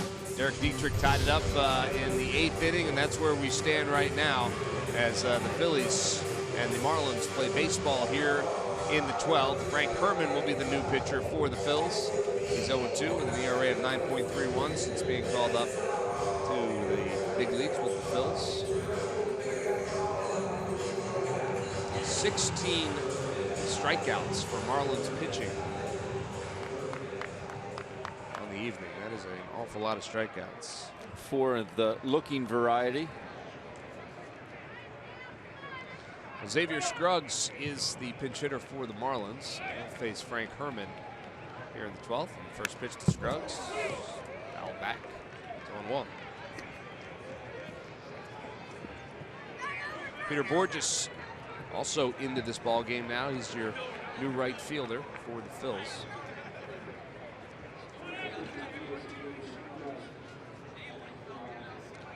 The 0-1 pitch to Scruggs. Ground ball to the left side. Blanco has it. 1 out.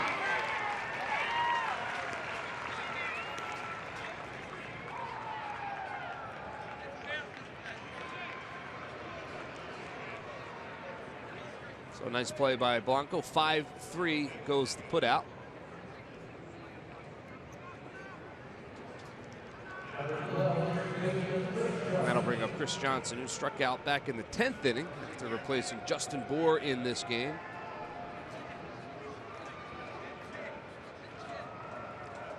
Ooh, that one is inside and hit him on the rebound. Hit him off Cameron's glove and then hit him on the shoulder, but able to get out of the initial pitch. So it's 1-0. It's Chris Johnson. That one's also inside for a ball. Frank just reminding him that he can pitch inside. Hey, game 2 of this series is almost today. Well, it's only 11:15, but yeah, tomorrow night, 7 o'clock, right here on CSN. Mike Schmidt will join us. Weekends with Schmidt. We look forward to that. There's 2 more games in this series before we bid adieu to the Marlins this year. Hot shot to Freddie Galvis, who slides and gets back up and fires across the diamond for the 2nd out of the inning.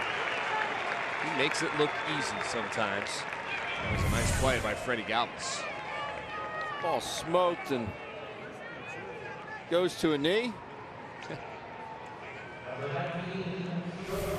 Whitey's just a spectator on that play. He's just a spectator. That's 2 outs. And that'll bring up Miguel Rojas, who also entered the game in the 10th and grounded out in his only at bat.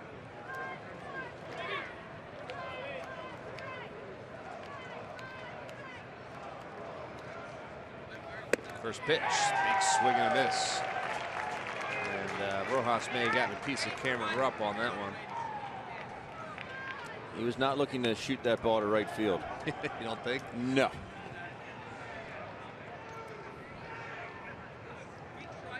Never liked the backswings, but you know it's not intentional. I'm surprised it doesn't happen more often, to be honest with you. But when it happens over and over, it's just, you get fed up to a point. Ground ball. A little bit easier play for Freddie Galvis that time, and just like he's been doing all season long, he takes care of business. 1, 2, 3 go the Marlins in the 12th. We're going to head to the bottom of the 12th. Is it walk-off time? We'll see.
Park. She's still awake.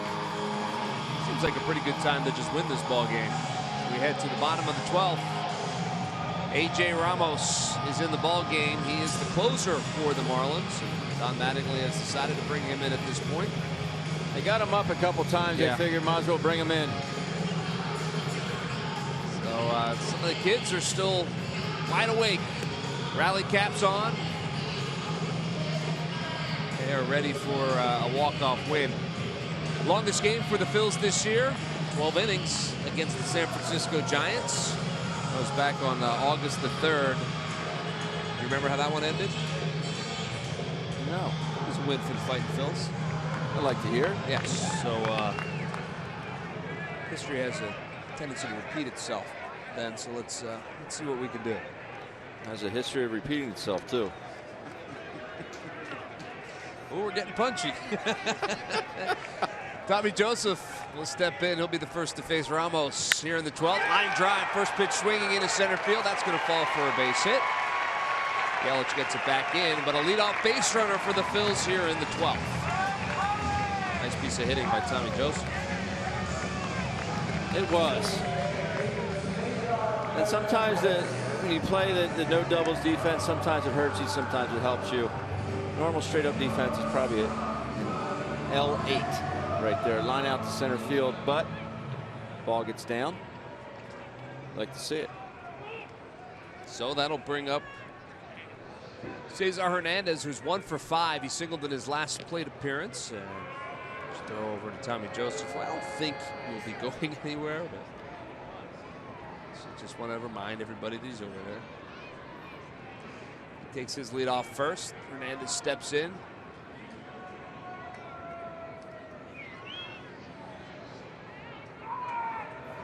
And he squares around a bunt. It's a foul. It's 0-1 to Cesar Hernandez.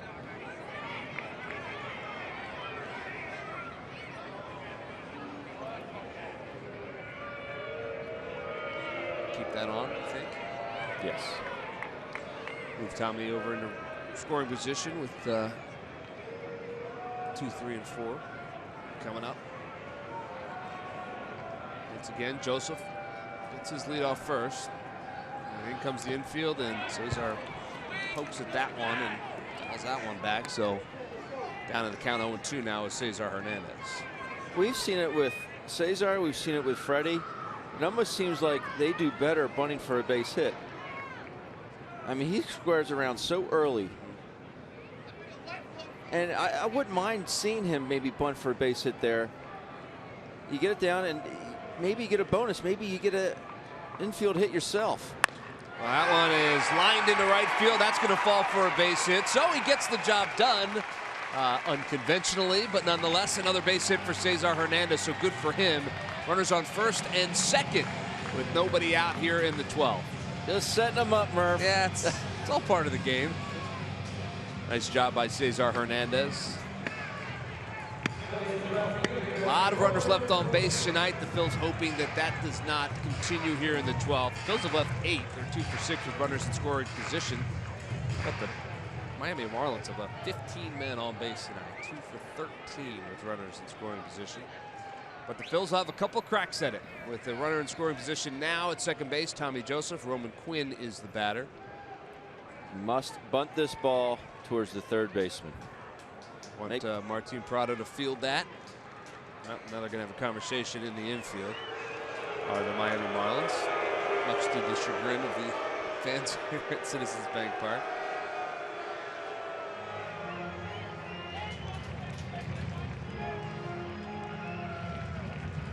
We have not seen, at least I don't remember seeing Roman Quinn have a chance to sacrifice yet since being up with the big club, but I gotta believe that he's one of those guys that should be a pretty good bunter. Hopefully he can show that right now. We have a catcher at second base, and Tommy Joseph. So he gets his lead. They're literally holding him on at second. Then D. Gordon leaves, and that ball is outside for a ball. It's 1-0. Wow, the old wheel play. D. Gordon started when Ramos was in his stretch. D. Gordon was playing second base as he was a first baseman. Yeah, the old wheel play. So the shortstop will make his route over to third base. Second baseman goes to first. And then you have these three crashing. So they're doing everything in their power to get the out at third base. You see Gordon doing it again, and he will sprint to first when it's time, and that one sails outside as well. It's interesting. A lot of teams have abandoned it because it doesn't always work, or it used to not always work. But they are crashing like I've never seen before. It's almost like with a 2-0 count, you have to let them swing away because they're so on top of you. And Tommy Joseph doesn't run that great. And there's the wheel around, and we're back, and Tommy Joseph is back. I assumed they were going to do that eventually. I mean, why not? If T. Gordon's going to straddle the bag over there at second. So I brought up Quinn's ability to sacrifice. Carl Graber gives me the note to 1 sacrifice in 71 games down at Reading. Only 1 opportunity to sacrifice, so hasn't done it a whole lot.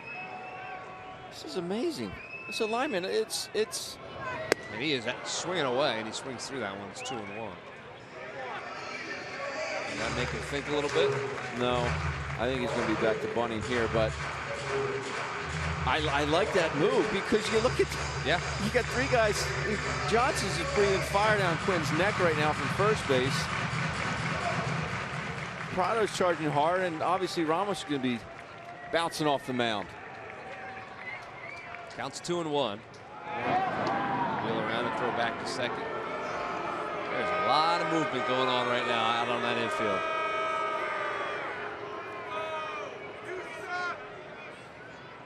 D. Gordon has a long way to go. If he gets it down, it's going to be a heck of a foot race. We might see that race after all. Yeah, really. Well, Gordon's going to get a slight head start, but we'll keep our eyes on it. Almost has this sign. Here's the 2-1 pitch. He wasn't bunting, and that one is out of the zone, so it's 3-1 now to Roman Quinn. There is so much going on. You got to believe that Ramos, it's hard to concentrate on throwing a pitch. Yeah. And he looks like he's trying to crash. You have to concentrate and make the effort at making a good quality pitch first. He looks like he's just trying to get rid of it and charge as hard as he can towards Roman Quinn. Here's the 3-1 pitch. And that one is popped straight up in the air.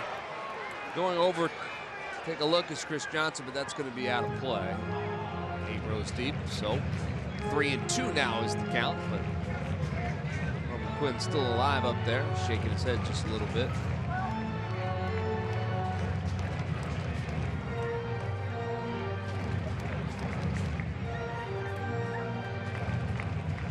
Runners on first and second, nobody out.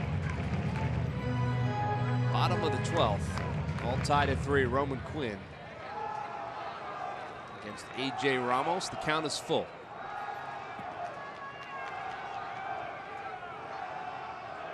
Three-2 pitch. Swing and a miss, and he got it. So a big strikeout for Ramos right there. That is the first out of the inning. And Roman Quinn unable to get the job done in that situation. So he'll pass it along to Andres Blanco. We'll see if he can pick up his teammate. Just need to find a way to get that ball on the ground somehow, some way. Well, that'll be Whitey's turn as he steps in.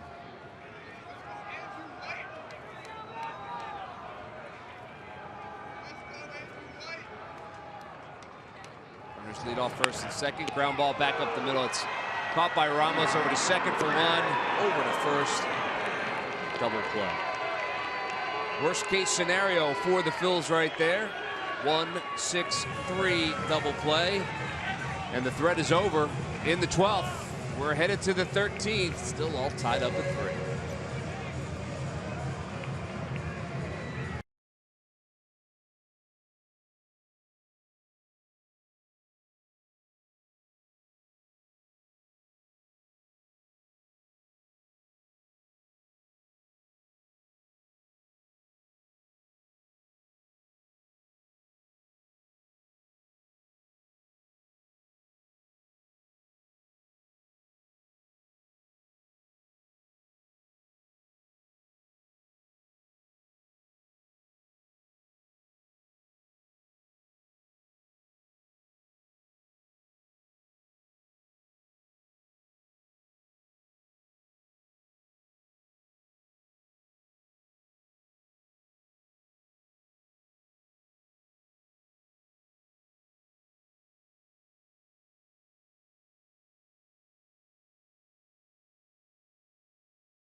they're still having a good time. Tied up at 3. 13 hits for the Marlins, no errors. Phillies 3 runs, 10 hits, 1 error. It is the longest game of the year for the Phillies as we head into the 13th inning. What better way to spend a Friday night, though?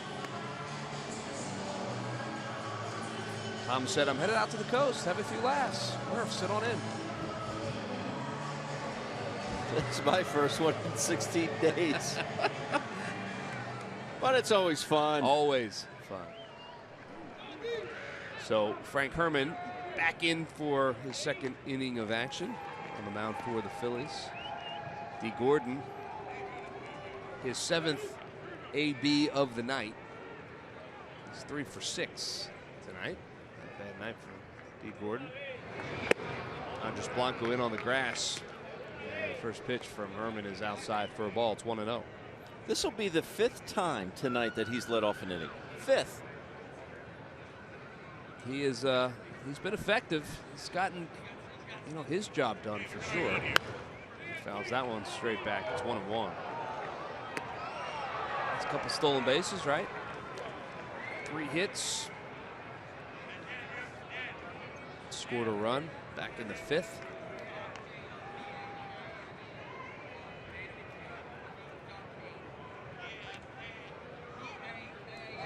One pitch. Bit high for a ball. It's 2-1.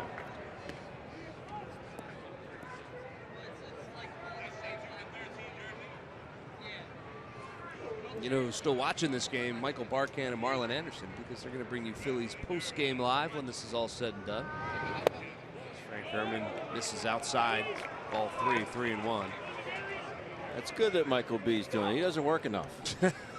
Yeah. He only has, what, 4 jobs or something like that? How that man does it. Sleep is overrated. 3-1 pitch. Foul ball. It's 3-2 now to D. Gordon. He's good at everything he does. Michael Barkan. He's the best. It's a full count to D. Gordon now. Frank Herrmann from the stretch. 3-2 pitch. Line drive, center field. Odubel Herrera got a good jump and closes the gap in left center and makes the catch for the first out. Right off the bat, Herrera saw that one. Here you see the longest game of the season we talked about. San Francisco. It was a mere 12 innings that game.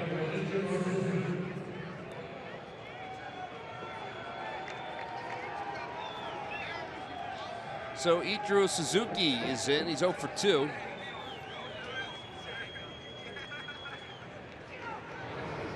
Entered the game in the 6th inning. He's played 2/3 of his own.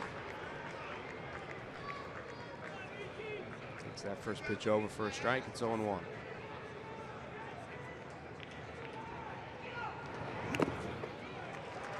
An awkward swing from Ichiro there. It's 0-2.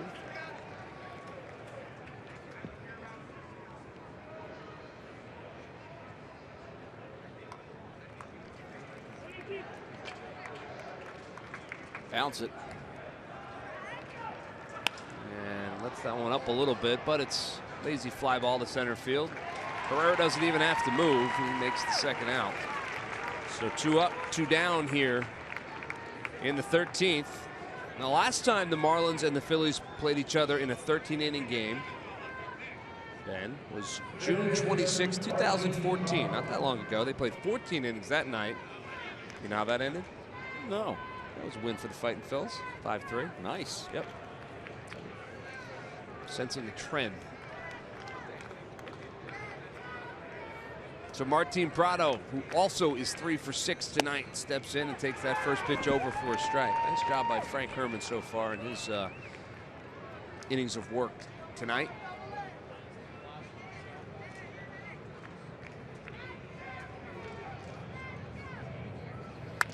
Ground ball, right side.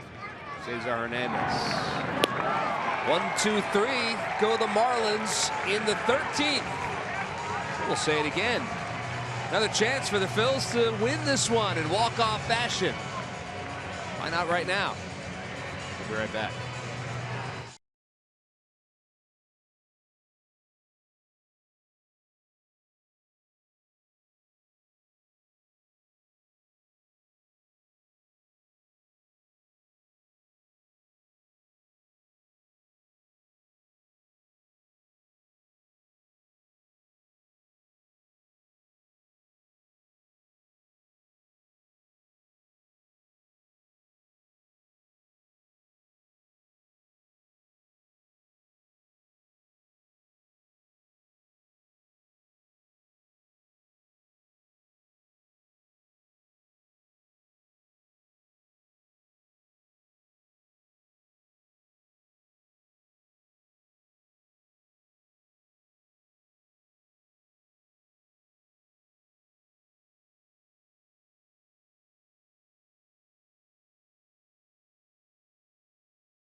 3 here at Citizens Bank Park.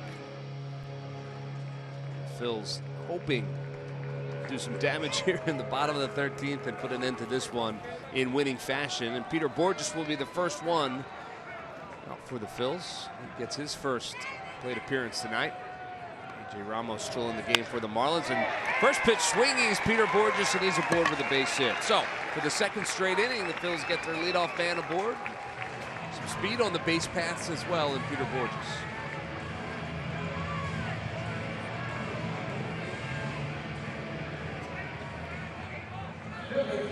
Being aggressive against AJ Ramos. That's the same thing that Tommy Joseph did last inning. Ramos has a very good slider. Fastball kind of straight. If you see something straight, jump on it. They've done that in the last 2 innings, so that'll bring up Cameron Rupp, 1 for 5. And he's around the bunt. That one went right at his head. Thankfully, got the bat on that. Fouls it off. See Cameron squaring around very often. You know, I'd like to see him get out there a bit sooner. Get that bat out in front of him a bit more. That is a tough pitch to bunt right there. So the count is 0-1 to Cameron Rupp. Borges gets his lead off at first. Not squaring that time, and that one sails outside, so it's 1-1.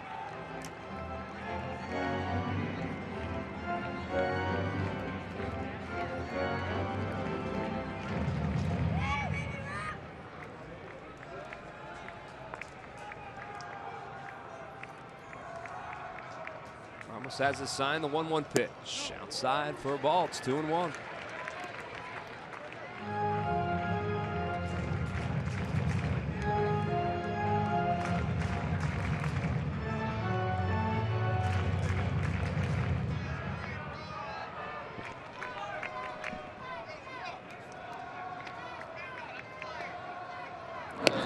Borges gets back. Borges not taking a particularly big lead. As fast as Peter Borges is, he doesn't steal a whole lot of bases. No.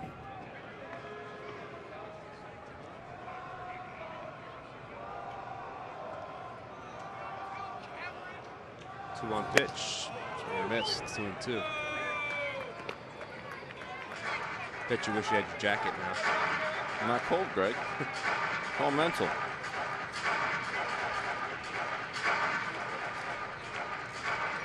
You get older, you get colder. That's what they say.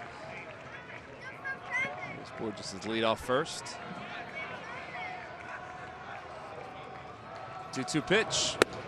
Swing and a miss, and he got him. So Cameron Rupp is a strikeout victim again. That's the first out of the inning.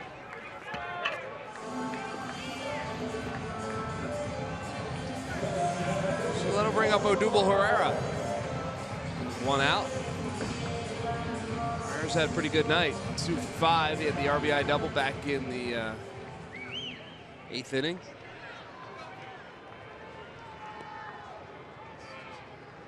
Sixth inning, the RBI double. Use another one right here as Borges leads off first with 1 out.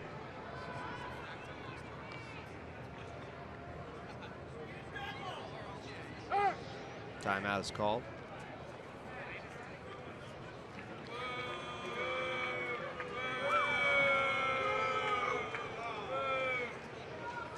Colton Murray starts to warm up for the Phils. Phillies bullpen. Doing some arts and crafts over there, are you? I'm trying to get these lines straightened out on my scorecard. I had to create another column down here, Murph. You're not going to need another column. I'm telling you right now. That one's over for a strike. 0-1 to Odubel Herrera. The announcement that pizza has been delivered to the press club. I think we just lost Carl. You might lose me here in a second.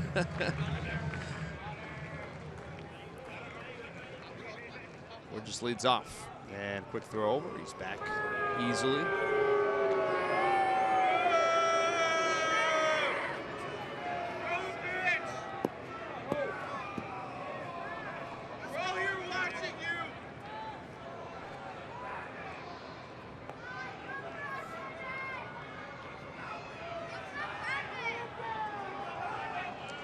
Fans giving Odubel some necessary cheering, and that one is dropped foul down the left field line. Giving him encouragement is what they were giving him. They were. Odubel's going to need a new bat.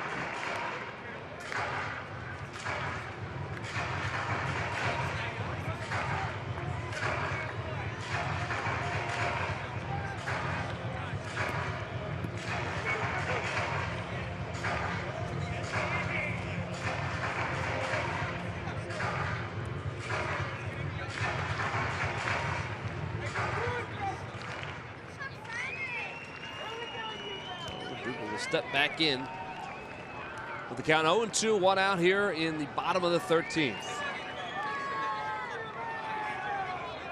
Borges. Two-step lead off of first. The 0-2 pitch. Oh, over his head. On the ground is Odubel Herrera. Look out. I wasn't watching the monitor. I was watching it live. And I just watching the playing the ball. I don't know how he got out of the way of that. I don't either. Gets his foot down and then everything else down. Thankfully, that didn't hit the bat. Yes.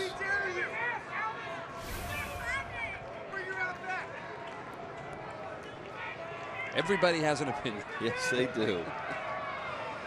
The count is 1-2 now to Odubel Herrera. And there goes Peter Borges, and that one is hit back up the middle, and Borges going to round second, come around the third. Juan Samuel is going to hold him at third, rightly so, but a nice piece of hitting by Odubel Herrera. And Peter Borges gets all the way to third. Runners at the corners with 1 out here in the 13th. And all the Phillies need now is a fly ball. I don't know if there was confusion between Rojas and Gordon. When it initially hit that ball, I'm thinking this is a ground ball to second base. I know Borges is in motion. No, that's just flat by Gordon. Yep.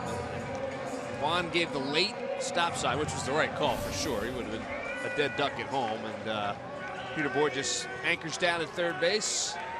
Runners on the corners. Don Mattingly is back out to the mound, and he's going to have at least a conversation with A.J. Ramos. Haven't seen anybody really warming up in the Miami bullpen, so this is going to be a strategy conversation, not a pitching change. It's going to be, who do you feel more comfortable facing? Freddie Galvis or Jimmy Paredes? Either first and third or bases loaded. I think it's a no-brainer. You put Freddie on here and bring them all in. Yeah. That's what I would do. Yeah, I would agree with you. Paredes is coming off cold off the bench, although he's been a pretty good pinch hitter for the Phils, at least of late. He's a guy that seems to put the bat on the baseball most of the time, but Freddie Galvis is an everyday guy that's been swinging the bat pretty good over the last couple of weeks. So we'll see what they decided. The conversation is over. I'm telling you, you drew all those new lines for nothing. And they will indeed put Freddie Galvis on and pitch to Jimmy Paredes. So, did your parents ever tell you don't put the cart before the horse? Probably.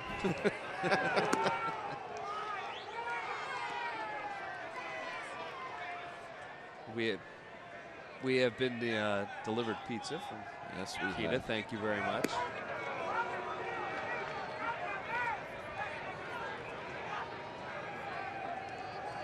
So Freddie Galvis will be aboard. The intentional walk. The winning run 90 feet away with 1 out. And Jimmy Paredes has a chance to be the hero tonight.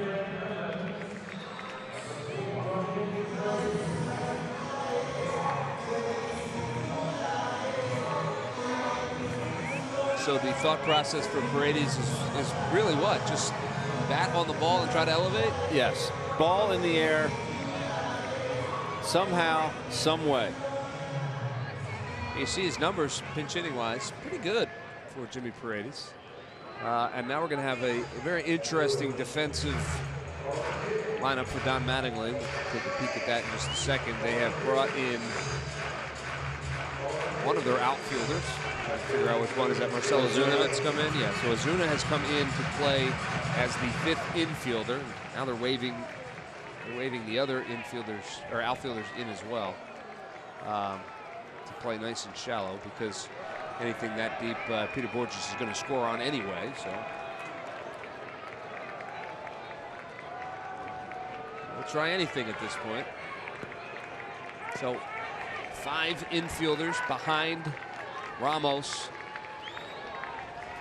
as he sets the pitch against Jimmy Paredes. First pitch to Paredes is a breaking ball. It's over for a strike. It's 0-1.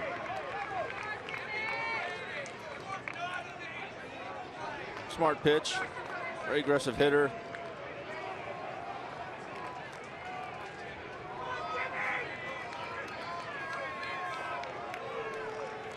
The 0-1 pitch outside for a ball. It's 1-1. 5 infielders for the Marlins, all of them in on the grass. Well, except for the first baseman, Chris Johnson. So really just a little poke of the bat could do the damage that is needed for the Phils. Everybody up on the rail waiting,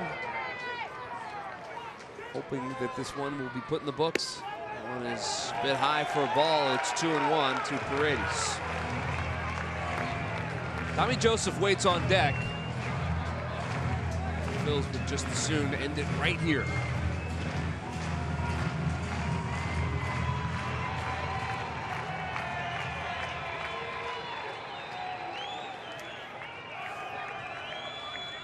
Two-one pitch. Big swing and a miss. It's 2-2. 91 mph there.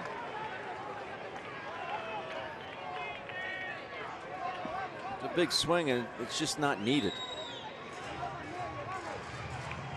Yeah. Just not needed.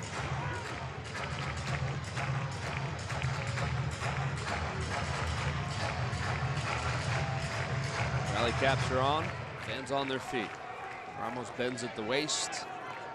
Gets his sign. Here's the pitch. Line drive, base hit. That'll do it. Jimmy Paredes with the base hit to score the run. Peter Borges comes across, and the Phils walk it off. And Jimmy Paredes is going to be run over by his teammates over by second base as they win it in the bottom of the 13th with a line drive base hit. Phillies come away a winner on a Friday night just before midnight. Make the adjustments, get the job done. Ball was smoked. Well done, Jimmy Paredes. Well done by the Phillies bullpen as well. Now they had their chances in extra innings, did the Phils, and they finally come through in the 13th to put this one in the win column. And it was a good win indeed. They'll win it 4-3. Jimmy Paredes, well, he escaped his teammates there for a little bit, but he's being mobbed at this moment. It was good to see all the base runners advance to the next base. Yes, isn't that good to see? Absolutely. Touch them all first and then celebrate, and that's what they did. And somehow Jimmy Paredes lost his jersey. But take another look, the game-winning hit out over the plate, and he knew it as soon as it came off his bat. The fist in the air. And you see he picks up the pace right here at the end to touch first base. What a feeling. Yeah. What a feeling. And, Ichiro comes up firing. Still has that great arm, but not needed. Not needed at all. And I mentioned that Paredes lost his jersey. I think we're about to learn how. In the scrum, he loses the jersey, and now he gets a chance to talk to our Leslie Goodell. Leslie? Yeah, we're a little wet down here. Just a little. It's violent down here too, by the way. But this is your second career walk-off. How sweet was it? It's awesome. It's awesome. It's awesome because, you know, we come in behind, and we got a tight game. It's a long night tonight, and I get the opportunity to go swing, and I feel amazing. You're looking at 5 infielders. Is that does it feel a little weird when you're standing at the plate? No. But when they said that, I said the center field, nobody on. I tried to put good contact to the middle. I get the base hit. They were a little rough with you afterwards. You're gonna getting beaten up by your teammates. It's supposed to be a good thing, apparently, right? No, coach. Sorry. It's supposed to be a good thing that your teammates are beating you up after the game. Yeah, because, look, no, because I talk about it. If somebody get the walk off, I'm ready to go. And it's not that they do to me. All right. Well, thanks for the early shower, and you can go ahead and get your shower. All right, Murph, back to you. Oh, everybody getting doused down there. Leslie, I feel like you should have seen that one coming. But that is a good way to win it for sure. And, yeah, Jimmy said I was going to give it to whoever got the base hit, so it's okay that they gave it to me. Peter Borges scores the winning run. Fans, well, they stayed to see a win, and they got a win. The Phils walk it off here in the 13th inning, the longest game of the season, but it ends in a win. It ends in a shower, an early shower for Jimmy Paredes. We'll be back to put a wrap on it right after this.